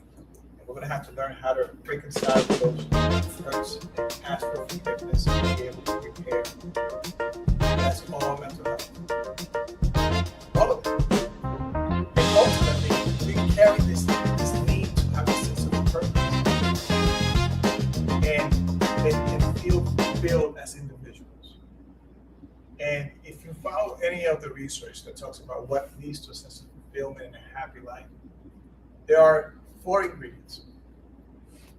Your relationship with your family, your relationship with your friends, those are separate relationships. A sense of purpose, and your purpose. Right? Connected to something higher than yourself, and then be a productive member of society. I think, man, we got to be productive member of society without that. Right? Because that's been ingrained on us. We have to produce some ways on that. But the piece around the relationship, it gets lost because we don't recognize it long enough that it is about dealing with beliefs that are not necessarily healthy, dealing with struggles and challenges that we carry on, that are not a mental illness, right? Because I have not said you are depressed, you're anxious. I haven't said that. I'm saying how you're managing your emotional states, how you're managing your beliefs, how you're managing your relationship. That's going to be the determinant of whether or not you have a good quality life. Now, if you're diagnosed with a condition, you can actually suffer from anxiety and panic attacks, and that not be the thing that you are known. I say that because I suffer from anxiety and panic attacks. Right? And I go to therapy. And I do a lot of things because I understand that they will help me have a better life, but it doesn't eliminate the challenges that I have. It just helps me deal with them better. And that's mental health. So I want you to walk away from here with the understanding that there isn't necessarily one thing that you need to do, but that there is one thing you have to stay focused on is no matter what else is going on in my life, I need to ask myself, how is my mental health and what am I doing about it? Because it's not an illness or a condition that you need to be paying attention to. It's what am I doing every single day to take care of myself? To deal with stress, to deal with my emotions, whatever emotions are showing up, and to deal with whatever beliefs hold me back from being able to actually be the best version of myself possible. And I'll tell you, the evidence is, how connected do you feel to yourself and to those around you? If you feel like you don't know who you are still, and trust me, even in my 40s, I had to ask that question. I got clients in older age who are still struggling with their identity. Like, what am I supposed to do? How am I supposed to be to my kids, to my wife, what is going on? Even if that's still going on, that says you still need to do some deep dive into who you are, your connection with yourself. But then there are connections with your relationships. How connected, how fluid do my relationship feel? Because that also tells me if I have to do some work done. Now I'll finish with this. A few years ago, I was going through some challenges emotionally. Again, I told you I suffer from anxiety. And anxiety sometimes connects with depression, because when you're feeling anxious all the time, that kind of like leads you to feeling like you're not in a good place, right? And the thing that I realized was that when I was talking to my therapist, she said, well, besides me, who are you talking to? Now, mind you, I'm a psychologist. I should know this shit. Right? Who are you talking to? I'm like, how do you talk to me? Like, I hold back a lot of people with blind spots.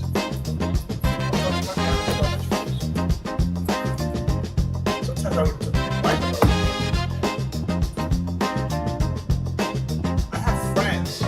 about everything but our emotional state. So what I talk to. And the thing that about that depression is, it's not an accident. Like, the reason I don't have anyone that I talk to, because despite the fact that I understand that mental health is important, that a relationship is important, that I need to be working on myself all the time, the message is you should still stay quiet. You should still be in silence. Don't share what your pain is. And the solution is actually you have people that are already around you, trust you. That we have lost the capacity to reach out. So I began an intentional walk of connecting with people. I have a friend who I know since 5th grade, who is the godfather to one of my children, who lives 10 minutes from me. I mean, we do everything together. We're part of the same fraternity, went to the same school. I mean, we were dedicated to this lifelong friendship. He found out that I was having a heart procedure the day after I got it done. When he called me, I'm like, oh, I just got an ablation. I'm at the hospital right now. He's like, what? Yeah. No, it's no big deal. You're like, well, anything related to the heart, I mean, like, it's not a big deal. What are you saying? Right? But from that point forward, I expressed to him the concern that I had about not connecting with the people that are around me. And so what I ended up trying to do differently is sharing with people, this is where I'm at. Not everybody, because some people are not ready to hear what you have to say. But you have to identify some key people that you can say, this person I can speak to, and say, hey, I'm struggling with this feeling.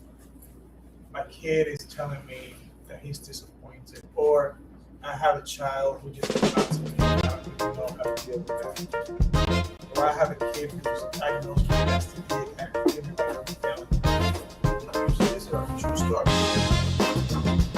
These things, we need to find somebody. So I want you to also nothing else. Even if you decide never to see a therapist, this is nice thing. The one step that you can take for your mental health is connection. Find someone that you can feel comfortable with.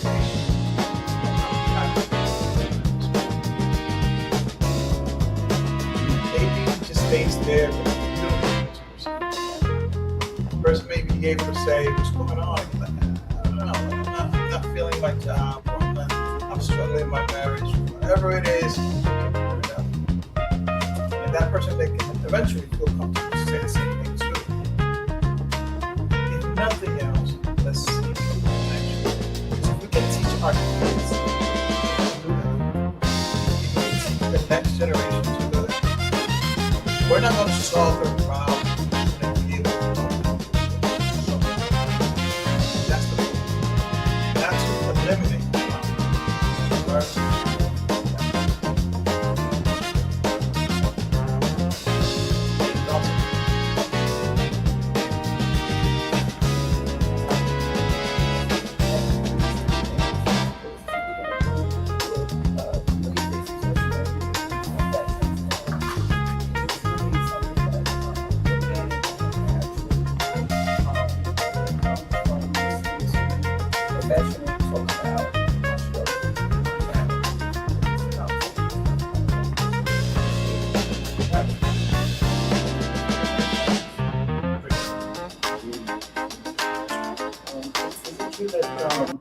That the men, at least middle-aged men in the US, don't have social circles like we used to have.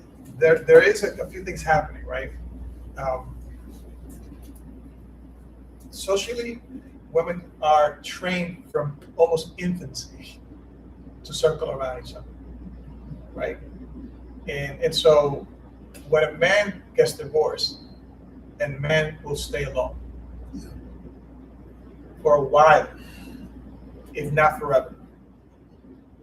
But when a woman gets divorced, her entire tribe goes around her. And they start saying, he was like, oh, no good anyway. He's a shit. Like, I don't know what you were looking at him for. I know he's the father of your children, but none of us actually ever liked him. I was just waiting for you to dump him. Like, it just goes that way. And then they get back together, we're like, you know, we're just kidding, right? Like, I respect your decision. You're my girl. Yeah, that's how it goes. It is a social problem that we are facing. We don't know how to deepen our relationships. We can joke around, we can go to barbecues, we can go play, either watch sports or play sports together. That is the way that we communicate, right? And I think we can continue to build on that just simply by having barbecue conversations that go a little bit deeper. Or if we're playing poker, but hey, what's going on with your kids, man? You told me last time you were dealing with something. Like, just deepen the relationship, deepen the conversation, deepen the connection. But it is true that we are struggling with that. I'm consciously dealing with this issue right now. And what I've been learning from my struggle is, as I try to reach out, particularly to guys, and I will ask them questions like that. How's the family? Oh, we good. Oh yeah. There's no opportunity. It's like they just cut that right off. It almost feels like you have to ask a question like 7 times before you get to an actual answer. I have a friend who's going through a separation, who I know is like right now going through it, and like, hey, what's up, man? How you been? All good, man. I'm like, all right, bro. No, for real. Yeah, and it's not right. So you have to have that conversation multiple times before you get to something real. I've had the unfortunate mispleasure of walking on 3 friends who would die, and I found them. The one recently this year, and when I walked in on his house, he's somebody I looked up to. I found 70 bottles of malt liquor, and I never known him to drink, and the house was a wreck. And that was like devastating. And then I have a friend now who's going through something. And what he does is he communicates through emojis. And I think, and then finally I'm like, okay, for years, but then the pastor said something to me, an old school pastor who's a friend, he says, man, I'm a damn man, I'm a human being, I don't communicate through emojis. So now my job is with him is like, I got tired of it. I said, look, how are you doing? Don't give me a fist bump. Don't say, how are you, what's going on? And I think when you're looking at it, it's exactly that. It's being able to ask those questions in a way that's non-threatening and is non-judgmental. And you're like, and then also, what I often say in my practice is, I got 2 ears and 1 mouth. Use it in that proportion. You know what I mean? And most of the time, I'm not saying anything. Yeah. And we have to create that space for them to understand that it's all right to be vulnerable, but also understand, respect the masculinity of it. And when we don't do that, that's when it gets kind of suspicious, or us as men, we like, well, I want to open up, but am I still being masculine? I said, no, you're still being masculine. I said, man, we can still talk the same way, use the same language, the same vernacular, but let's have a deeper conversation. You just give me a fist bump and say, I'm good, and I know your wife just left you. You know what I mean? Thank you for pointing that out. You know what? The one of the challenges that we have is that masculinity has become like a hot topic, and people are trying to shy away from the idea of being masculine or just manhood altogether. And the thing about it is, like, all right, if I can't be quote unquote a man, and I don't have an alternate identity, what am I supposed to be? Right? We need to have a conversation about masculinity to be what it still is, and how it can evolve. We don't want to get rid of all of it. And so the concept of like, I want to protect my family, that's not a negative thing. Like, if I hear a noise downstairs saying I want to pick up a bat and go check it out, that's not being toxic. But if I want to actually have a masculinity, not share what I'm about, or I can feel like this, and I can talk to anybody. That's not something to have a conversation. So I think that as we're trying to figure out what men is like today in our society, right? Because of everything that has arisen in terms of the media, right? We know that a lot of racist things have been happening. Men tend to be the perpetrator. We cannot ignore them. But we also don't want to say we're going to get rid of men. Well, I think I don't like the term toxic masculinity, because masculinity in itself is part of being a toxic part about it. I wouldn't, those things that men would do that like that, I never thought that was being. So I don't see how that's toxic. That's just something you wouldn't do. And unfortunately, it's spread out. Even my colleague is over there, and I talk with my students and the young men. I said, there's nothing wrong with you wanting to protect your girlfriend. There's something wrong with you thinking that you have to get into a fight or that you have to pull out a gun to do that. Now you have an issue. There's nothing wrong with that. And being able to teach those differences are what's important. And also what's important is that I also find is that there's nothing wrong with a man saying, I have to handle my business. And people think you're saying that you're not saying I'm rejecting help, but sometimes we have to knuckle under. And we've kind of lost that. And knuckling under means you're willing to accept help, let's point directions, it's okay, you're going to have to grind. And it's a mix. I really think that phrase toxic masculinity has labeled men, and it's hurting us. Because a lot of men, we feel attacked. You go on the internet, you go this, you feel attacked. The thing is, we can talk about toxic traits, and that can fall on anyone, man or woman. Exactly. Right. I just want to, I think here who said he called his friend and he said, what did he say to you? I'm good, right? So it's a couple of things there I would, if this is helpful, is people in your life for a reason, a season, or a lifetime, right? And if you can't change the people around you, then change the people around you. Mm-hmm. Meaning it's okay, you're literally sitting in a room with men that you can cultivate new relationships with, because what'll happen with this brother is he has no one to call, so now he's holding it in. And now he's just trying to help. You know, I was fortunate a while ago to have one guy friend, he'll just call me, and he's my best friend. Just listen, what are you doing tomorrow? Because I just need some guy time. And we'll just meet up and just talk. But you have to be comfortable in your masculinity to understand what that means, right? Like we have the emotional maturity to, he's my friend, I love him, that's my brother. But for you, it's harder for us as men to show initiative and want to cultivate those relationships. But we're in the space literally today where you can say, listen, it was a great talk, would love to grab some coffee sometime, exchange numbers. Now you have new people that you invited into your life, right? I think we hold on sometimes to relationships that may not longer serve us in that regard. It's okay to fill that gap with new relationships. And fortunately for you today, you're in a space with men who struggle with the same thing. So it's like, hey, we really loved your comment on whatever it may be. We'd love to exchange numbers. There's a Chipotle across the street. We'd love to grab coffee sometime. And just kind of start there, you know, and seek out what you're missing in your current relationships. Fill that void, is what I would say.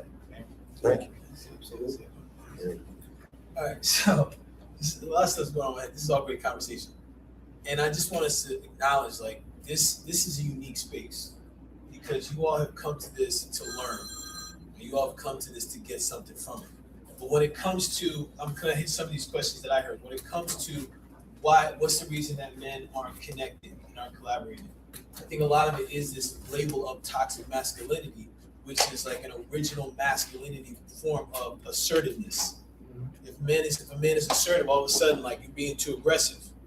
So now what happens? Now automatically, I'm going to start to back up. Now when we look at that, there's a couple of things I'm seeing when I'm doing these circles with men. It's a C over C. Okay, it's competition over collaboration. What the heck does that mean? Well, in the circles, especially with us, we're competing. So I'm not going to tell you what's going on for me because that's a weakness. That's how I was raised. If I tell you, oh man, I'm struggling, I'm going to use that against you. Because what God's going to tell you is most likely somebody jerked you off. That's not the right way sometimes. But like somebody did something that harmed you. Someone did something that made you say, like, I'll never trust that cat again. And it was usually a friend, a brother, cousin, father, mother. It was something that you were like, dang, man, I'm never going to tell him how I'm feeling. So now it's a competition. How you doing? I'm good. But you notice what happened when we created that space where it's like, yo, listen, we're here to learn. Now, guess what? We're collaborating. We're sharing this knowledge. We're sharing this wisdom right now. We're talking to each other about what happened rather than trying to safeguard. Because I don't know about you guys, I got a real good armor. If I sense something's up, I'm armoring up quick. Right. I got the breastplate. I got the Tony Stark armor from Iron Man 3. So it's all nanotech. It can come out real quick and fast. So this is what happens, right? We hit in this space of, I gotta compete with you rather than collaborate. And part of that is it's gotta start with us, like you said. So when somebody's saying good, I want you to ask yourself, are you comfortable diving deeper to figure out what that means? My man Reggie was talking about active listening, right? What some of the concepts I learned about active listening? 3. First, shut up. Somebody said you got 2 ears and a mouth for a reason. Ask questions. Hey, you good? What does that mean? I know for so many years, I would when I was going through a lot of tough stuff, I would always go around saying like, "Hey, happy Thursday." Yeah. Meanwhile, I was pissed off. I was dealing with the divorce. I was dealing with not seeing my kids. I was having some hip pain, so I was walking around like Fred Sanford. It was crazy. It was uncomfortable. So I was always saying, then I would say Happy Tuesday. I would say I'm fine. So one of my mentors was like, he's like, how you doing? I was like, I'm fine. He was like, oh, so you're effed up, insecure, neurotic, and emotional. I said, yeah, that about sums it up. Yes, that's exactly what I am. He had the courage to ask me the question. Do we have the courage to ask another man that? You good? What does that mean? And are you comfortable to sit in the silence while that cat thinks about it? Is like, yo, I didn't expect him to ask me that. The power of the pause. Now, after we ask the question, get clarity. Hey, what does that mean for you? We make assumptions all day long. But what does that mean? When we're talking about, especially the level up, I think this is the piece with the mental health and the physical health and everything. everything else you all learned about today, can we ask ourselves these questions, and can we set up the space with others to ask them the same? Can we? Because when it comes to community, we all got to hold each other accountable. We all got to be able to work, just like how we came together. We all didn't know each other before that, but we were able to work together because we set the space. Even like when we came in, like, okay, cool, we all went outside, like, okay, let's chop it up. It wasn't like, well, I'm gonna do my part. It wasn't like that how we were rocking, because we know we have a bigger purpose, and somebody mentioned that before. Somebody has something they want to say? Yes. You know, in a setting like that, it is good. My thing is, you have to have people there that can see that something wrong. Because my organization, all of a sudden, they went through this mental illness thing. And I mean, I don't know where it came from. And then I went to one of their meetings, and everybody was just like they were just dumping garbage. You know, oh, my wife is leaving me. She cheated on me. I messed up. I did this. But I'm sitting there like, damn, I know too much about you now. You know, I'm uncomfortable by hearing this, you know. What made you uncomfortable? And I'm finding out stuff from people that, me personally, I don't think I should have known. Okay. I think, you know, if you had that type of question, it might be somewhere you might need to go to some medication if you're talking to the right person. So you got some serious history. And I'm hearing stuff like, you know, I didn't need to know that. You know, there's nobody here that can actually steer him in a direction where he might be able to get help. It was just like a room full of just dumping garbage, and there was no solutions to it. Can I make a point to that? Because I think that's important. My talk today is something that I prepared in advance with intention, right? So I am sharing something with you because I need you to recognize that being vulnerable doesn't necessarily demean you as a person, right? But we also don't want to take this social media stance. Notice I share with you things about me, but there's stuff about me you'll never know, right? We don't want to take a social media stance on mental health. And what I mean by that is like the people that go on social media like, my wife just cheated on me. I can't believe she did that post. Yeah, it's stupid. I'm going through all these different struggles, right? Post, tagging you. I can't believe you did this to me. All the happy years that I gave you. Post, right? So I'm not inviting you to take unhealthy disclosures into, go to certain spaces and just be like, hey, by the way, I got diagnosed with an STD this weekend. Anybody else? That's not how you want to travel that, right? But there is, and notice I say, find people in your circle who are trustworthy, who you can say, hey, I am struggling. Now, the conversation we're having today is about being the ones to initiate it. Because at the end of the day, I'll tell you this, if I don't trust you, you're going to ask me, yo, what's up? And I'm going to say, nothing, I'm good. I don't trust you. Trust plays into it so big, right? And so what I want to do is, I'll call my best friend Jay. Hey Jay, what's up? How you doing, bro? I'm good. Well, how you doing? I'm good. We go through the first round. I'm good. So what's up, man? I'm struggling today. I disclose to him. I'm not asking him a question of disclosure because he might not be open to disclosing right now. The other day he said to me, I don't mean to put his business out there, I won't in detail, but I'm just saying, he said to me, I think I'm going through depression, bro. Right? To be able to have this conversation, it's a more intimate connection. This is not about a superficial, I'm going to tell the world that I'm struggling. This is about being able to say, hey, I got struggles. I mean, in here, we should all be able to acknowledge we all got struggles. Absolutely. And if you don't, you should really see me afterwards. Yes, we have some serious issues that we need to address, right? To me, I am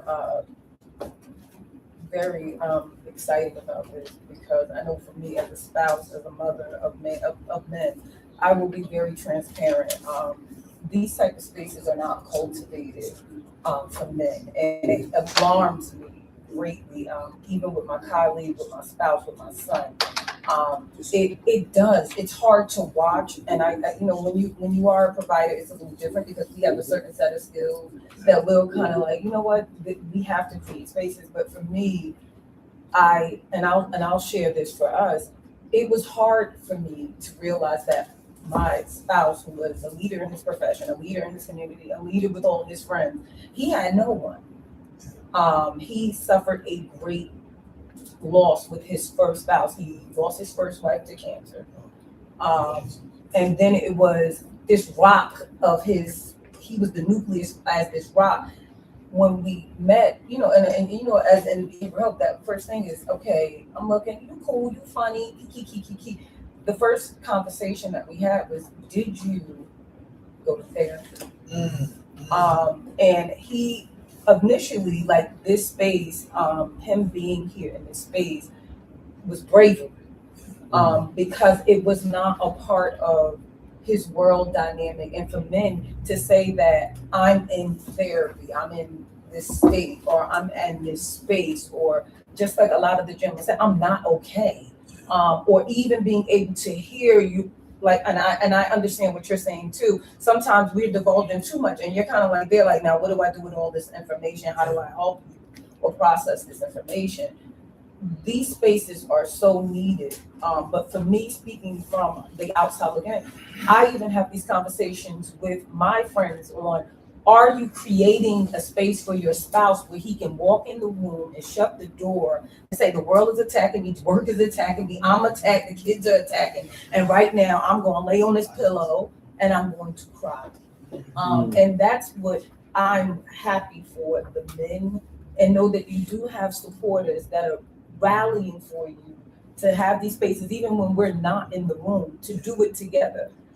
Because it's needed, and we see it, like you said, in the media through violence, and through, unfortunately, self-harm. And for me, it's just keep this going if you can, because it really does help. It really is needed as well. Thank you for that. Three quick things. So to my man who made that point, I understand what you're saying, but I'm going back maybe 10, 12 years ago. I created this program. It's longer than that, but this happened about 10, 12 years ago. The program is only for men, justice involved, right? So you got guys coming home from prison, you got guys on probation, and the first class is always the second Monday of September. And so in this particular class, on this particular day, we probably have 40 guys, 50 guys in there. This is the first class. Nobody really knows anybody. It's first class, right? And again, we got some tough dudes in there. And I'm sitting there and I'm having a class. And at the end of the class, this dude gets up, kind of small in stature. And he says, out of nowhere, I was molested by my uncle, and it goes on. And even I'm like, ooh, that's not something you want to say right now. That was my first thought. You're dumping, you don't know anybody in here. But after class, somebody walked up to him and said, man, I'm so glad you said that. I thought I was the only one in the world who had that issue. You never know who's being saved when those conversations are had. That's the truth. So I know it feels like dumping, but you could be saving somebody's life or somebody's sense. Yeah. So what the young lady said, there's some truth to it. There are a lot of spaces like this that are cultivated. The problem with it is we won't come together collectively to be a whole space. I can go to Detroit, which I have. I can go to Lima, Ohio. I can go to Cincinnati, Ohio. I can find these spaces. But when you try to put us together, nah, this is my program. You know, and so once we come together, we'll have a larger voice. And to Doc, I appreciate how you talked about mental health in a very non-clinical way. Thank you, appreciate it. I was gonna say, thank you so much for bringing that up. I'm like a little emotional. You're sorry, but for men, like you were saying, you have that armor. You have to be tough all the time. And I'll say this in front of everybody. I don't know everybody. You're obviously, it's okay. It's okay to be vulnerable. Because you know what, like you were saying, that guy, came out and just dumped everything, and the same thing that the gentleman in the back said, dumped everything. Put yourself in their shoes. How do you think they were feeling, and how much did that bother them to come out and say that in front of strangers?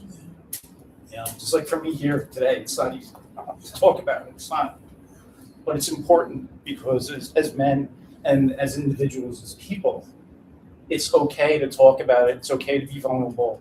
And you know what? Just to be able to say what, and to strangers or anybody, what's bothering you, it's okay.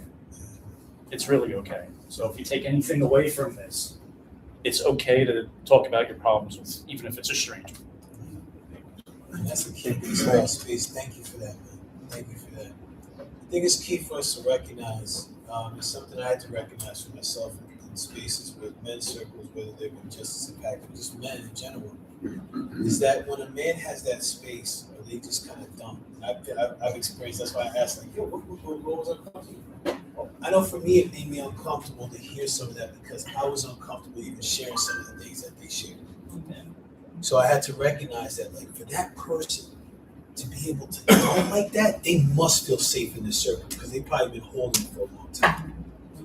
So I just want to hit on one thing before I wrap up and bring in the dad's talk, because like I was telling Dr. Mercedes before we were outside, I was like, I don't know about the mental health thing, man. Something about it. I got a little jammed up about it. So as we wrap up, I'm gonna share these pieces that when I'm working with men that are experiencing mental health, like I'm not trying to overcome what they're doing with medicine, but I'm getting them to, just like how we would like train and do our calisthenics and help out ourselves for our physical body. There's certain things that we can do for our mind body to help us. The first part that we have is intuition.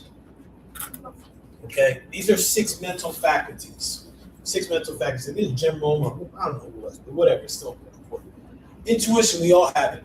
Usually, what do they say? Women's intuition. Remember what they say? Did they say that? We got it too. That gut feeling you have when you're like, yo, I could probably do this. Do it. See what happens. Because usually, when you go off over against it, something happens.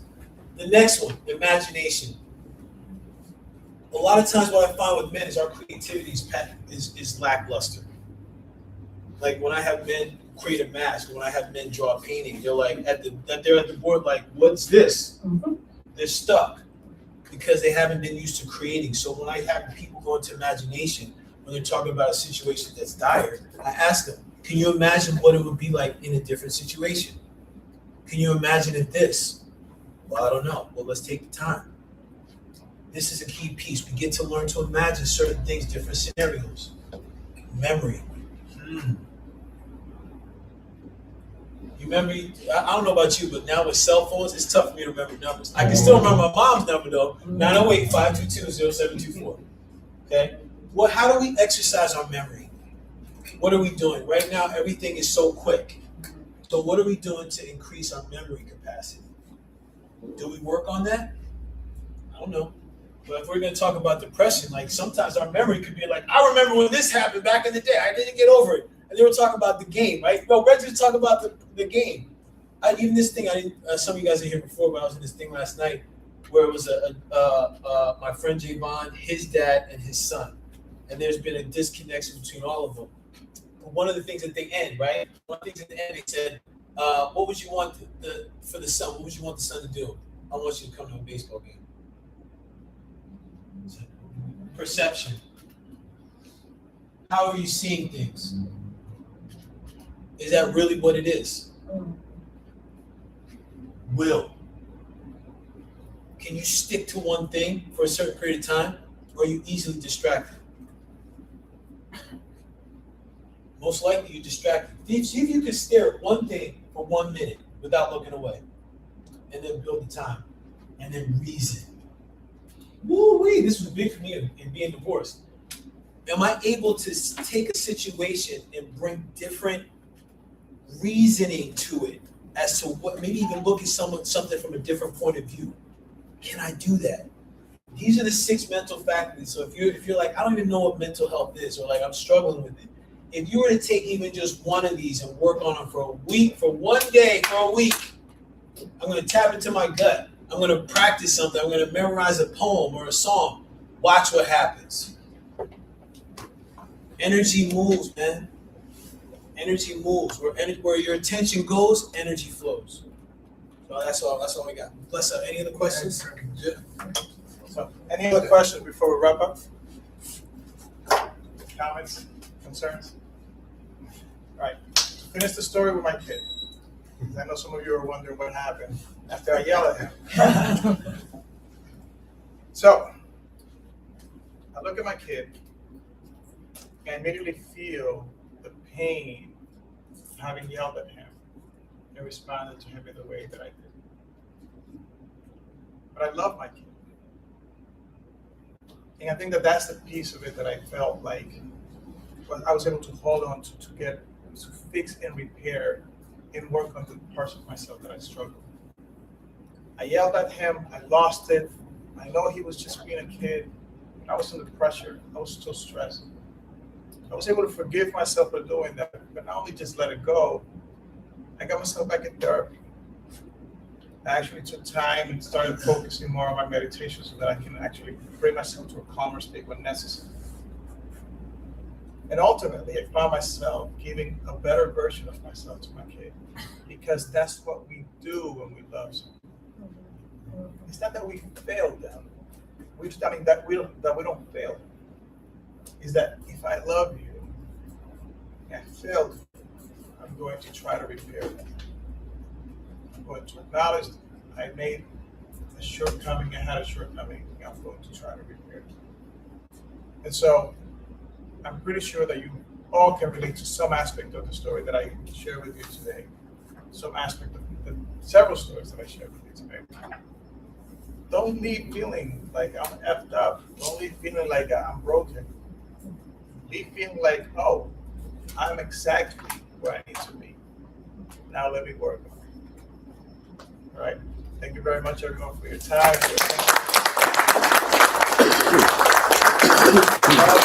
Participation. Really appreciate it. Thank you. Thank you again, Doctor. Appreciate that. So we're gonna wrap up. We have one more component. We have the dad talk now. And so Bill Daughtry is going to conduct that in a shorten it a bit. We have a smaller group and we're tight on time. I understand that. So I'm going to ask Brother Daughtry to come forward and close us out with the dad talk. How's everybody doing? Today has been long, huh? Heard a lot of stuff today, huh? Oh, yeah. Okay. So now we're going to turn off the record button. So we're going to push playback. And usually, and I mean it back there in the book, I don't even know. We usually have a lot of questions and stimulate dialogue in the room. You brothers, don't leave yet. No. Sit your behind down. We're exchanging numbers, because what was our theme today? Level up. All right. So I got one question for you. One question. And hopefully everybody in the room will get a chance to answer, because I'm going to point at some people. Let's go. Except for this young brother here. But what's your name, man? Anthony? Anthony, come on up front with me, man. Bless up. Because you know what's going to happen? Y'all are about to pour into this young man. You know what I mean when I say pour in, right? Yeah. Okay? Because what you about to pour into him, at some point, it's going to come out. It's going to come out of him. It's going to come back at you. And I hope it comes back in a positive way. How old are you again, Anthony? Just turned 15. So he got a few years of daddy training coming up before he actually has to jump into it. I see his daddy back there smiling. Yeah, you'll be grandfather one day soon. So here's my one question.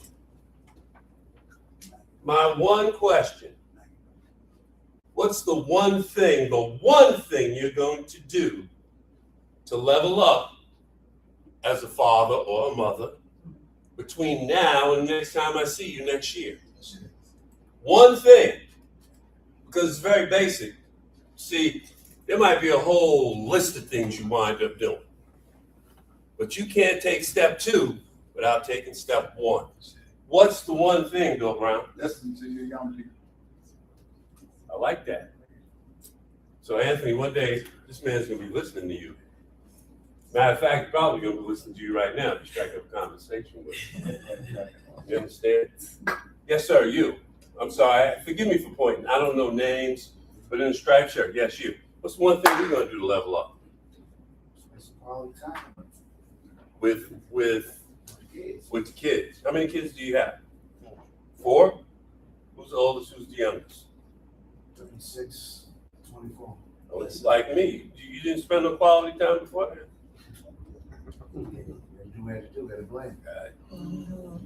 We heard the brother talking about this earlier today. About didn't go to my game.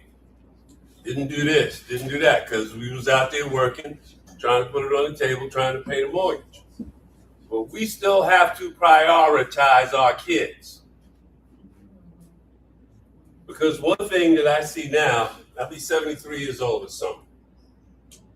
Like I said, I got 4 kids. The youngest is 38.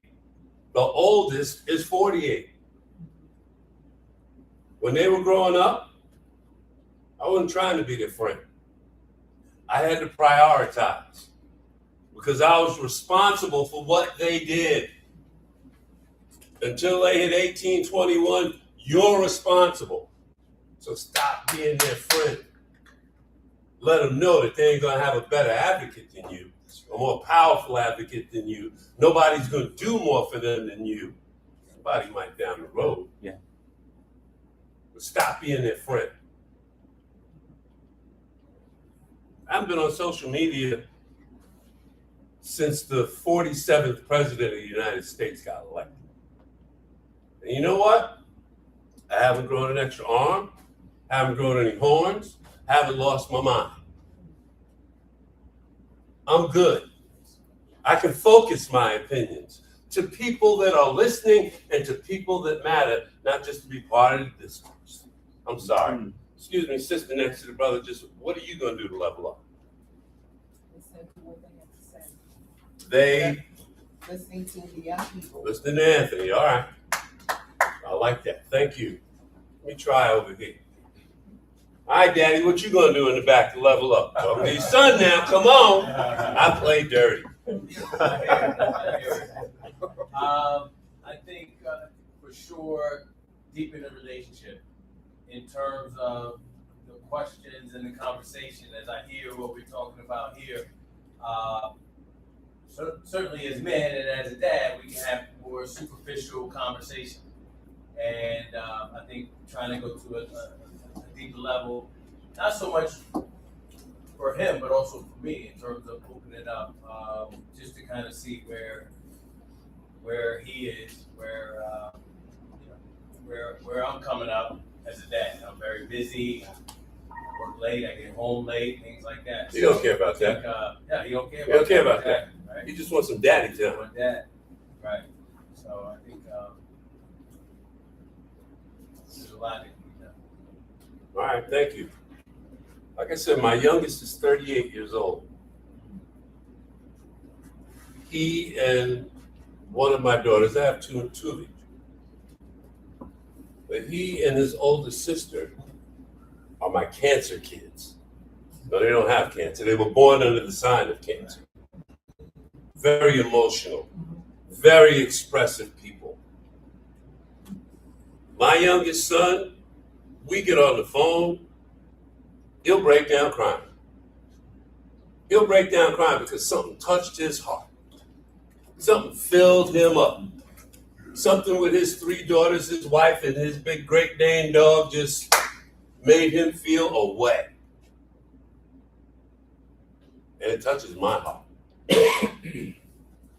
I let him know all the time that I am proud of the son that I raised. My youngest son, he is the jewel. And the irony of it is, when he was born, me and his mama was way past done. Way past done. But he's the best of the bunch. Yes, sir. Oh, no, excuse me, I just showed. Well, that's all right. Since you raised your hand, what you gonna do? What you gonna do to level up? Come on, talk to me. If I could say, there's 2 things. You only need one. Only one. Take that one step, that big step. What's it gonna be? My daughter loves the WNBA and for the first time, really, I think that's how we connect. And I want to, if she's a math person, I want to use the WNBA and her interest in that to start talking about deeper conversations and talking and with texting. And I like it when she's AZ Fuzz. She can do this, she can shoot, she can know how to hit the corner perimeter and everything. And I just think it's something that I had never experienced because we never really talked. It was always superficial, perfunctory, hey dad, how you doing? But now we have something where we really connect, and now I want that to go into other areas like your friendship. And we had a good conversation where she wanted to quit cheerleading, and I said, we don't quit. You started it, you finish. And but I don't know, maybe I was a little bit too hard. I think maybe I was a little bit too hard because I was just, but the message is still clear. But, you know, I use the WNBA. I just like that about what we're doing now. So I want to expand my conversations to other parts of life and using our love of basketball to make that happen. Dad about to fud around and find out. AZ's mom wore that shirt to the game. Fud around, find out. Bill, yes. Go back to something you just said. Don't skip over that. You mentioned that it was based on your son's sign of his emotionalism and expression. Oh, he got some of it from you. That's something you got to share that a little bit more, because if we're talking about this young man learning how to be vulnerable, we did a lot of that, how to express yourself, open up. I think it's good for you to share, where did your son get that kind of emotional expression from you as a father and your parenting that gave him that ability to say, you know what, I can cry and be validated by his father by doing that. I don't want you to skip over that. Well, he's seen me cry. That's very deep. That. He's seen me cry. We've cried together. Like I said, he is the fourth of four. And Reggie said it earlier today. He doesn't want to talk about stepfather. What was that term you used? Your non-biological daughter. Okay. I have a non-biological daughter. Me and her mother have been married for 35 years. And she's more of a daughter to me than my biological daughter. I have 2 kids from my first marriage. Well, here it is. Me and my wife, this was our second marriage. This is our second marriage. And we had all of our kids in our first marriages. I had 3, she had 1. We got married, put it all together, okay? So, my biological daughter put me to the ultimate test. She sassed the teacher and came home and lied to me about it. What was that? What's that armor going up? And you getting a corporal punishment? I didn't spank her. Oh no, I didn't spank her. And it changed our relationship in a negative way forever. Forever. To the point that when my granddaughter was born, one day after my birthday 3 years ago, we had a conversation. We're going forward now.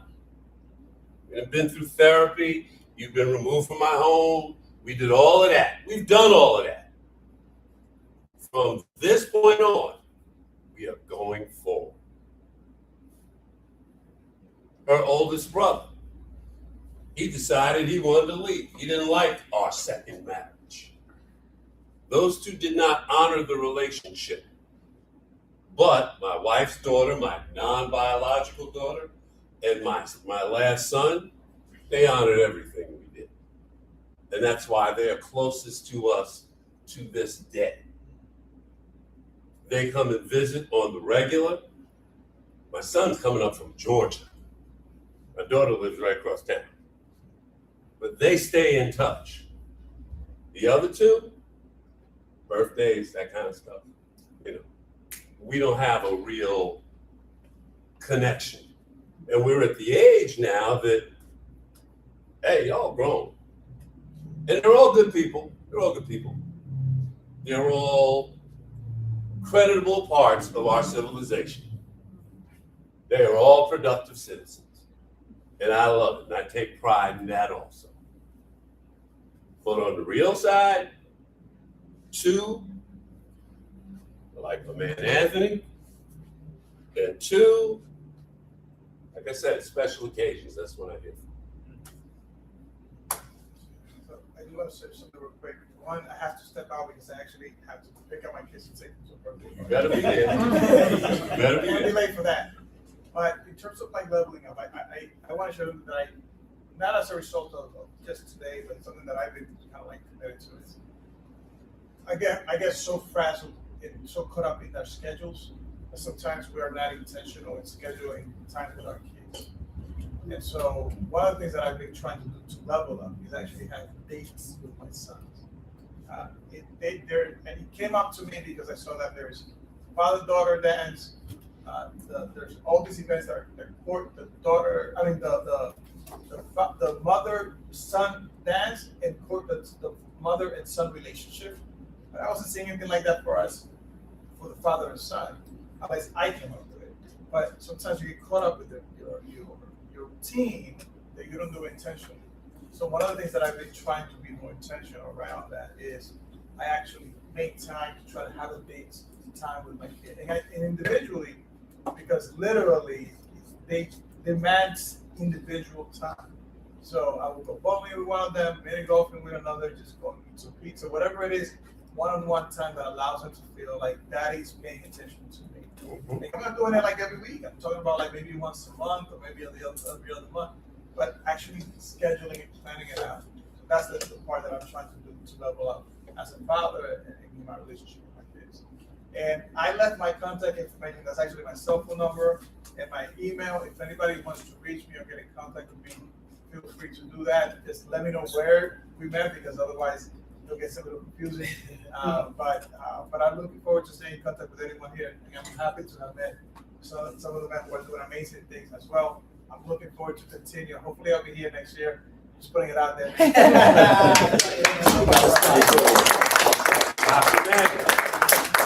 When it's bedtime, turn the lights down. Things that you learn with the second kid. Turn the lights down. You'll be surprised. You'll be surprised. All right, where'd I leave off? This brother right here. What are you gonna do to level up? I'm gonna throw a party for all kids. All the kids? Yeah. How many is all? I mean, is that the whole 12. world all? 12. 12? Yeah. Make sure they have a good time now. What you gonna do to level up? I gotta get my body ready to have children. So, like he was mentioning earlier, my body isn't just for me; it's for my children. The better I take care of my body, the longer I'll be here. Not only for them, but for my wife and their grandkids. I'd love to be your age, to be able to see my grandkids. So that all starts now. All the stuff I did in the past, whether it's all the energy drinks, all the sugar, all that stuff, I gotta reverse all of that going into this new chapter of my life and being ready for abuse. I like that. I like that. Paul, what you gonna do to level up? Well, he was just talking about a date with my son. I've connected with him on text and phone, but I haven't seen him in 7 months. So that's I actually sent him a text before. So that's what I'm committed to. That's my level up, to have that date with him. How old is he? 15. 15. Okay. It's time. Well, hopefully that maybe next year he'll come here with you. Listen, that's the goal. I seen this. That inspired me today, man. That was a lift around the gate. What you gonna do to level up? Well, already been leveling up, so I'm in the granddad phase. So that's just my whole focus right now. That's 7. That's it. I'm just enjoying the 3 grandkids. I've been a public figure all my life, and so my daughter has been sacrificed a lot in that. So she and I agreed that I got the pass to help her be successful with me being a single father to her. But we agreed that we let her 3 children get a lot of things that she was not able to get. So when she sees me being granddad, and I don't know if you went through that as well, sometimes the child gets resentful because you didn't do that for me, or you didn't put as much interest in that. But I think she understands the dynamics of how she was born into this single parenthood with her father being a public figure. But she takes joy seeing how I interact with her 3 kids, 2 boys and a daughter. So I'm just enjoying that other phase. And grandfather is just another phase of fatherhood. And that's a whole teaching in that, but that's just another phase. But I'm just enjoying that whole level up with the grandkids. My 2 first grandkids, I get along with exceedingly well. The rest of the toddlers, but my grandson, he turns 21 next year. Wow. He's down in Nashville, Tennessee. He's a well-adjusted young man. I love him to death. He and his father don't have a good relationship, but that's all right. We got a good relationship. My granddaughter is the one who is here in New Jersey. I don't know, I was showing people some pictures. She took a photograph of me and put a camera in her hand. She was 5 years old. Now, she's 12 years old, and she took a picture of her grandfather that, if anybody wants to see it, I was more than happy to show it to you because I'm really proud of it. Don't think you're getting away because I'm going to ask you a question too later. Mom, what you going to do to level up? Come on, come on. I'm the mother of 1 son, 1 child on the earth, the stepmother of 2 adult children. I'm learning to be the safety net, which is not easy when you have adult children. The ages are between 24 and 29, which is letting go. Sometimes you have to allow your children to make their own decisions and their choices and just support their decisions without an opinion on their decisions, because again, it is their lives. We are just supports and observers. So that's what I'm gonna do, to be a safety net. That's a healthy attitude. I like that. That's the way I deal with mine. It's like, you're all grown now. I'm putting everything I'm putting in. Want to know something? Great. But I ain't telling you what to do. I'm going to listen. I'll listen all night. And some of these conversations get wild. True? Bill. Similar to what Dr. Mercedes said, his father, he said, he was tough with him. I think I was fortunate that my father was the opposite in that he was very intimate. Hugged me, kissed me. So I grew from that. And that's how I am with my son. So I think I would just continue to do that as my sons are 15 and 17, to just continue to teach them help develop their emotional IQ and help grow that. Thank you. DJ, what you gonna do? Oh,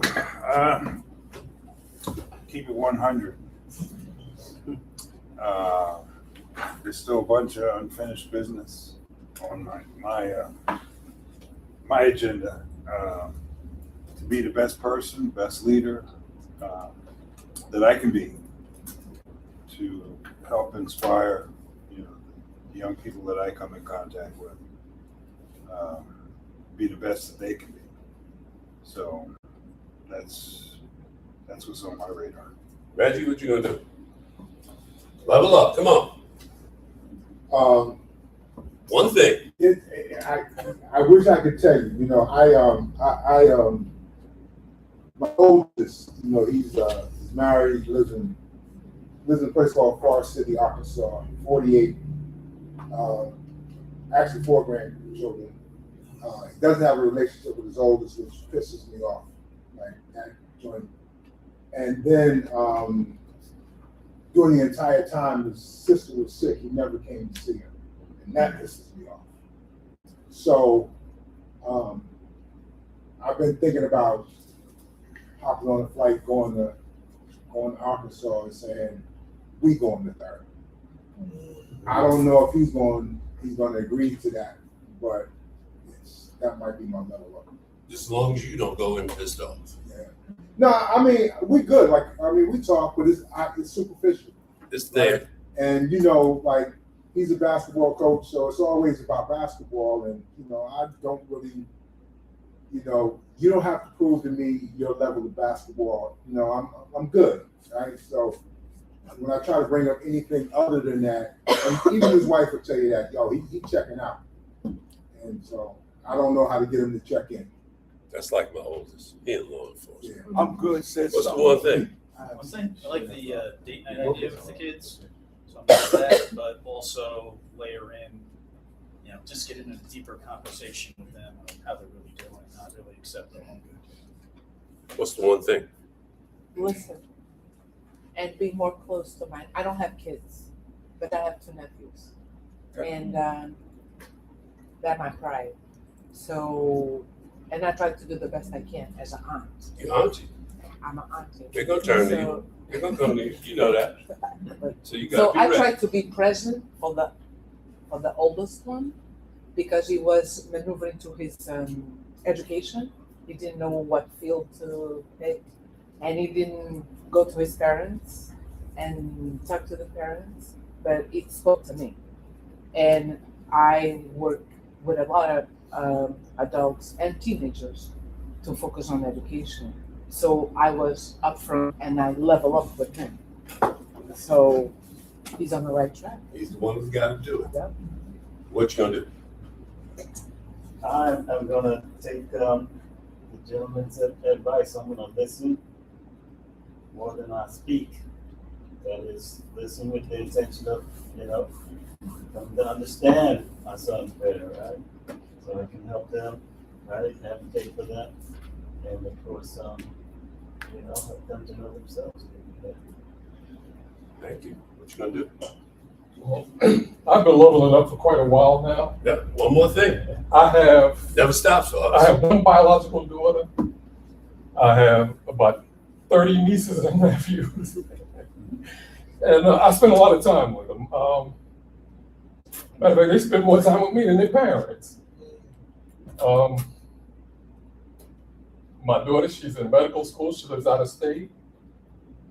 And my, I'd say, adopted daughter, I've never dated her mother, never slept with her mother, but somehow this little girl got attracted to me at about 3, 4 years old and been a part of my family ever since. About 2 years ago, Father's Day, she said, I don't know what to get you, so she wrote a letter. It brought tears to my eyes, and I'm getting emotional now because I had no idea the impact I had on her, so I read that letter. And one thing she said, why couldn't you be my father? So, like I said, I've been leveling up ever since. And hopefully next year, I'm gonna try to bring them both. All right. That's what I like. Reggie, what you said? There's a book. Mrs. Boone said something about this, about grandfather being another form of father. He said, there is a concept which people don't recognize called social fathering.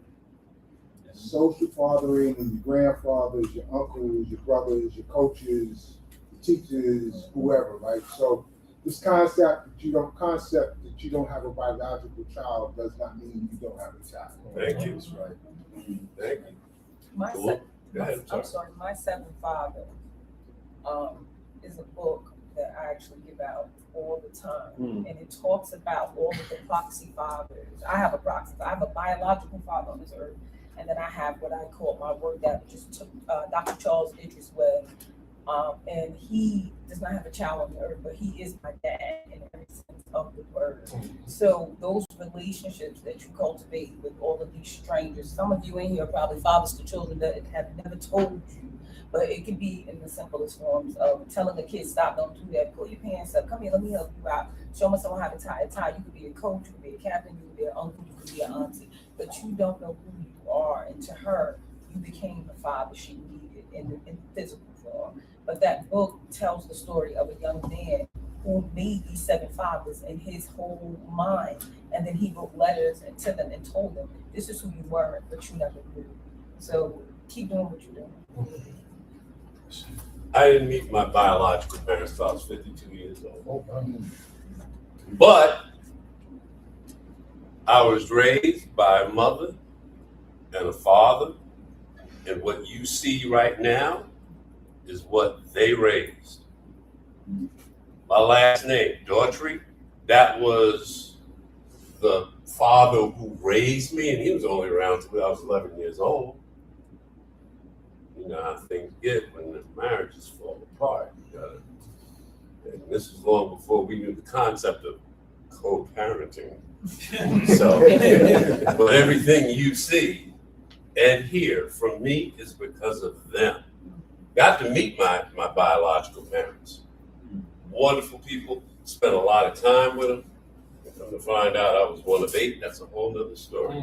So, Anthony, you getting the last word. What's the most important thing you heard here today? Just one thing. Come on. Good safe. Just spending as much time with them. Listening to what they say. Being there for them. That's deep. You're gonna be there for you. That's deep right there. Yeah. Okay? But you heard it. Spending that time listening. You don't do nothing else. Do that. Thank you, my man. Appreciate it. Thank you all. Ron Richardson. Ron Richardson. We're gonna close up for the run. We're gonna close out. Oh, man. Bones. Has everybody had a good time? Oh, yeah. Better have it. Oh, my goodness. It's a learning experience and a great time to take. I know where I'm at. See, I'm not as young as you. I have to lean when I talk. You know what I mean?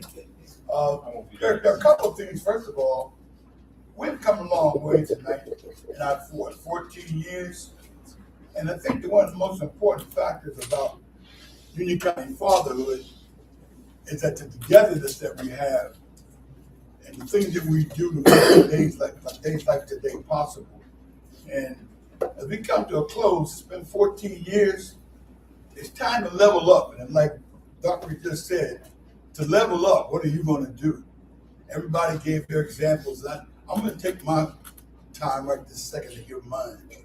Because he didn't call on me. I'm glad he didn't at that time. I didn't want him. But I personally am going to work on my own physical fitness.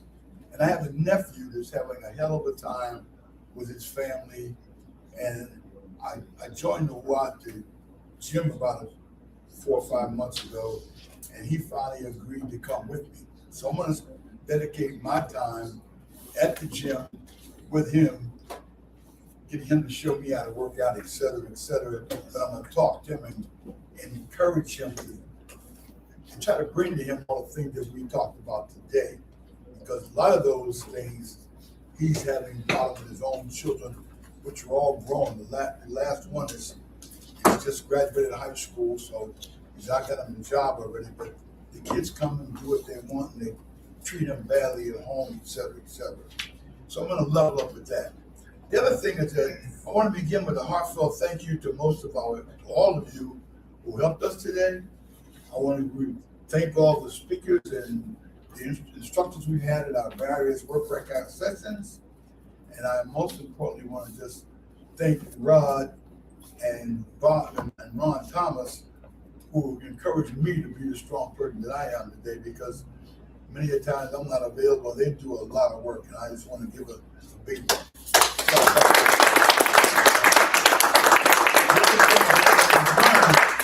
what we've learned throughout the years, and I guess not throughout the years, but our speakers have brought things to us that we knew already, but we never put them to practice until we sit in these discussions. And it brings up and already teach us how to grow, how to grow, and how to increase our families to be closer together. We explore what it really means to men mean to ourselves and to our families. And we've done a lot, and we still do a lot. But what you've learned today, and what you see us do every year, we work very hard and we get contributions and things that make this possible to have our session free to the whole public. Anybody you come here today is always free.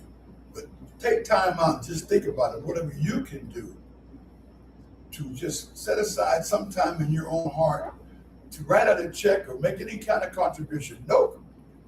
$1, $2, $10, we don't care. the amount of the contribution is from your heart. Whatever we get, we put it to use.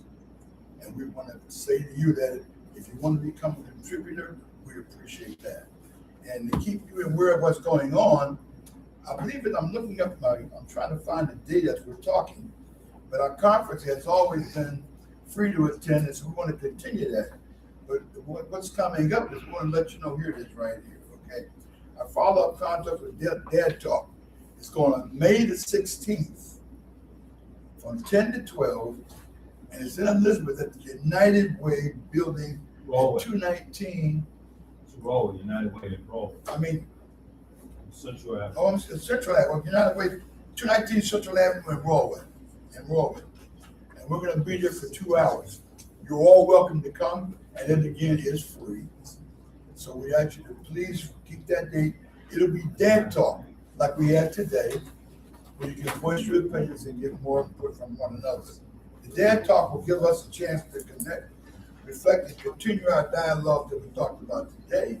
It's all community-centered space. Bring a friend.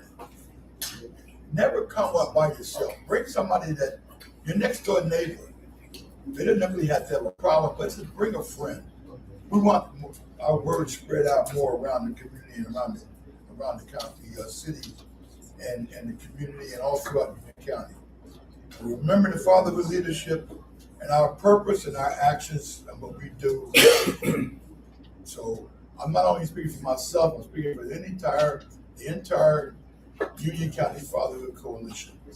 And I want you to know that we appreciate you, we love you, we honor you, and we'd like for you to be with us always, again and again and again. Your journey from here on, remember what we talked about today, remember what we learned today, what we shared. You know, we say from breast to breast, heart to heart, we love one another. We said things today that was mentioned also, that we talked about things today among ourselves and among people we don't even know. And how often do we pass up that opportunity to find out those very things about our own children, our own family members? So spread that word instead of just saying, hey, I'm good. Oh, you're good? Well, what makes you so good today? You know what I mean? You got to be able to probe those right questions to them and let them know that you love them, to bring that up, you know. I can share a few more things, but I'll be up here all day if I talk. But maybe I'll save that for our next group session in Galway. But we love you, we honor you, and we praise you, and we praise God for bringing us together. Let us all say amen. Let's say amen.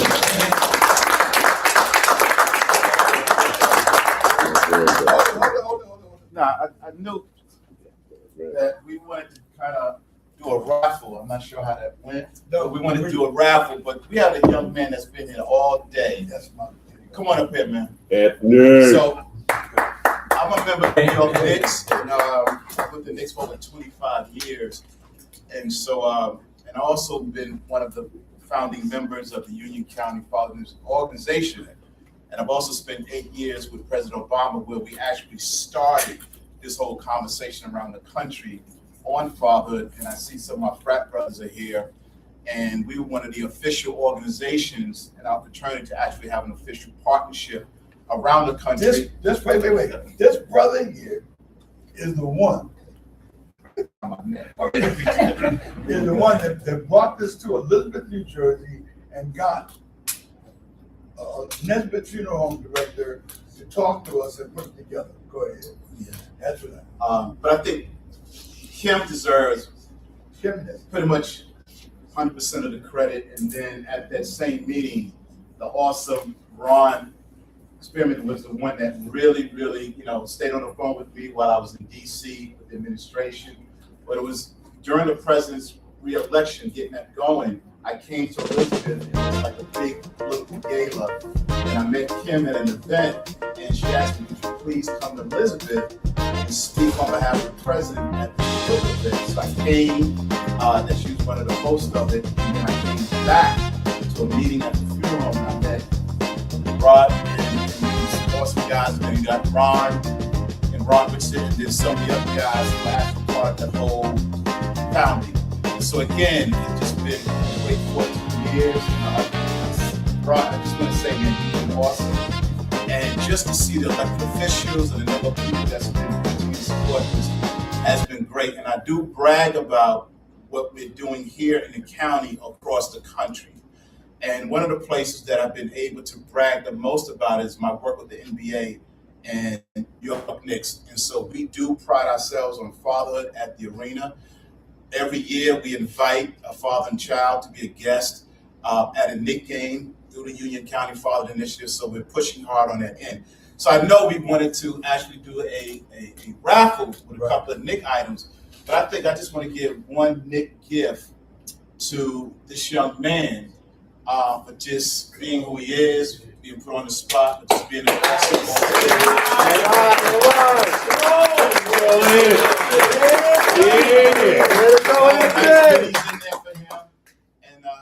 And I gotta head to the arena because tonight is the playoffs tonight. Yeah, let's go Knicks. Again, good job, man. And again, thanks, Ron. Thanks for everything. Thanks, guys. Yeah. Bless up.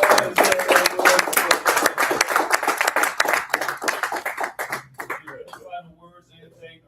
Want to thank everyone for coming and all. Just closing out. I don't know if we can do the group picture, which we normally do. If we do as a photographer, we got to do it here. Let's do it. Or in the hallway. Let's do it. Let's come on up, everybody. Can we do it? Against this wall? Against the wall. I'm listening, Ron. Where, outside of where? That's the good light up there. That's Good why I light, want right? you up there. Come on, let's go. We want you in the good light. Please. We want you in the good light. 2 rows. Let's do 2 rows of everybody, okay?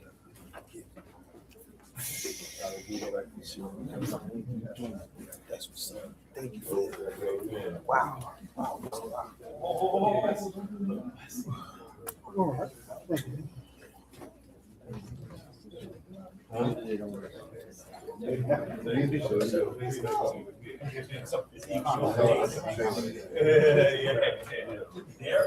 I gotta make sure I'm showing this.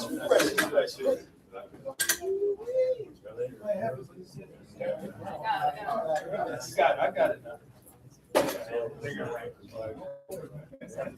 Right, so 2, if you don't mind, look towards this direction. Lady, come on up, everybody.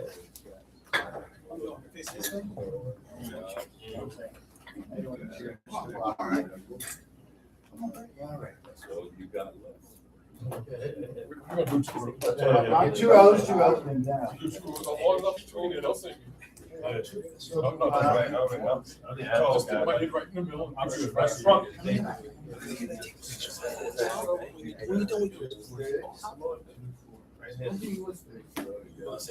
Alright, so yes. You're very tall. Go back. back row. Yes, He's gonna be close to his, Good. Well, he's, I won't change him from his side. Okay, so. Wide open. He's good. No, and then you're gonna be here. So we're gonna get 2 rows, 2 separate rows. Oh, round's good. Turn the body. Good. Thank you. Mug shots. Come close. Nice. All right, so you're in the middle. So I And then can come mug close. shot. It's not a mug shot, it's a family portrait. Come on, buddy. All right, so come forward. Angle. Move back. Don't give him any karate chops. All right, is everybody comfortable? Yes? Yeah. All right, so do me a favor. Ladies, you don't want to be in it? Okay. All right, looking here. So for the young man, turn the body a little bit. Come on. Hey, do you want to put your hand on his shoulder? There you go. Him yo. Him yo. So please, if everybody's there, can you all see me? Because that's where the camera is. Yeah. All right, in the front, hands like this. Hands like this. 1, 2, good. Nice. Looking here, nice smiles. Let's give a smile. I call it a Scooby smile. All right, Scooby. I'm crazy for Scooby. Only because, actually, I like Daphne. Here we go. Look here. 1, 2, 3. Smile. Say yes. Yes. When I say father, say hood. Father. Hood. When I say hey, say men. Hey. Amen. Woo. All right, thank you. Thank you, everybody. Thank you.